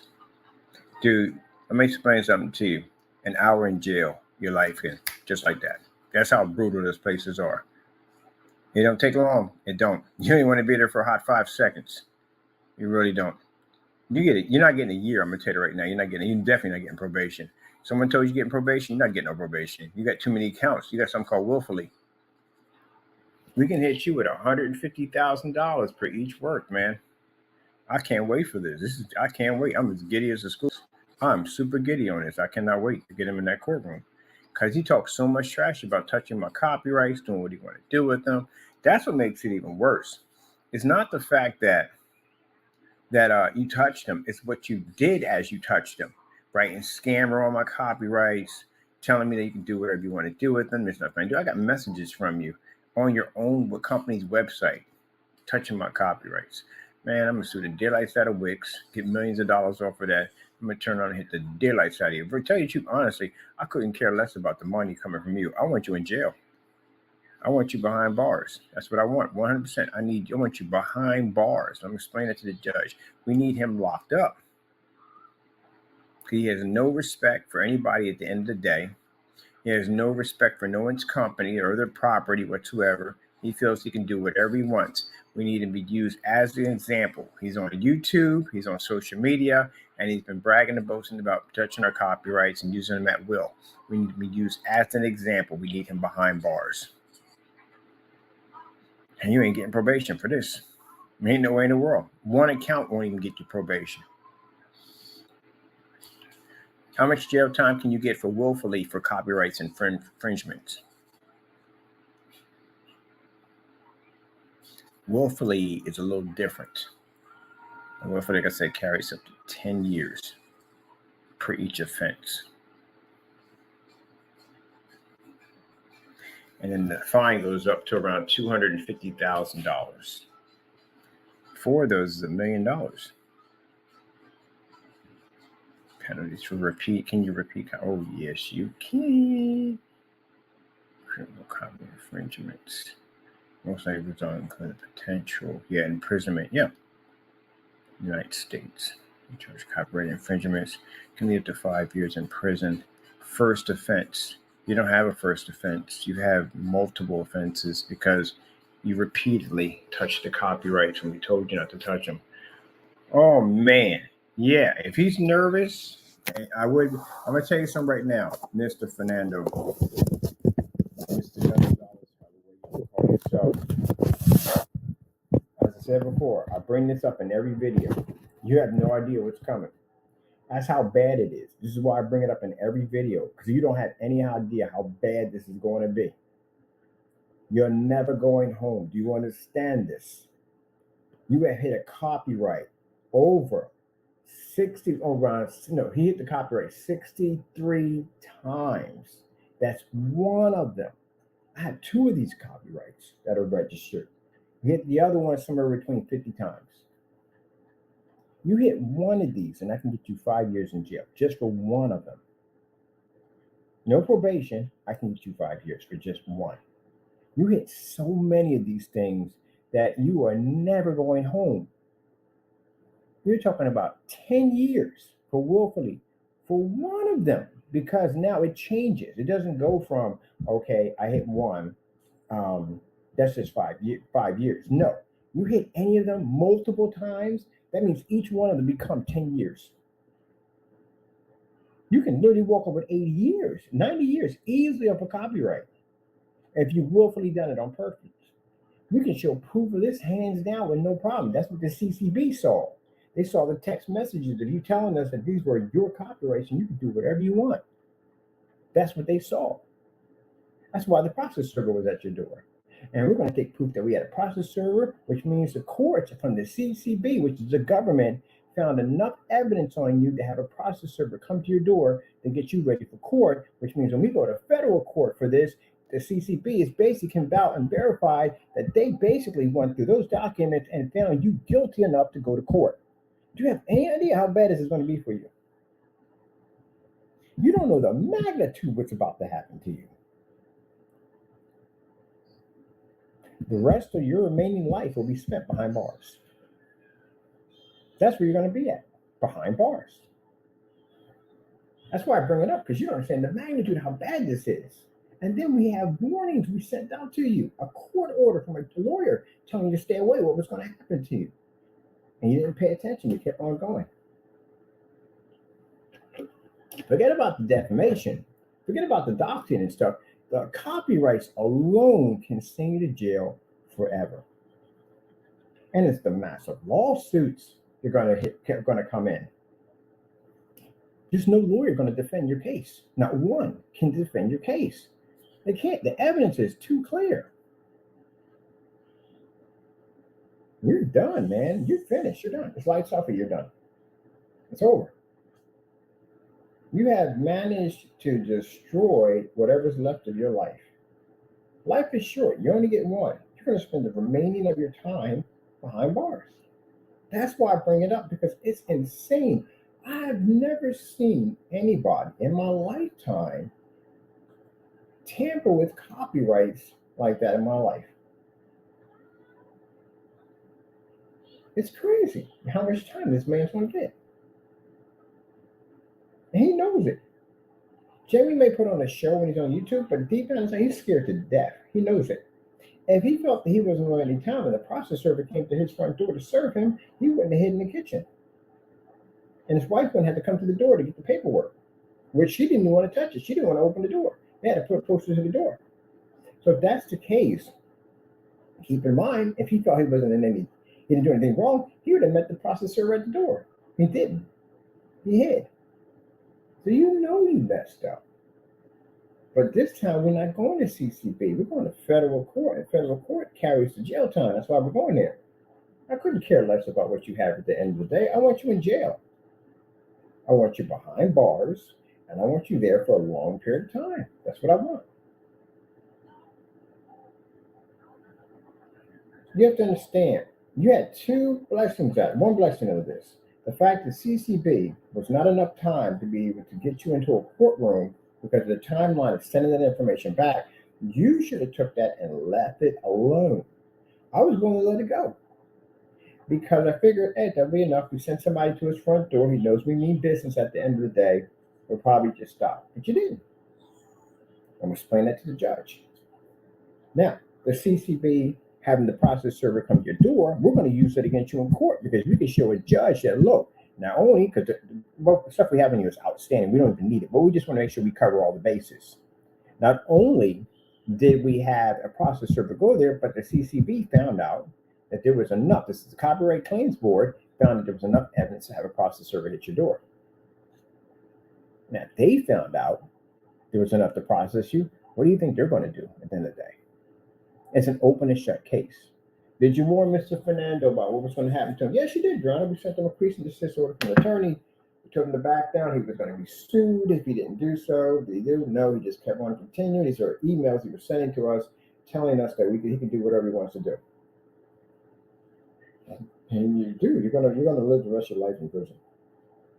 It's that bad. It's literally that bad. It baffles me. Every time I walk out and I go enjoy dinner and go sit out and eat and relax and stuff, you're going to be behind bars. You're going to be there until you pass off the earth. How old are you? Man's expected time to live on this earth is in the 70s. And you're going to do too well because you're not in shape at all. You don't take care of yourself in any way whatsoever. So you shorten your time period. And then you're going to be in that place at the end of the day, which is extremely stressful environment to be in. You have no way out of this at all. No way out of it. Not a thing. There's nothing you can do about it. It's going to happen. No way out of it. It's like sliding down the sliding board into molten lava. You're going in that direction. You're not going to the left. You're not going to the right. You're going right into it. That's where you're going at. The outcome of it's going to be awful. You can end up getting, he don't get a lot of time for this. He's going to get so much time for this, it's not even funny. And they got to read out the counts one by one. And then the post office fraud charges on top of that. He's not getting out. Mind you, there's other people linked to this. And his charges are not by themselves. There's other people on the charges, the people that we had problems with. They're on those charges too. So as this guy starts to sink, they're going to go with him. Because they're going to be bought up. And to Your Honor, he's not the only one basically involved in these activities. He has other people that he basically are on the charges. You know, we all live at. So, good luck with all that. She has never seen anything like that. In 14 years I've been in business, I've never seen anybody do anything that stupid. Even your lawyer's going to call you an idiot. That's why you can't have him contact us. Because again, you know he's going to research me. That's what lawyers do. They research.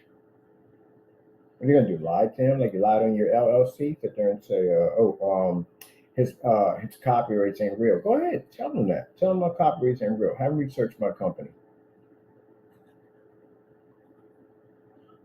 I'm pretty sure you talked to an attorney already, because in the back of your mind you figure you want to get away with it. I'm pretty sure your attorney told you, or whatever lawyer you went to get some kind of advice, told you right from the door. You're going to jail, and you're gonna pay this guy a lot of money. How many times did you touch the copyrights? It's the last person they're going to ask you. How many times did you touch the We did a real background check on the guy. His copyrights are real. They're going to tell you that. They're real copyrights. How many times did you touch those copyrights? Over 10, over 20? How many times did you touch the copyright? Did you do it over 5? I'm going to give you a low number first and then build up. You're going to jail. Anything over 1, you have 1. Anything over 1 is called willfully, right from the door. Because it means you knew what you were doing. You knew the first time you were touching them, but you went and did it again. So that's when it triggers off that particular part of it all. I would pay to be a fly in the room to hear that conversation at the end of the day. I guarantee you sat there and told you. That's why I said, if you feel at the end of the day that you're not going to go to jail for this and you're not going to basically pay out massive amounts of fines, then you can have an attorney contact me and let the attorney tell me that my copyrights aren't real and I don't have a right to basically sue you and throw you in jail for touching my stuff. And I haven't had an attorney contact me yet. And I've been talking about this since last couple months. But then, beginning of this year, I've been asking about that. Nothing from none of them. Every lawyer I talked to, and I told him what you did, their jaw just dropped open. Like, he did what? Like, yeah. Touch the copyrights. I showed him the pictures and everything. So, well, guess goodbye to him. He's going to spend the rest of his life in jail. That's where you're going to be at. No more Disney World. No more nothing at all, period. You're going to look at the same concrete walls and everything every single day for the rest of your life. Ain't getting out of that.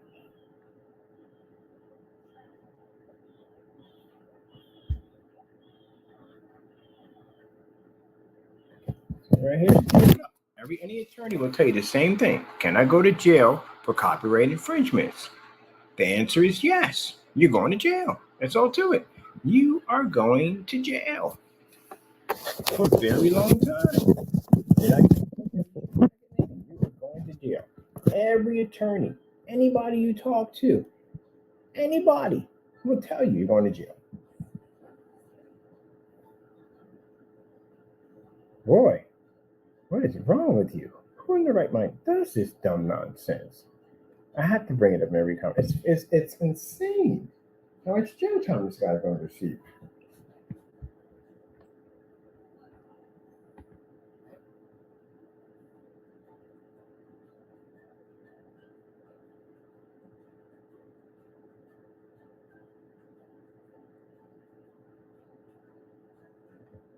Yeah. Anybody will tell you, right here.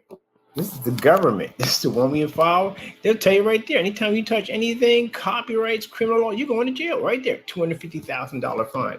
You are going to jail, buddy. Touching my copyrights without my permission. I'm going to send you up. I'm going to make sure that when we get done with you, that you will never see the light of day.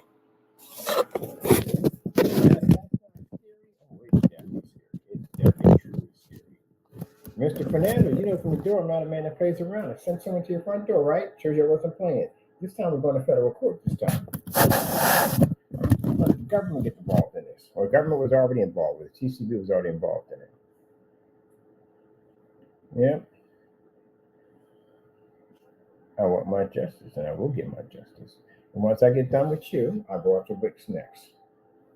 Because they allowed it to go on, and they could have cut it down, but they didn't. We'll be suing them next.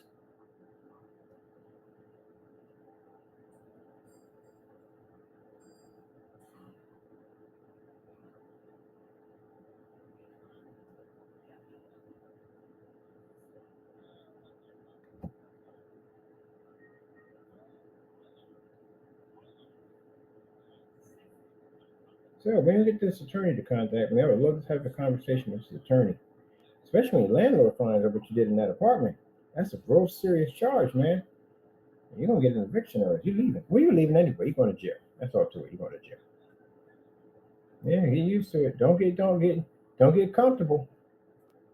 And it's interesting how you told me don't get comfortable. How you're going to try to kick me on the street. Now you're going to jail for the rest of your life. You can't get out of that, man. You got too many accounts sitting on top of your head. Well, we got all kinds of stuff on you. You're never going home. That's it. You're done. I would be scared to death if I were you. I would really be scared to death, especially if you never been there before. I've already been there before, so I know from the door what's waiting for you. Well, no, not really, to tell you the truth, because I had family and protection in there. You just triggered off the other half of that family, but that's neither here nor there. My copyright you touch and my copyright you shall receive plenty of jail time for it. You are going to jail, Mr. Fernando Gonzalez. You are going to jail for a very long time. You will spend your Christmases, Halloweens, birthdays, everything in that cell. You're going to jail. This is what you call, what some people call it, karma. Now, I'm pretty sure, like I said, you've been doing this dirty stuff for a long time to other people. But the day you walked into my room, the day you came into my channel and tried to harass me, you didn't realize this was going to be your outcome, did you? Yeah. Yeah, I think you've been doing this kind of nonsense for a long, long time to other people. I think you have. You just got the wrong person. Penalties are following the devil. I mean, he got you good, didn't he? Yep. I mean, he took 8 years and nine. He took 8 years and 9 months for me, but I got out young enough to be able to do things that I want to do and get my life together. You're too old for this. You're going to spend the remaining time you have left on this earth behind bars. And what are you going to do? You're going to sit there and file a complaint and say, oh, I'm going to sue him because he's kind of threatening you. It's the truth. It's going to happen to you. There's no threat behind that. It's a promise. It's definitely going to happen to you. I have copyrights. I went and applied for my copyrights to protect my Q and protect my company's name over on Black Series Edition. And you went in and I sent you those copyrights to tell you to stay away from my stuff because it is copyrights. And you ran your mouth some, oh, this is fake. It's not real. I do what I want to do. All right, no problem. I got your text messages saying this to me. And I got multiple pictures of you touching my copyrights. So you're going to jail. Had a lawyer even reach out to you, tell you, hey, you keep touching Mr. Bird's stuff, you're going to go to jail. And you kept doing it. So you were warned, you were told, you did what you wanted to do. So now it's called willfully. I couldn't care less about them taking everything from you because I am going to take everything from you and have it all sold off to give us back our money. And debt collectors don't want their stuff anyway. We don't care about that. I want you in jail. I want you behind bars. I think you sitting behind bars in jail will finally give you a reality check about how to treat people better. Because I think you've been this nasty person for a very long time. I think you did a lot of people dirty in your past. You bumped into the wrong person. You ever heard that term before? That be careful how you treat people because you never know when you're going to bump into the real deal. And you bumped into the real deal. You bumped into a person at the end of the day knows how to handle his business. I could have went out and did the same thing you did, the same dirt nonsense. I could have. But I'm more mature than you two at the end of the day. I just copy all the dumb stuff you do and we log it and keep it on file to bring it against you in court. You got the wrong person. Now the wrong person turn around is going to take you to court for copyrights and you're going to jail. You're never getting out.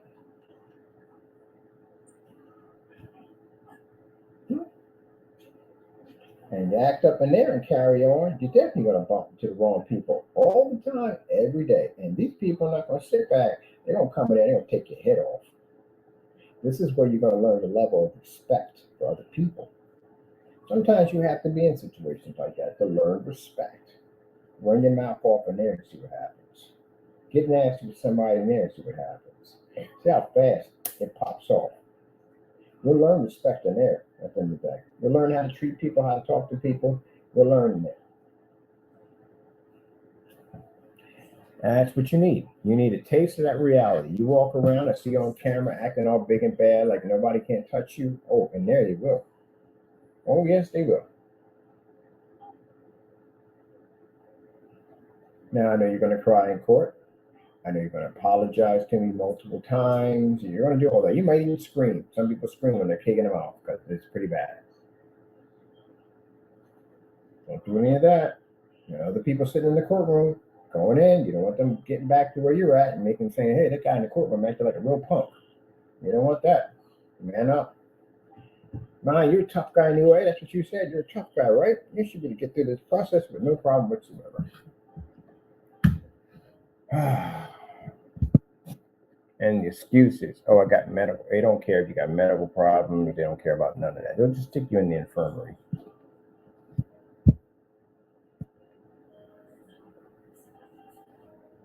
So at the end of the day, you follow the devil, didn't you? Except the difference is the devil's going to take everything from you. And he has. He's going to take it all from you. And he did. He got you to play that game. He whispered in the ear and told you, touch the copyrights, touch the copyrights. Do what you want. He can't do anything about it. Touch the copyrights. Pumped you up, made you do all this stuff. And now look at the situation you got yourself into. He is scared to death. He's scared to death. He is scared to death. He should be. He should be. It's a very serious charge. It's a federal charge. Very, very serious charge. That's why I can't have no attorney. I'm waiting for the attorney to contact me from them. Nothing. We can get no emails, no nothing. We can get anything. Nothing.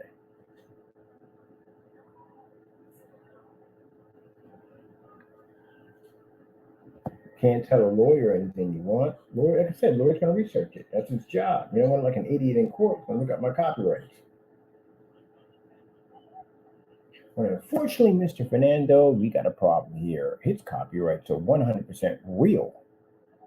So, question I have to ask you. How many times did you touch these copyrights?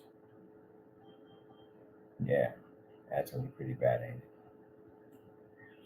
Now, when that attorney reaches out to me finally, Mr. Burden, talk to you for a minute. Yeah, I represent so and so and so. We already know for the fact that your copyrights are legit. We know you touch your copyrights multiple times. Oh, that's good. You know that. Did you know that basically he wrote on our copyrights? He called our copyrights scammers, and we did all kinds of defacing on our own copyrighted material. We have text messages from him telling us that he could do whatever he wants. Did you get all that information? We'll get back with you. Yeah, they're going to have a conversation with Mr. Fernandez. I'm pretty sure Fernandez going to tell him all that. They're going to tell you you're screwed. The best thing that you could do is try to work something out with me. Hopefully, you can get him to maybe drop or hopefully something. If not, you're going to go to jail for a very long time and you're going to pay this man a ton of money. I got a message for you, Mr. Fernando. There's nothing you could say to me right now to get me to change my decision. Nothing at all. When we walk into that courtroom, I don't ever want to see you free ever again. Do you understand me? You will spend the rest of your life behind bars. Now, do you understand where I'm coming from? There you go. And it's meant to be. I'm not going to get in the way of destiny. If a person told me the same thing when I got in trouble like that, I probably would have went out and gotten some more trouble. Probably would have gotten myself killed in the process, or maybe killed somebody else. So it's good that it happened to me, because now I became this person at the end of the day. Because again, if I was the same person I was many years when I got in all that trouble, we'd have never had this conversation, Mr. Fernando, at all. We never would have had this conversation at all. I'd have just got an airline ticket. That's all you need to know. And some people, some good friends of mine. That's all. That's all you need to know. That's what would have happened. First minute we would have ever spoken, had a one little conversation, that would have been it. You'd been challenging my authority, which means I would have to do something about it. But I'm not that person anymore. That person died a long time ago when I got baptized. So I'm a different person now. I handle things a different way. I take it to court and I sue daylight Saturday. But before I do that, I have to make sure I have a mountain of evidence. Now, some people are harder to get into a courtroom because it's kind of hard to get that evidence on them. Some people are extremely easy. They just give you buckets of it. And then when you can't take any more, they just keep giving you more. That's what you did. Gave us so much, it's unbelievable. And the lawyers are going to tell you at the end of the day that you need to contact him, or they're going to try to contact us and say, look, is there any way possible we can keep this going to a courtroom? He's willing to pay this. We don't care about your money. I want your time. That's all that matters to me. I don't care about your money. I don't want it. It's your time is what I want. I want you behind bars. That's it. That's all I want. It's nothing to do with money. You're being sued anyway due to the fact that that's what happens when you touch a copyright. It's one of the things that come with it. You have to be sued for that kind of money for touching it. But I don't want your money. So you can't buy your way out of this in any way whatsoever. I want time. That's what I want. And that's what I'm going to get. That's why I'm taking it to federal court. I'm going to get that. I can't get it with the CCB. I did try to give you, I did. For anyone that says that, oh, that's wrong, it's not Christian like. Oh, it is. Because again, I took you to the CCB. I took you to a place I can take 30 grand out of you and you wouldn't get any jail time. That's why I took you there. Because you wouldn't get jail time, just a fine. But you disrespected that too. And even the Lord blessed you on that because we ran out of time. We literally had enough for a process server to come take you to court.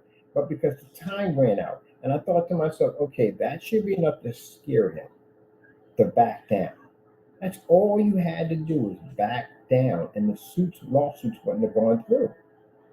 But you got on YouTube and said, oh, his claim was fake and he couldn't do anything about it, and you just followed the nonsense. So now we have to come in and really hit you. You didn't give me an option there. So now we're going to be in federal court, and this time around, you're going to get sued and you're going to get jail time. Now, you can get on camera, you can laugh all you want, but everybody knows what happens in copyright infringements. They already know. You got to get out of this. Everybody knows you're going to jail. There's no way out of this. From the substantial evidence we have on you, everybody knows that you are going to jail. There's not one person you can talk to on YouTube right now that's going to sit there and say you're not going to go to jail for this. Any place. Not in your family members, not in your mother, your father, nobody is going to sit there and tell you at the end of the day that you're going home. You're not. 63 accounts. Oh, you're not going anywhere, buddy. You're going to spend the rest of your life behind bars that you're going to be at. Touching things that don't belong to you. All this stuff is sitting in the police files right now. Stuff we have here. They said bring everything to the courts, which you already have. This stuff right here, look at this, touching cubes without permission. Get yourself into the dumbest situations. And you say this is my new logo, right? Remember that? Yeah, my new logo, right? Defacing our logo, putting whatever you want on it. Yeah. Right. Scam across it, all kinds of stuff, man. Each one of these carry a 10-year prison sentence. Each one of these carry a $250,000 fine for each time that you used it. Tons of them. They even got the Black Series edition. Finally, you're still going to have to go to court over the Black Series because it also too carries a copyright that you also touched. So you got two accounts. So what I mean by you're just not going to get out. There's no way in the world you're going to get out with probation. It's virtually impossible. If anyone tells you you're getting probation, they're just telling you that because they're trying to be nice to you. And like I said, contact a lawyer. That's what you do. Have him reach out to me, and then he can talk to me and he can tell me that you're not going to basically. This is the second copyright. This you wrote scammer across my copyright, and then you turned around and you posted it on your website. This alone, Mr. Fernando, is going to carry another 10 years in jail for you. Right there, Corrosion Metallica Spray Paint 2.0, right there, on your website, right? Right on your PayPal shop right there. Yeah, there you go. You're not going home, buddy. They come over and put them handcuffs on you, you're going to cry. You're going to beg, you're going to do everything you could possibly do. It's not going to help you. Just take it like a man and get it over and done with. It's my copyright sprayer. Register right there. Showing you touch my stuff at the end of the day. Those are new copyrights, by the way.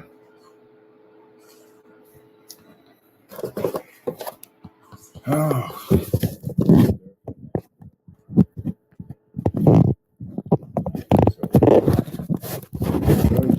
Life is short. You only get one. Any time that's taken from you off this earth, this time you do not get back. Make a question, what's your wife going to say about all this? And she's not going to be happy with this at all, period. She's going to be very upset. She might even call me. I'm pretty sure she probably will. So why her husband's sitting in jail. I'll explain to her. Her husband, you've seen the documents, committed copyright fraud. But he's also got mail fraud and a couple of things. They'll send her any documents she wants. Because you probably will tell her that they were out to get you for no reason whatsoever because you lied, Mr. Fernando. But also, too, I will show her a very important document that we did warn him that this was going to happen and he ignored it. This may get you a divorce. Wait till she finds out that you had an option to get out of this. Oh, yeah, he had an option to get out. We gave it to him. This is the lawyer who sent them the document right to him, telling him that if he backed down, we were going to have a problem. And she was the one at the door when the CCB, when the process server came to the door. Guess what else? When the process server came to your door, because I remember I heard her on the phone when the process was on the phone with me. When the process server was at your door, we didn't have enough time to process it. So we were going to let it go. Figured that would be enough to scare your husband. But he kept attacking my company. You got a divorce coming, buddy, because she was there to witness that. And she's going to be ticked. So you mean to tell me we're getting sued, you're going to jail for the simple fact that you had two options to get out of this and you took neither one of them? Means you have no respect for her, you have no respect for your family whatsoever because you had the option to get out of this and you didn't take it. So what do you think she's going to do? She's going to divorce you. If she divorces you, she might not get hit with these lawsuits.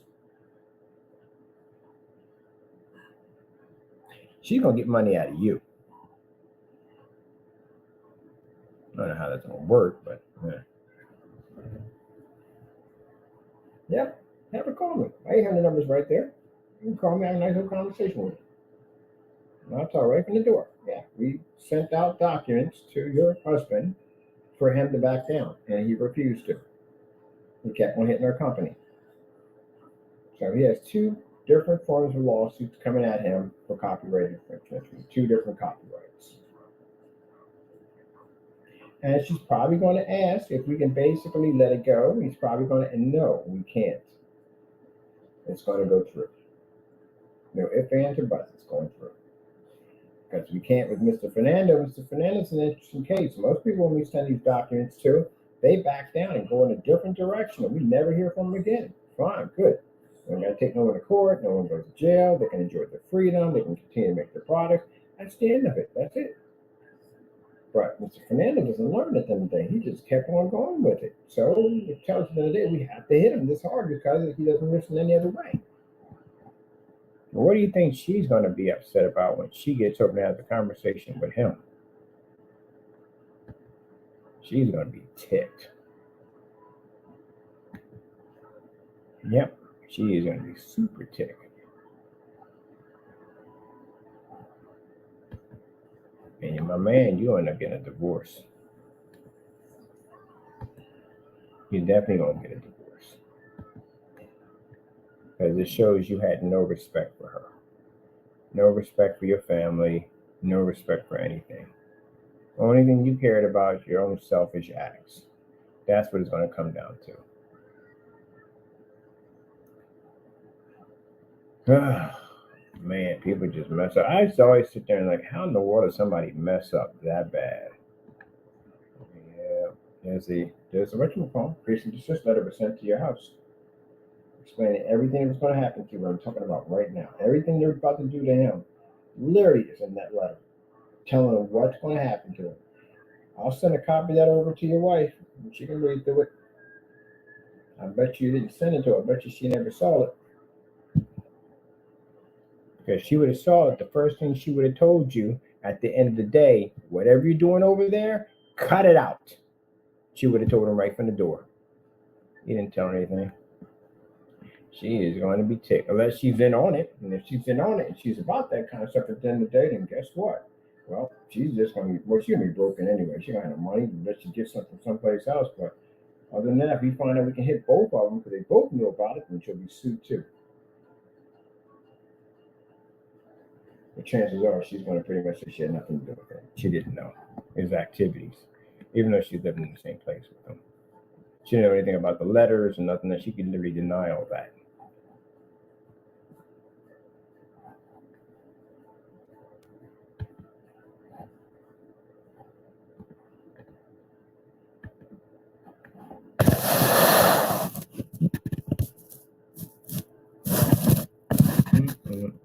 Mr. Fernando.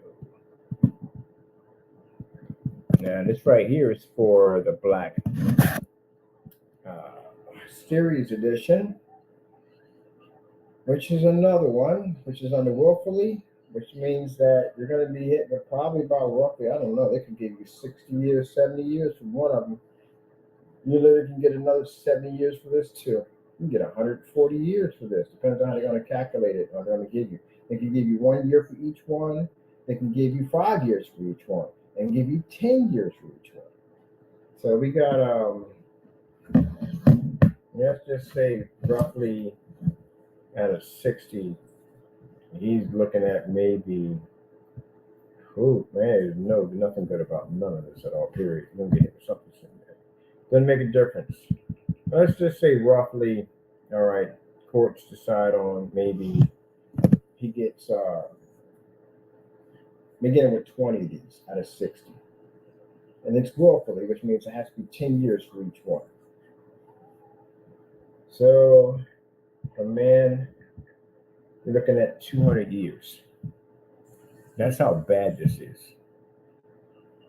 It's not like, okay, you can get like 1 year here and 1 year and 1 year. No, the minute you hit the willfully mark, which means you know exactly what you're doing, it goes into a 10 years from the door right after that for each one.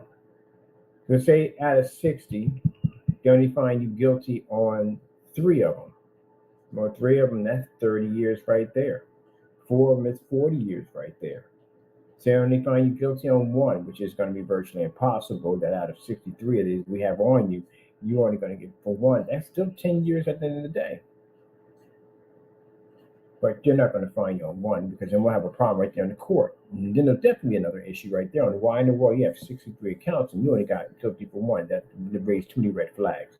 So at least I say out of that, hopefully we get maybe 50. That would be nice. That would make me happy for him to be convicted on all 50 accounts out of 63, 50 accounts. Now mine, it's just one of them. The other one too, he also hit, so he has to be prosecuted for those too. So roughly altogether, maybe you'll get like, I don't know, could get 70 years out of it. Let me see something for a minute.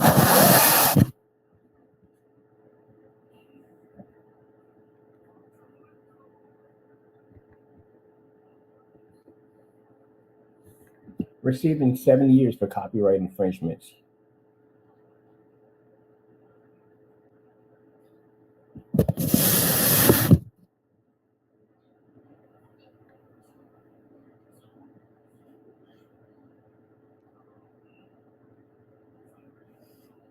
Oh, willfully.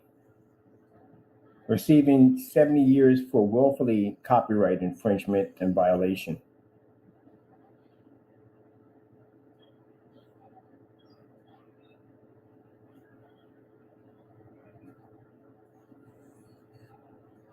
We have to show at the end of the day that you were reckless, disregarding, and willfully, and we got that already. We have enough of that.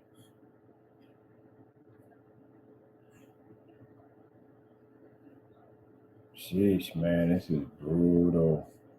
I'm pretty sure he read through all this. Let's clean this. I'm going to listen to this real quick. Let's see.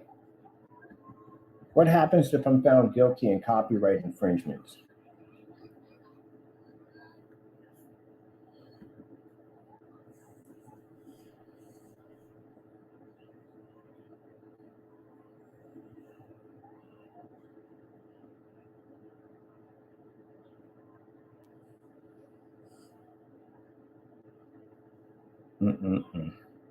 Try to avoid this, man. I really did. You did not listen. Why didn't you listen, man? Why did you take the letter when we sent it to you and just go in a different direction? Why? Trolls at the end of the day, pumping you up at the end of the day, making you believe that you can do whatever you want to do, right? Oh, man, okay.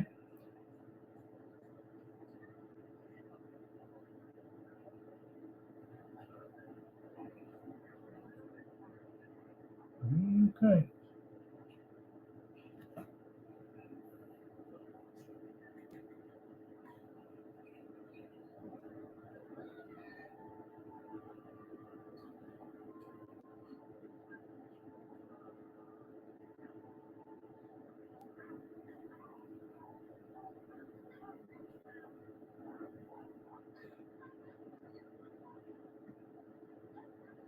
Mm-mm-mm.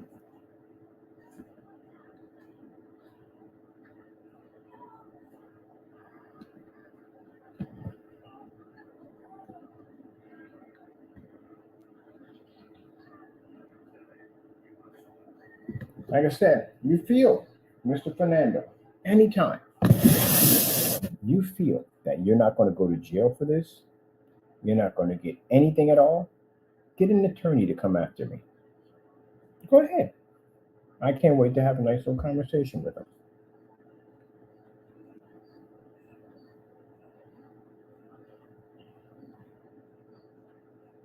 There's all kinds of information to tell you exactly what's going to happen to you. Yours is pretty bad. Most people get hit with one of these. Like, so they struck one of these, and it's scary if you hit one of them. You get multiple ones. You're going to have to hire some kind of attorney to get you out of this mess. I'm pretty sure you went through all these. What I need to know. You're screwed.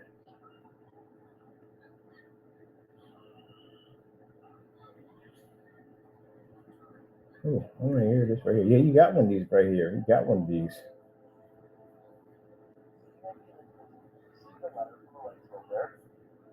Telling you in sum and substance that they've caught you red-handed. Usually it will include a screenshot, website, or some other evidence, a snippet of evidence, which demonstrates that you infringed that person's work. And legally speaking, they're entitled to damages. Now, oftentimes we get asked whether this is a scam, whether it's a shakedown. There's also a term out there called copyright trolls. But make no mistake, if you're receiving this threatening letter and there's evidence in it that you've infringed, there's quite a good possibility that you either will be sued, or even worse, perhaps you already have been sued over this infringement.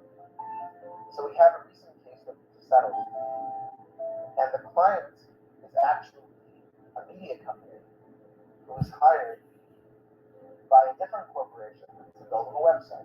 Very common scenario.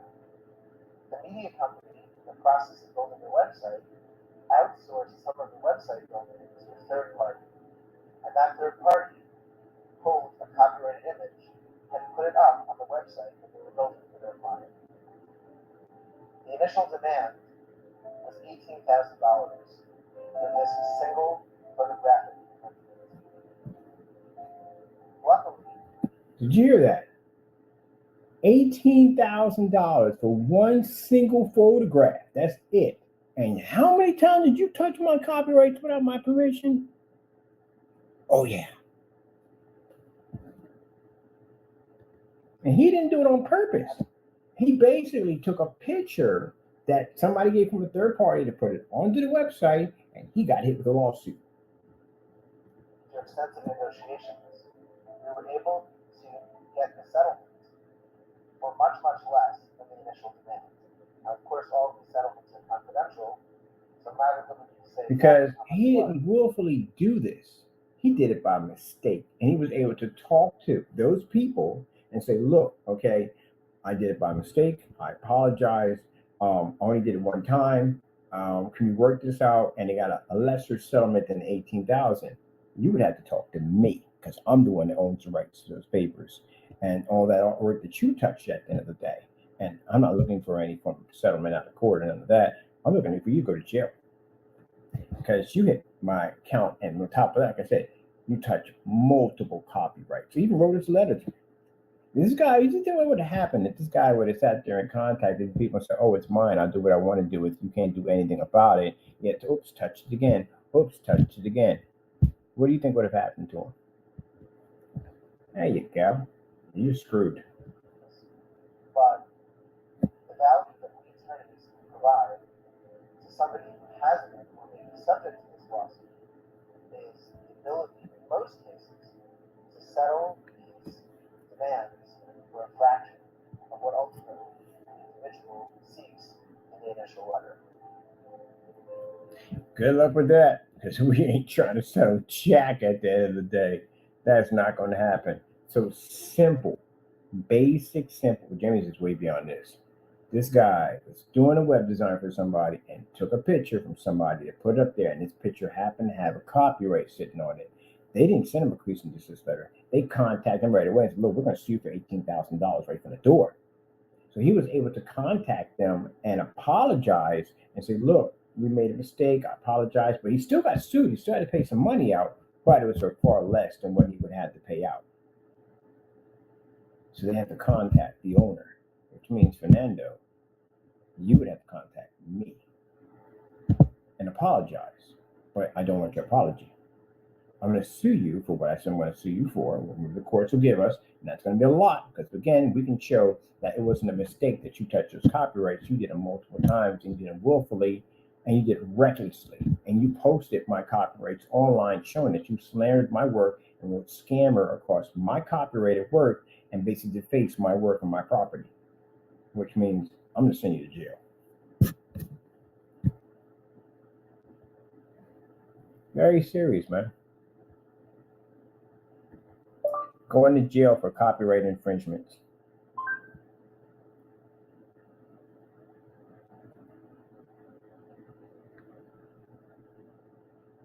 Man, don't play around with this, man. People get thrown in jail every day for this, man. You don't touch people's stuff, man.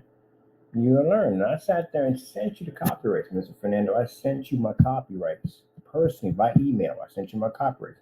And I told you before all this got started, don't touch my copyrights. And you said, I'll do what I want to do. Those are fake. They're not real documents in the day. Well, now you're about to find out. Yeah, it's a very scary, scary situation he got himself in.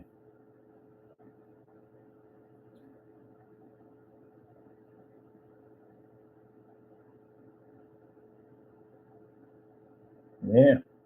YouTuber went to jail for copyrights. You're a YouTuber, right? And you went on there and you posted my copyrighted material on YouTube, on social media, on your business website, showing that you were defacing our company's copyrights without our permission. All right then. Guess what? You're going to jail. That's all to it. You can get on YouTube. You can talk all the trash you want all day long. You can sit there and talk about, I'm not going to go to jail. He's just making stuff up. Well, Mr. Fernando, if I'm making stuff up, have an attorney reach out to me.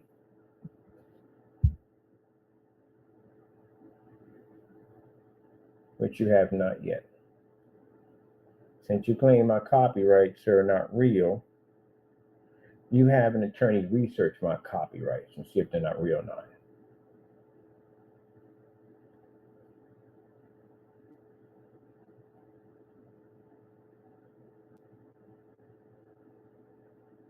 Shit, another person got himself in trouble doing something. Same thing he just did.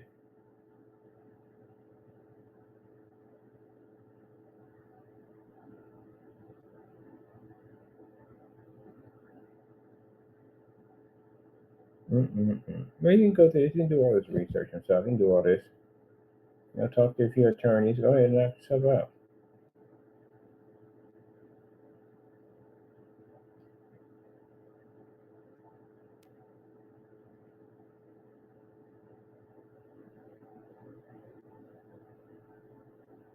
You want to be a troll, right? You want to be a copyright troll? That's where you want to end up at, Mr. Fernando. You're going to jail. That's what you are. You're a troll on YouTube. That's what they call them, copyright trolls. You're going to jail. When I get done with you, when we finish with you, then we'll get ready to start with the rest of the stuff. The defamation lawsuits will come in after that, because you'll be serving jail time. We're still going to hit you with charges as you're in jail and more lawsuits. So defamation, which is involving cyber crimes. This means from there, we're going to remove everything about you, your websites, all that. We're going to wipe all that clean, because you can't be on there. If you have these criminal charges causing you to commit these crimes online, all that's got to go. So wipe all that clean. Now, for the rest of you jokers who follow this guy at the end of the day, well, guess what? Your day in court's coming because remember, you guys also committed charges. You got charges coming against you too. But yours might be a little worse. You got post office fraud charges, and they're pretty heavy. Yeah. The difference between you is the fact that we're not sending you any crease. We're just going to hit you from the door. He had opportunity to get out of it and didn't take any of them, not one. So, if you get on your feet, and mind you, it's like gag order, Mr. Fernando, which means you have a habit of getting on social media and talking about things you shouldn't be talking about. So we'll put a gag order on you so you can't say anything at all. You can't speak about it. Not a thing. Nothing.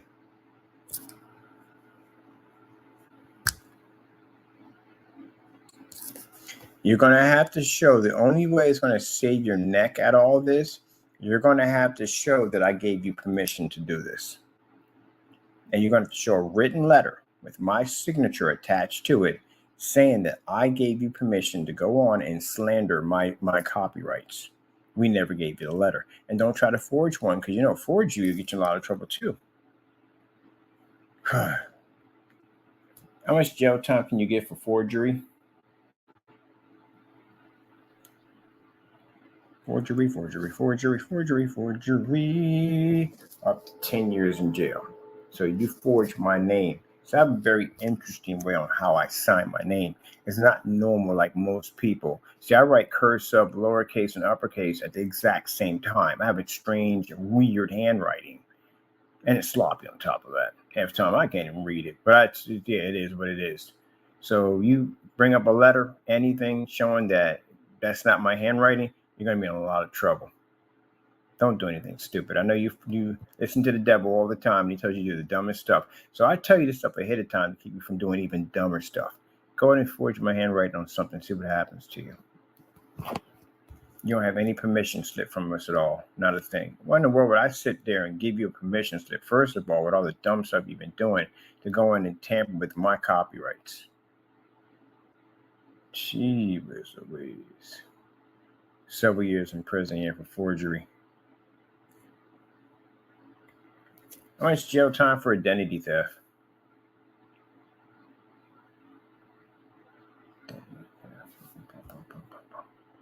$7 years in jail. This is what Mr. McAfee is facing right now from the bar, the restaurant. He stole their identity to commit crimes on the United States Postal Service. That's what he's facing.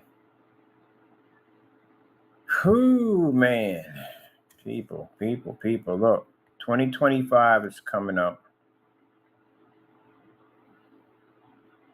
Oh, I'm sorry. It's worse than that. It's 20 to 30.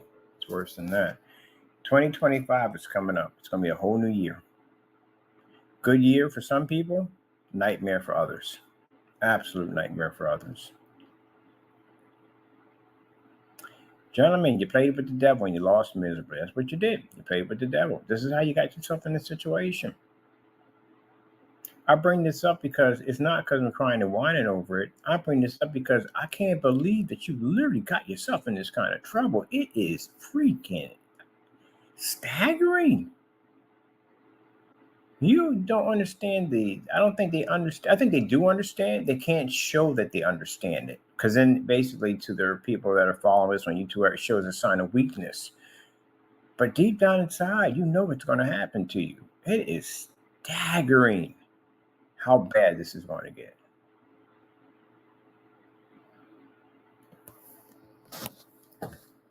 All right. I'm going to enjoy my birthday. People fight to get their freedom every single day. People fight to get freedom. People fight to be able to do the things that you do every single day. How you throw away your lives so easily. And at that, you're not young. You're older men at the end of the day. You should know better. You should know better. Sometimes people got too much freedom. That's the problem. They don't know how good you got it. Throw it away just like that.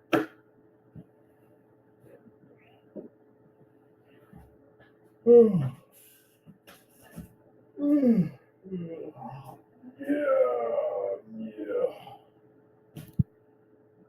gentlemen, I'm not going to take me a walk. I'm going to enjoy my freedom.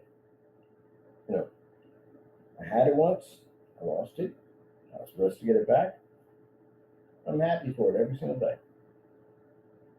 That's why when you were doing the dumb stuff you were doing, you think, why would I do the same thing you did at the end of the day?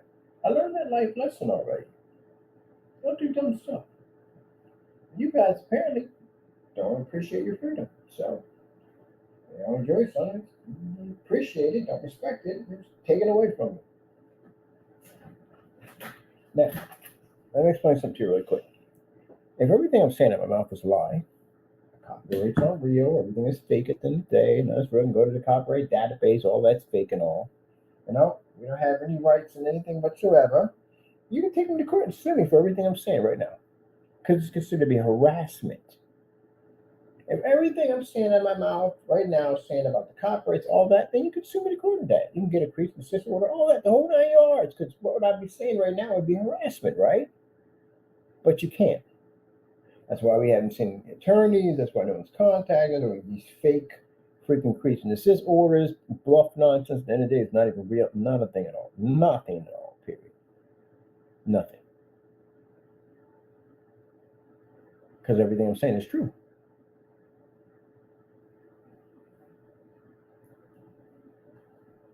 Mr. Fernando, the world isn't stupid. People in the world are not idiots. People know a copyright infringement when they see one. I'm pretty sure your groupies or whatever they call themselves looked up my copyrights and found that they were real. So if my copyrights are real, that means the fact that you touched them without my permission means you go to jail and you get sued, right? All right then. So everybody knows what's going to happen to you. They're just watching you get up on camera and smile, wave to the camera, boys, like Madagascar, and just try to play it off the best way you can. But everybody knows you're scared to death. And you should be. As I said before, prison is not the place to be. Jail is not the place to be. That's a very scary situation, it is. And you're going to be there for a while. So, yeah, it's a very scary situation.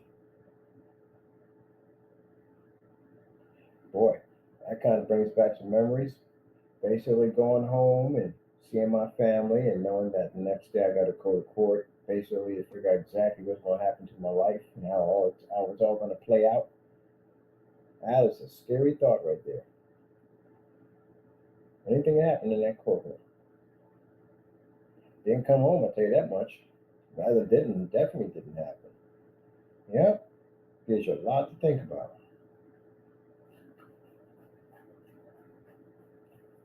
Whew. $38. Yeah, $38 for that thing over here.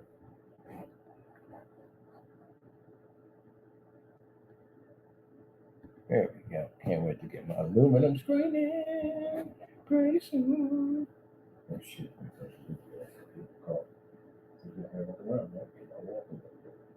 Charging my phone back. I can get myself a battery to do this. Yeah. Now, if you want to sit there and say again, you guys like to use my Christianity against me all the time by saying, oh, he's not a real Christian, Nick, he's not forgiving. Fernando, remember, I gave you the opportunity multiple times. For the way you treated my family, for the way you had Doc's addresses to said nasty things about my grandmother and my mother. My grandmother had passed away. My mother, the people that you brought onto your list, and you knew what they were doing. You knew they were going out and attacking my family and carrying on. You knew all that was going on. For the way you acted, Mr. Fernando, I should have had you buried under the prison a long time ago. I should have put you under the prison a long time ago. But I kept turning the other cheek and letting it go. Because I didn't want to see you end up in my situation. And even now, you're still on your channel talking nonsense at the end of the day. But now, Mr. Fernando, you have my 100% dedicated attention. And I guarantee you, as God said, go forth, you're going to spend the rest of your remaining time on this earth in a prison, in a cell, and you are going to pay me out tons of money that you don't even have at the end of the day. And I don't care because I'm going to bury you in debt when I get done with you. Mind you, your wife will inherit your debt. You understand? So if you're in debt, she's going to be in debt. That's what's going to happen. That's what's going to happen, buddy. And she's going to divorce you in the process. Because when she finds out that you had an opportunity, if she doesn't know, to get out of this situation, and we were going to let all this go, all this nightmare would have disappeared, and you did nothing about it, yeah, there's a good chance she's going to let you go. And I don't think she's going to wait for you forever. Who is? That's the worst letter you're going to see right there. Especially if she comes to the window and she tells you she's leaving you. That's going to be the worst, man. I seen guys at the window, like I said, scream and scream and scream and scream and scream and scream and scream and scream and scream. And nothing you can do. Nothing than a thing you can do. She's free. She can do whatever she wants to do. She can change your life, everything she wants. Marry somebody, meet somebody new, you're stuck there. You can't do jack. And I know you. The best thing I would say for you to do is tell her now. Tell her everything now. Tell her everything you just did and what's about to happen. Tell her, say, hey, look, I got this guy over in Pennsylvania. I went over and tampered with his copyrights. His copyrights are legit. I did show him everything that you did. Let her know everything you did. And maybe she'll forgive you. Maybe she'll stick in there with you. Maybe she'll wait for you. It's a long time, but still, maybe she'll wait for you. No. That's a bad situation to be in. Well, like I said, I did give you opportunities, man. I did. I can't mention how many times that I sat there and said, look, man, back down with the copyrights alone. Stop touching them. I sat there and messaged you when you contacted me. We talked back and forth on your page and just gave me insults and emojis and told me to do what you want to do and blah, blah, blah. I tried to. You didn't listen. I sat there and told you, don't want to sue you, don't want to take you to jail. Oh, you don't got the money to take me to jail. You don't got this. You don't got that. You know what I mean? You don't have enough evidence. Blah, blah, blah, blah, blah. Okay. When you called up and I contacted you, told me don't call my place no more. Don't carry on. Oh, you're not taking me to court. You can't do nothing. Blah, blah, blah. Stop it. You didn't learn anything from the process server beating on your door, did you? All right. No problem. You'll be terrified. You won't walk outside your apartment for a solid 2 months when I get done with you, Mr. Fernando. I'll have so many process servers at your front door, you will not be able to leave that place. You're treated just like COVID. You can't leave. You walk out that door, you're getting served. You understand me? I got so much evidence on you, it's not even funny. The copyrights is the least of your worries right now and the things we have on you right now. I got terroristic threat charges on you. You come here to Allentown anytime to basically fight any of the lawsuits, I'm going to have you put in prison. I'm going to get you locked up. Got charges on you, buddy. So you're stuck. You're done. That's the end of it. And anything you say out of your mouth that's not true about my business and about my company, you're being monitored. And that will also be presented to a judge to show that even after you won and we filed these charges against you, you continue to carry on and act up on your channel. Deleting your YouTube channel won't help you. Deleting your webpage won't help you. Nothing, bro. We have enough evidence on you to literally choke a horse. You just have to wait for the impact. Let's put it this way. It's not like a meteor size of a golf ball slammed into the earth. It's like the earth slammed into the earth. It's going to be global destruction. There'll be nothing left of you when we get done. Nothing. When I go to court and I put a person down, they're going to stay down.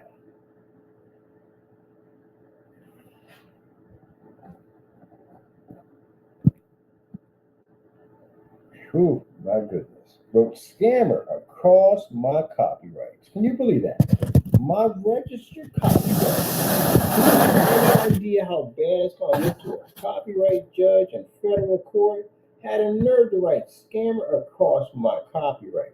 And mind you, this guy got hit for just posting it by accident, and they came after him. And he got hit with $18,000. You basically deliberately took my copyright material, defaced it, put scammer across it, and posted it on your website and your marketplace. Wix is looking at a massive lawsuit because of this, and you, Mr. Fernando, are never going home. This is a 10-year prison sentence right here staring you in the face, among the other ones. Sheesh, my goodness. I think it's not a good idea at the time, did it, Mr. Fernando? Nope. have you? And on top of that, the cyber stalking, we got thousands and thousands of messages, text messages, all kinds of stuff. Oh, it's my cube over here. He's in there touching my cube without my permission. Boom. Isn't that my copyrighted material right there? Yes, it is. Guess what? Lawsuit. Yes, sirree. Look at my that was Scammer Company. Right on my copyrighted material right there. Oh, Mr. Fernando. You're never going home. Ever. Look at that. I bet you're regretting this right now, aren't you? That's a serious mistake. Bum, bum, bum, bum, bum, bum, bum. Wait till the judge sees this, man, right here. Like, look, Your Honor, you can go right to the website. There's a copyright right there, registered, right on top of our cube that you use without my permission. How are you going to get out of this? How are your lawyers going to get you out of this, Mr. Fernando? How are they going to get you out of that? There's my copyrighted material right there, posted to my website, right there. Registration and all for everybody to see, right out in the open. How in the world are you going to get out of that?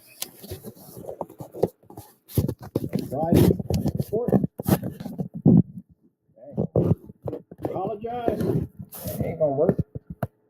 Beg. Not going to work. How are you going to get out of that? Offer me money? No, I don't care about your money. Your time is what I want, Mr. Fernando. It's your time. 50 years will make me happy. I'll tell the judge at the end of the day, we'll let all the charges drop on both of them if we can get 50 years from you. That's it. Or we can drop the money lawsuits. We don't want them. We want 50 years from you. That's it. I need you to remain in jail for the rest of your life. That's all I want. And we can get it. Now, mind, they're still going to hit you with $250,000 fine. We just won't sue you on our end. We'll let that go. We want to be happy. We need 50 years without parole. That's what I want. That's it. That's all I'm asking for. Nothing more, nothing less. That's all. 50 years without parole. I don't want you to get parole. I don't want you to get out. I want you to stay in there. You need time to evaluate life. Yep. It hurts more when you're older. When you're younger, you get some time. You get some time to get out. You get out when you're 60, maybe 70, you get out. At least you get out. At least you get out. But in his situation, he's already at that age, so I don't know. Man's time is short. May have 10 years left in you, may have 5 years left in you, may have 1. But you don't want to spend it in there. It depends on where you spend it at. That's the problem. Time is short. Depends on where you spend it at.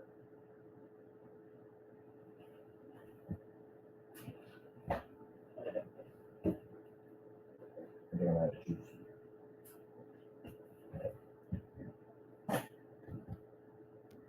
And Wicks, on the other hand, she was the weed. Like, really? You couldn't have not made that any easier for me? Literally? Yeah, that's the conversation, which is right there, Jimmy. My copyrights. We showed the courts. The similarity.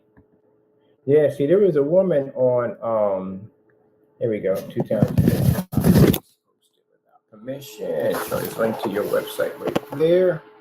The courts. But there was somebody on Etsy, I think they were using that.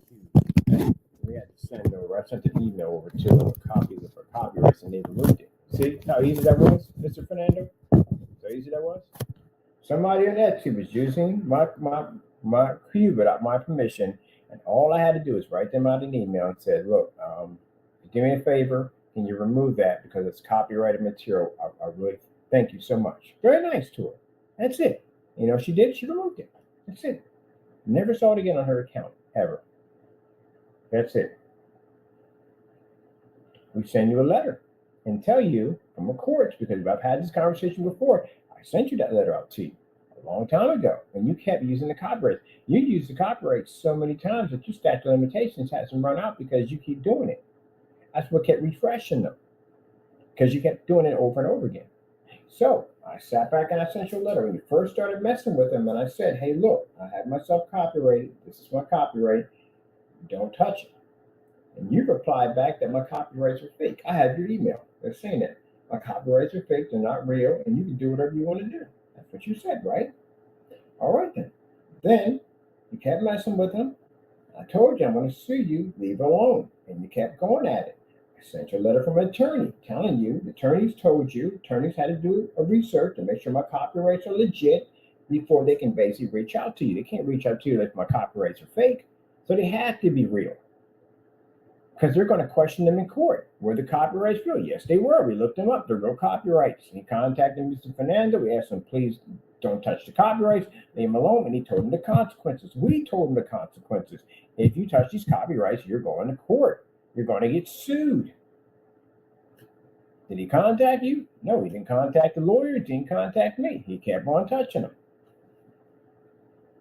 CCB got involved in it. They basically found him guilty and was enough evidence to hire a process server to come to the front door to serve Mr. Fernando for court. Mr. Bird, how come you didn't go in and follow through? Well, basically what happened was you ran out of time. I figured that this would be enough for him. The reason why we took him to the CCB, we didn't want him to go to jail.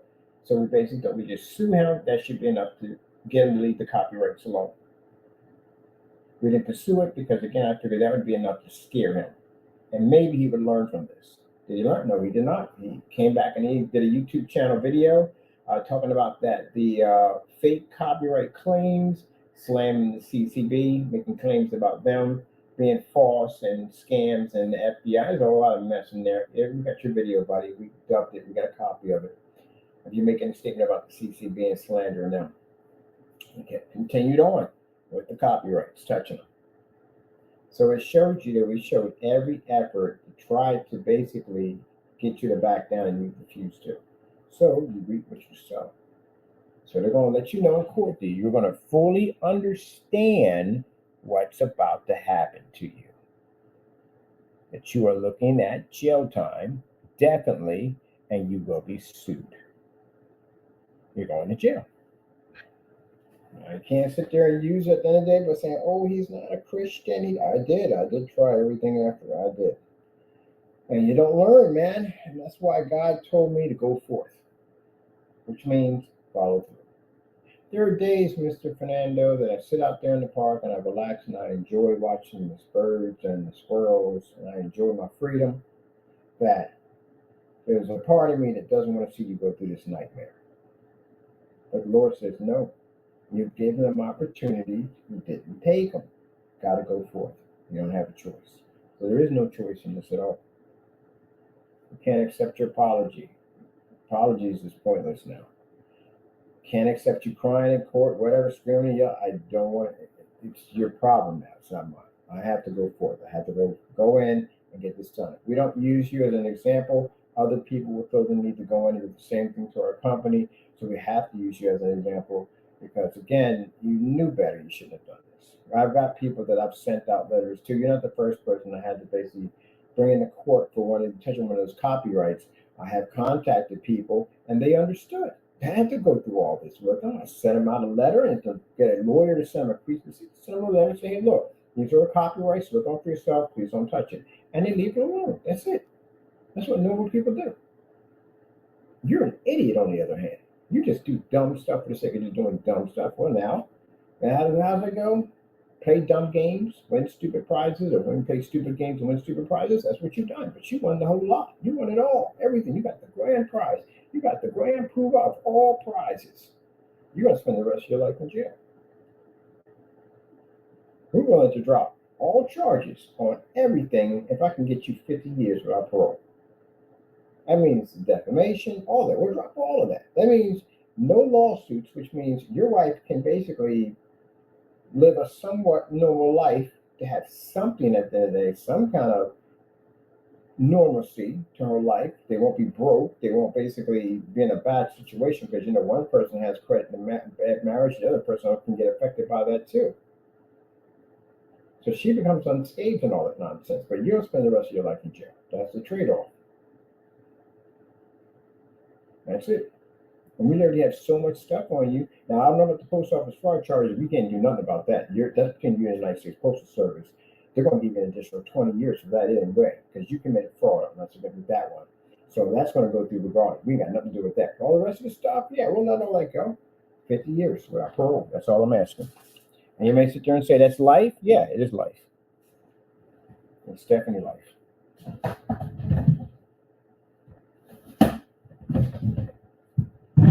Yep.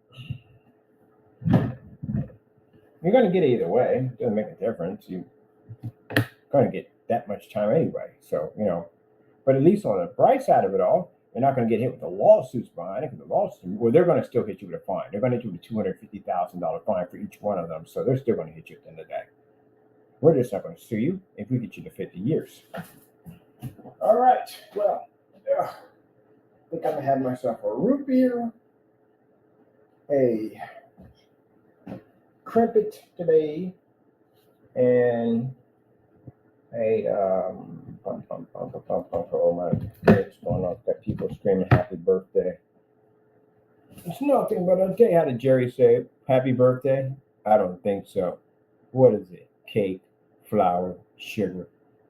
Just another day. 1 foot closer to the grave. Then when Jerry had to be serious. Oh, these people wishing me happy birthday. Thank you so much. I think I love you. Thank you. Thank you. Thank you. Yeah, my peoples.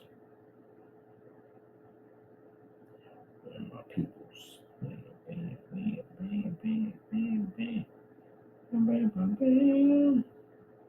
Now, I'm going to get ready for my new cardboard screen I'm putting in here. And I'm going to get ready for my new aluminum technology. New screen I'm about to put in. Can't wait for that. Hey, is my game upload anyway? I know what that. Is that part of the controller for that? I'm going to check that out real quick before I jet on out.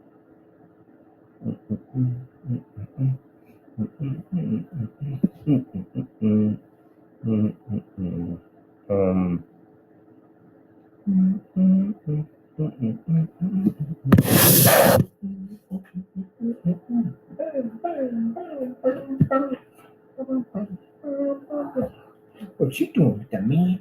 With that, man? What you doing? Long story short, play the devil's games. That's what the devil does. Told you. I warned you. I said the devil's a time waster. That's what he is. That's his job. Keep you occupied on other things. I warned you. You didn't listen.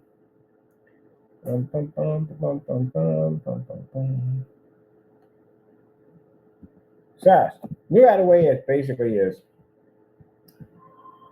just be a good thing for you. And the reason why? Because at least you're going to be still alive at the end of the day. Because Mr. Fernando, you do some real dirty stuff to people at the end of the day. And I've seen you do dirty stuff, man. I've seen you curse people out in rooms and say some really, really nasty stuff to people. And I'm going to tell you something, man. I'm surprised that no one has come to your front door and taken your head off by now. I'm really surprised about that. God has to be watching over you because you've said some really nasty stuff to people. And I've seen this guy. When we had the whole Instagram incident, he got nasty with these people. And these people were not the kind of people you want to get on their bad side. And he got the written and carrying on and acting up. And he was using a faking account when he was doing it. Now that everybody knows where you live at. You really ticked these people off. So the only reason why you're so breathing because of the grace of God. Maybe he got something planned for you. So better you go through this situation in life than basically that one day you bump into the wrong person and they're not like me today. They're built a little differently and they handle things a little differently. And you got a problem on your hands. So better you go through this. Ooh, there we go. No playtime yet. We didn't do any playtime yet. I got part 1 of this on PS2, PS4.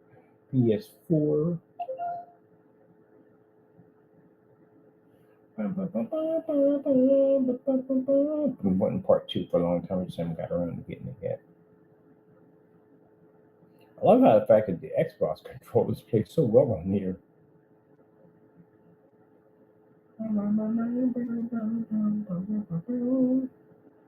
1, 2, 3, 4, 5, 6, 7, 8, 9, 10, 11, 12.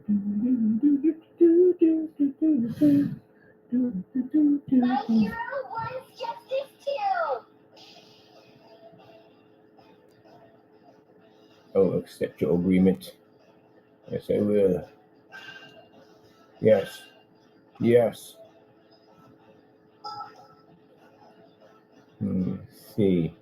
Do you wish to start the game with English voicing? No. I like the Japanese. Hope they can do the whole thing in Japanese. That'd be jacked up. I'll do it in Japanese instead. Like the settings. Not really.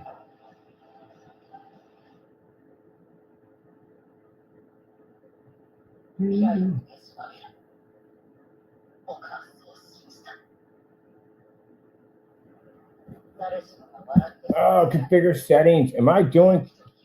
Oh, no, I've got to be doing on. I wonder if I basically did this for keyboard and mouse and not controller.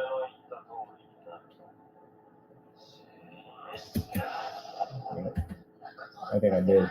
G configure settings.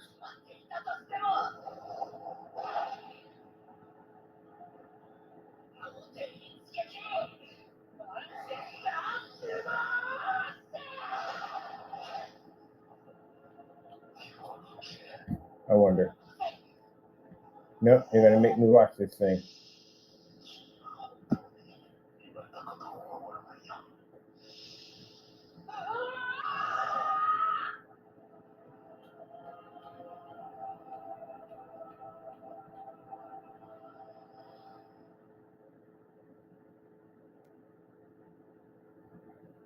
Let's see.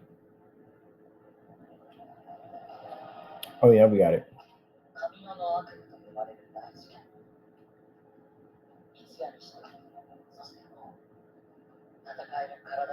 All right, let's get to the fighting scene. Yeah, let's start story mode on this.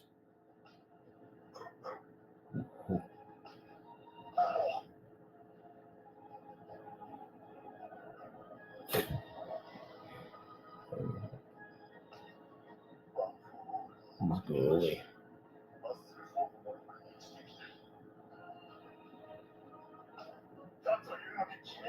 Oh.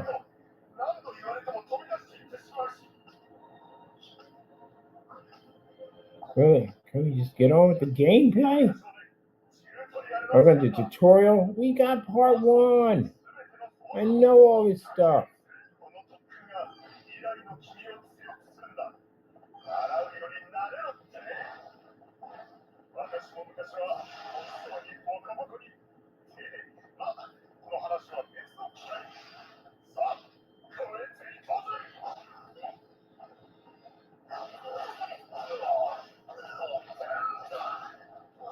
Let me tell you right now, the PC version looks so much better than the console version. And I had this on console.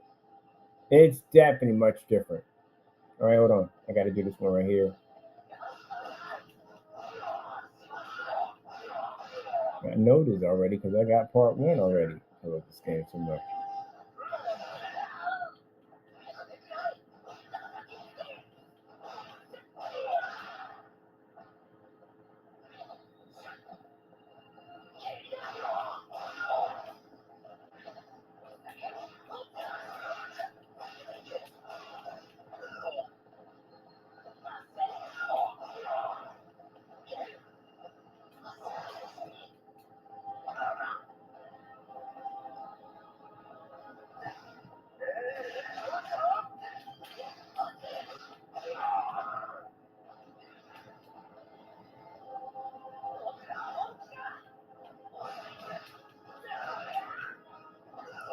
Much better.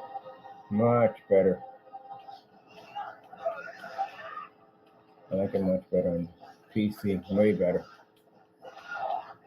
Right, I'm using minimum hardware, and it's still better. I'm not going back to console. My i9, I can't wait to get that thing done. Oh.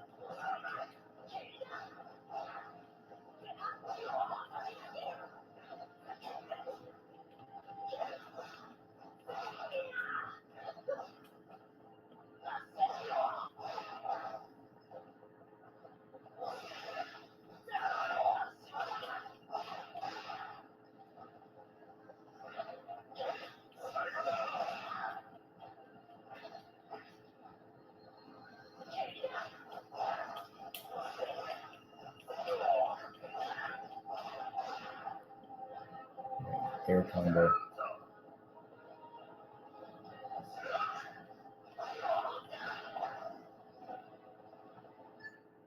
All right, we're going. Can we get to the whatchamacallit already? Because seriously, this is like.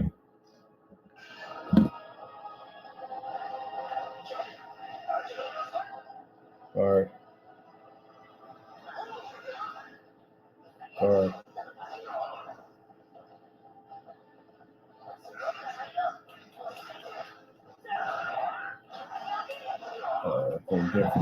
Definitely different from the console.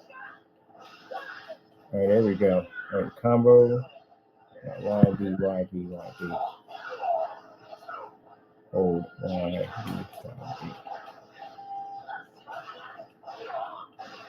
Yeah.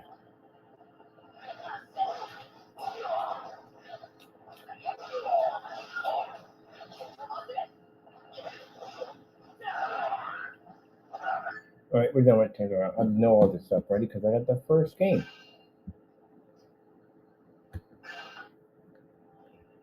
It's gonna make me go through the tutorial, which I don't want to do. All right, hey, come on, let's get.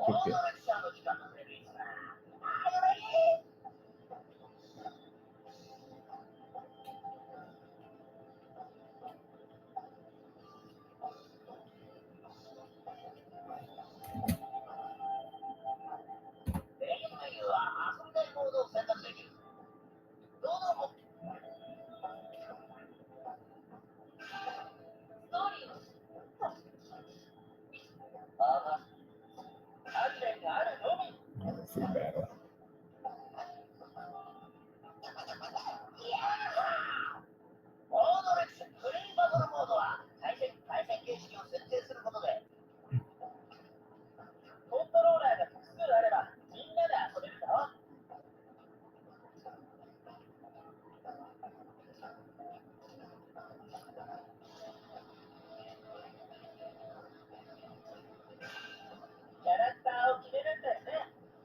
There's my boy at the Flames. Oh, I got new ones on here. Might go with somebody new. I'm taking him for my second backup. Get back over there. No, him. See? Mouse is much more accurate sometimes, I swear. If you're trying to click. Alright. Let me see. Let's see somebody new on here I haven't played yet. See him. What about you? Oh, definitely.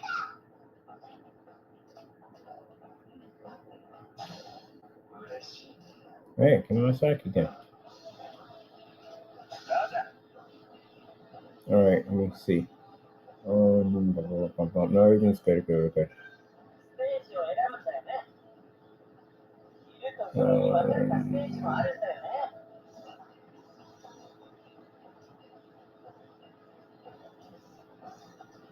it is. Did the classroom already. Yes, it's pretty quick. Oh, gotta get a bar.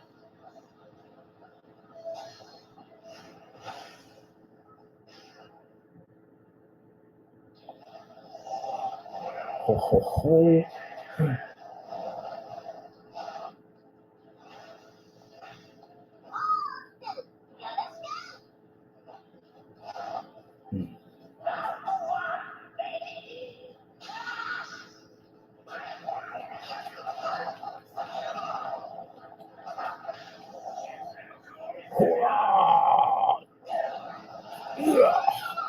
Destruction. Uh-oh. Block it. Good boy. There we go.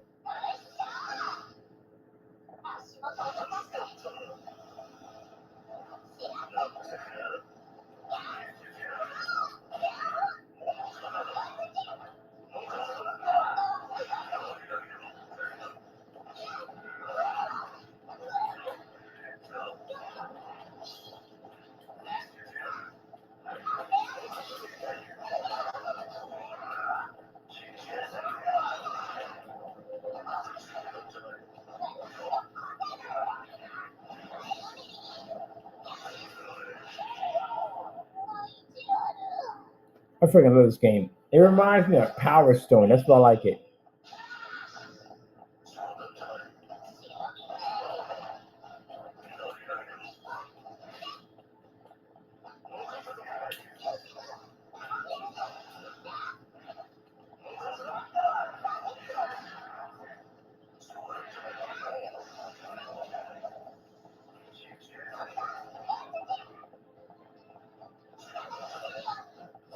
Oh, nice one. Bang. Bam. Got her against the wall. She can't go nowhere. That combo is nice. That's a nice combo. It keeps him in the air. Okay, I'll take that pain. I'll take that pain. Oh, she didn't like that combo. I mean, she hated it. Here you go. Time for pain. Bam.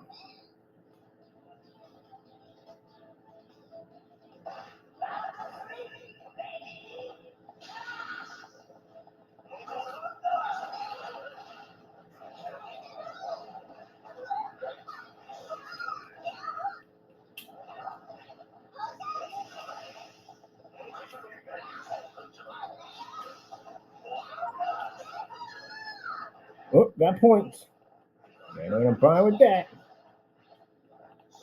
Now that you know you get your points. You get points. You can buy stuff with your points that you earn. That's what I like about this. Oh, get her.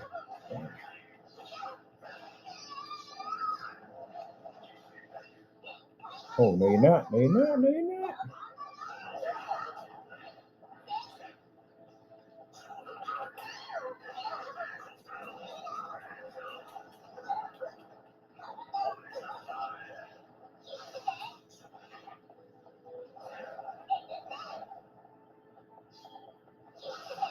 Oh, I'm trying to get under that.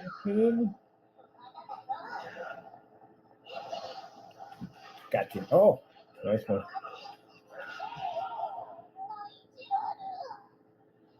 Oh, I'm freaking loving this. Freaking loving this.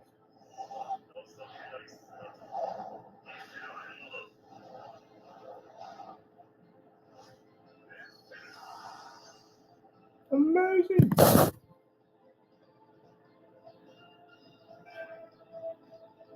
Yeah, I'm gonna leave out of here. Guess how much? $2.50. I would have paid for $2.50. Yes, I'll take the improvements. Yes, thank you. I love this game. Let me see. We're not gonna go to the store yet. I want to.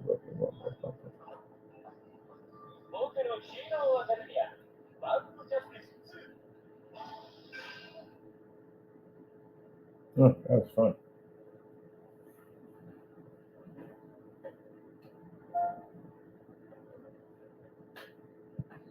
Finally found the Defender right there. That is a version of Defender. Finally found that. And I got a couple more download games I'm getting in here.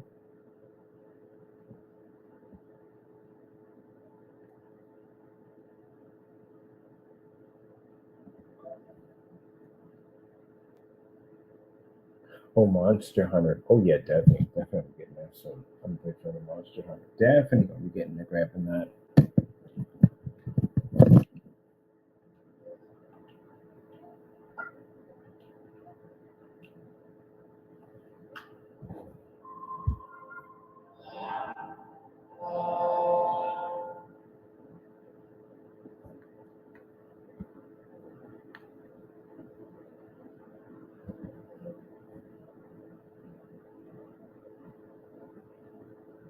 Bum, bum, bum, bum, bum, bum.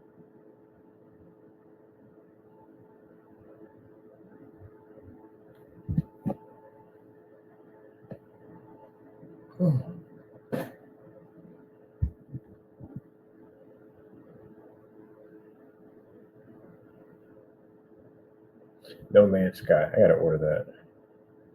He updated it. Can't wait to play it. That's pretty good. Definitely want to do it. We have let me see. Categories. Categories. Controllers. Arcade games in there. Right, I'm supposed to be done. I got things to do. Hey, at the end of the day, I know I say that a lot. At the end of the day, at the end of the day, at the end of the day, at the end of the day.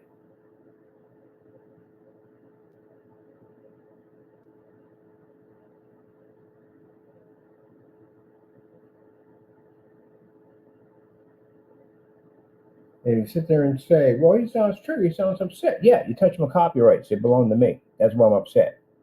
So, again, I told you, the last thing you want to do is see me walk into a courtroom upset because it's going to be brutal for you.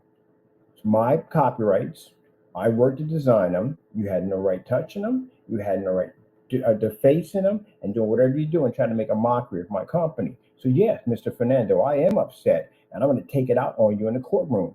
I'm going to sue you. And on top of that, I'm going to make sure you never see the light of day. You have my word on that. So, yeah, I am upset. That's my work at the end of the day. You touched.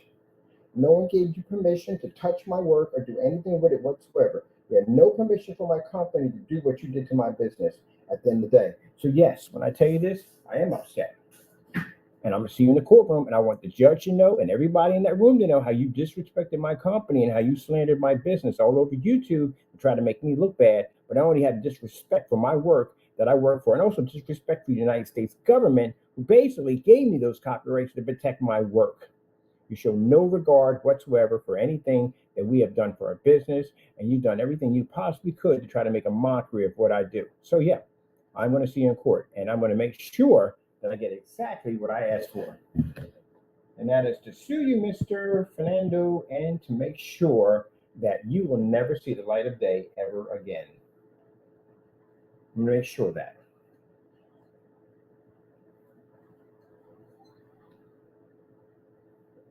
So I want you to know that 100% there's a promise that's going to happen to you.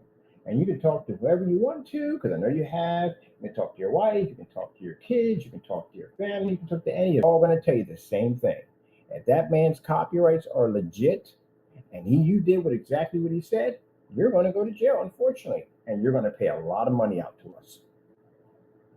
Talk to lawyers, whatever you got to do. Okay, talk to police officers, whoever. They're all going to tell you the same thing. You're going to jail. They're going to tell you the best thing that you could do is try to contact us, which they did. Contact them and try to talk to them about, hey, look, I apologize. But again, we gave you the ability to do that already and you didn't take it. So guess what? Don't call me. Don't contact me. Period. I don't want to hear it.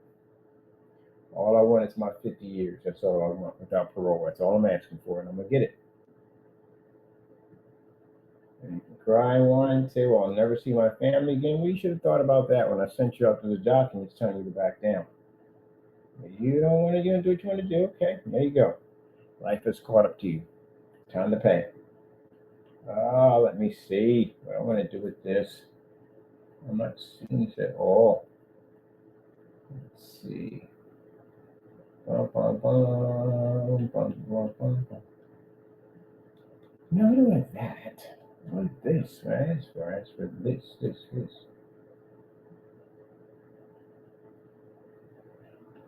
Like to buy the world of Coke. Keep it company. Bum, bum, bum, bum, bum, bum, bum. Bum, bum, bum, bum, bum, Coca-Cola. Bum, bum, bum, bum, bum. Bum, bum, bum, bum, bum.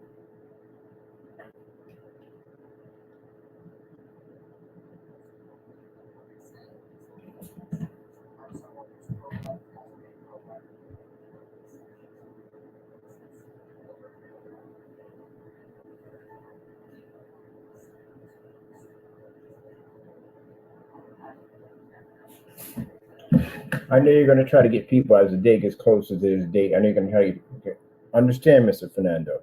No one will change your minds. You're going to go through this process. You're going to learn a lot. You are. You're going to learn a lot in this process. Don't touch copyrights. It's a very serious thing. It's very serious. Don't touch them.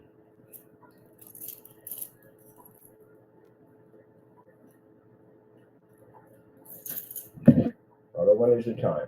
50 years without parole will be happy for me. That's all.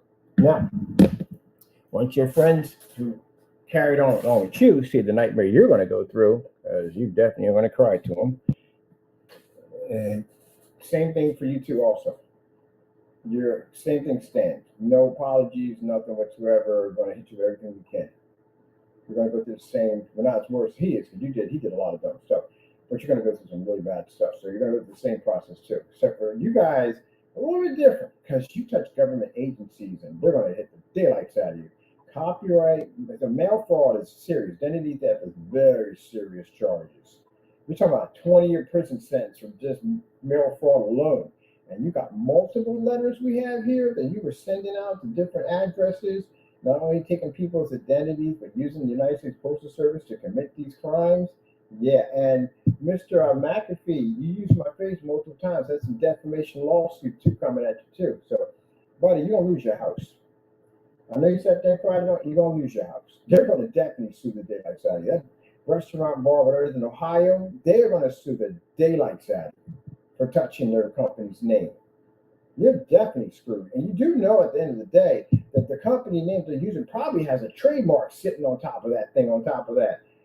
Yeah, you stole their identity to commit a crime through post office fraud. Oh my goodness, you just say it just sounds absolutely horrifying. You're never going to see your kids again, ever. They're going to make an example out of you big time. Man, that's pretty bad. It's so bad, it's not even funny. They just look at how bad this is going to be, man. And then we have your name on the postcards. I showed that to the post office. The woman was like, wait, what? Really? I said, yeah, really. Took someone's identity, used it to commit a crime, and used the United States Postal Service to do it and put his name on the postcard. Can't make it up. You can't make it up. You ever seen the world's dumbest criminals? There you go. Perfect candidate. Can't make it up. Mr. Williams impersonated a priest. Minister contacted her email or company email multiple times, described himself as a priest. Committed crimes against the United States Postal Service, harassment crimes, basically contacting neighbors and trying to make. Yeah, he got himself in a lot of trouble. He has like 16. We filed 16 against him. 16 post office fraud charges against him. Yeah. Oh my goodness, man. My goodness. We just don't want to be free. We want to be behind bars. Behind bars. It's going to be there. There's no control for this thing. Here we go. Pressing that one. Like, wait a minute. That one doesn't work. There we go.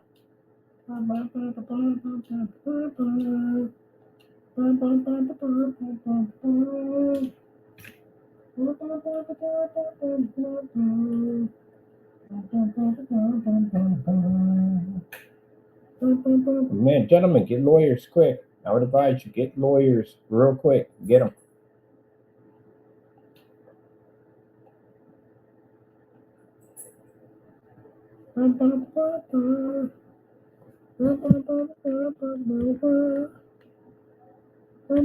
Ain't gonna help you, but you need to get something. You really do. You need to get something or somebody to help you out in what you're in. Maybe they can soften the blow for you. They could do that. You never know. Still gonna get jail time. How much jail time do you get for post office mail fraud?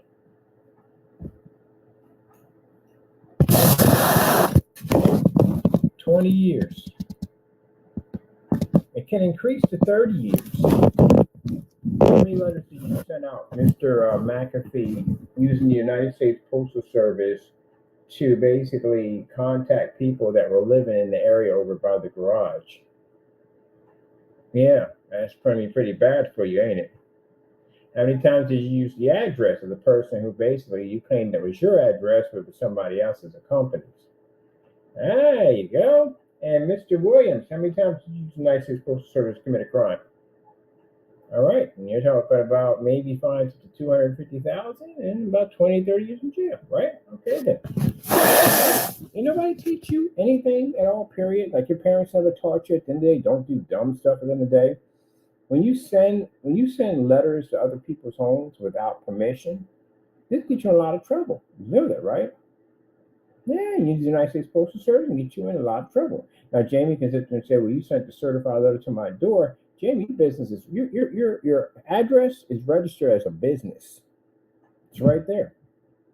It says mailing address to your business is the address you're at right now. So we mailed the letter to your business. You're the owner of it, right? And you signed for it, right? All right, there you go. There you go. When we post your address, am I doxing you? No, your address is right there. Anybody can find it. Ain't like we had to go dig it up and go find and look for it and try to track it down. All that, no, it's right there. Anybody can find it. It's public domain. Everybody can find it. So okay then. Don't stop crying about stuff. All right.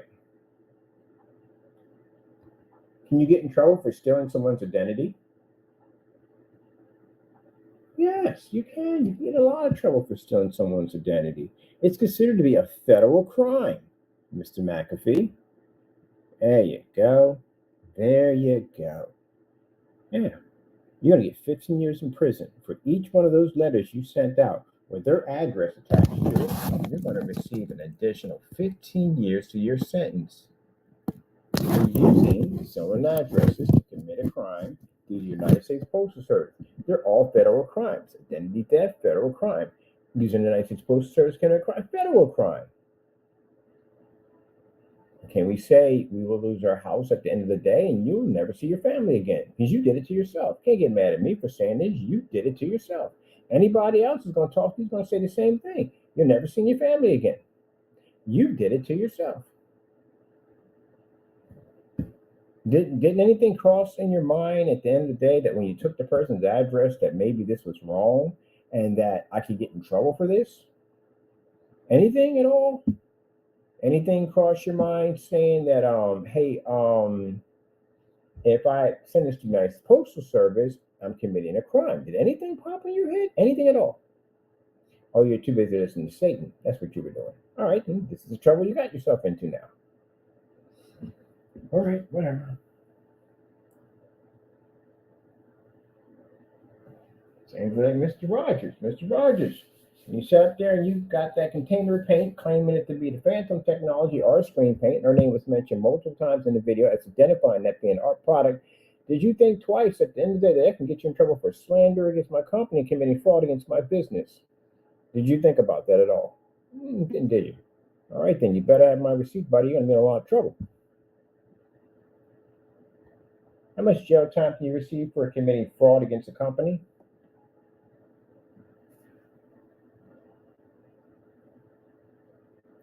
Corporation fraud. It's a $500,000 fine, buddy, if you get hit with one of these things, right? And it's about 5 years in prison. So you better have my receipts. You're going to be in a lot of trouble. Mind you did that this year, so the statute of limitations are very fresh. Mention my name twice in a video, your buddy, advertising your product, but she's going to get hit with that too also. And it's on your website, which you deleted the video off your account, but I got a copy of it, so you can't get away with nothing. So have my receipt before we get to court, or you're going to have a lot of problems on your hands. On top of that, Monday morning, I'll be contacting Homeland Security about that whole nonsense about you making paint from under scratch. For some reason, you made some statement that you were making products from scratch. You can't do that. Can't have it on your site. Have to have on your site that basically you get your products from over the counter. Like you don't even have to say over the counter. Just say you make your product, but you can't say you make it from scratch. You can't say that. So you have to remove it off your site. Okay, then. There we go. All right, we all tidied up now. We are, right? Everybody's all tidied up? All right, good. All right, gentlemen.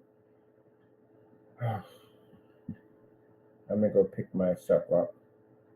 I think I'm going to see some people right now.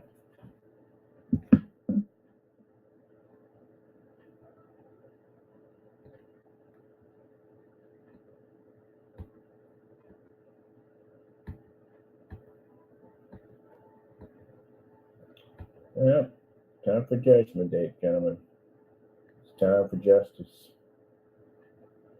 Time for you to face the music. Everybody's got to face the music.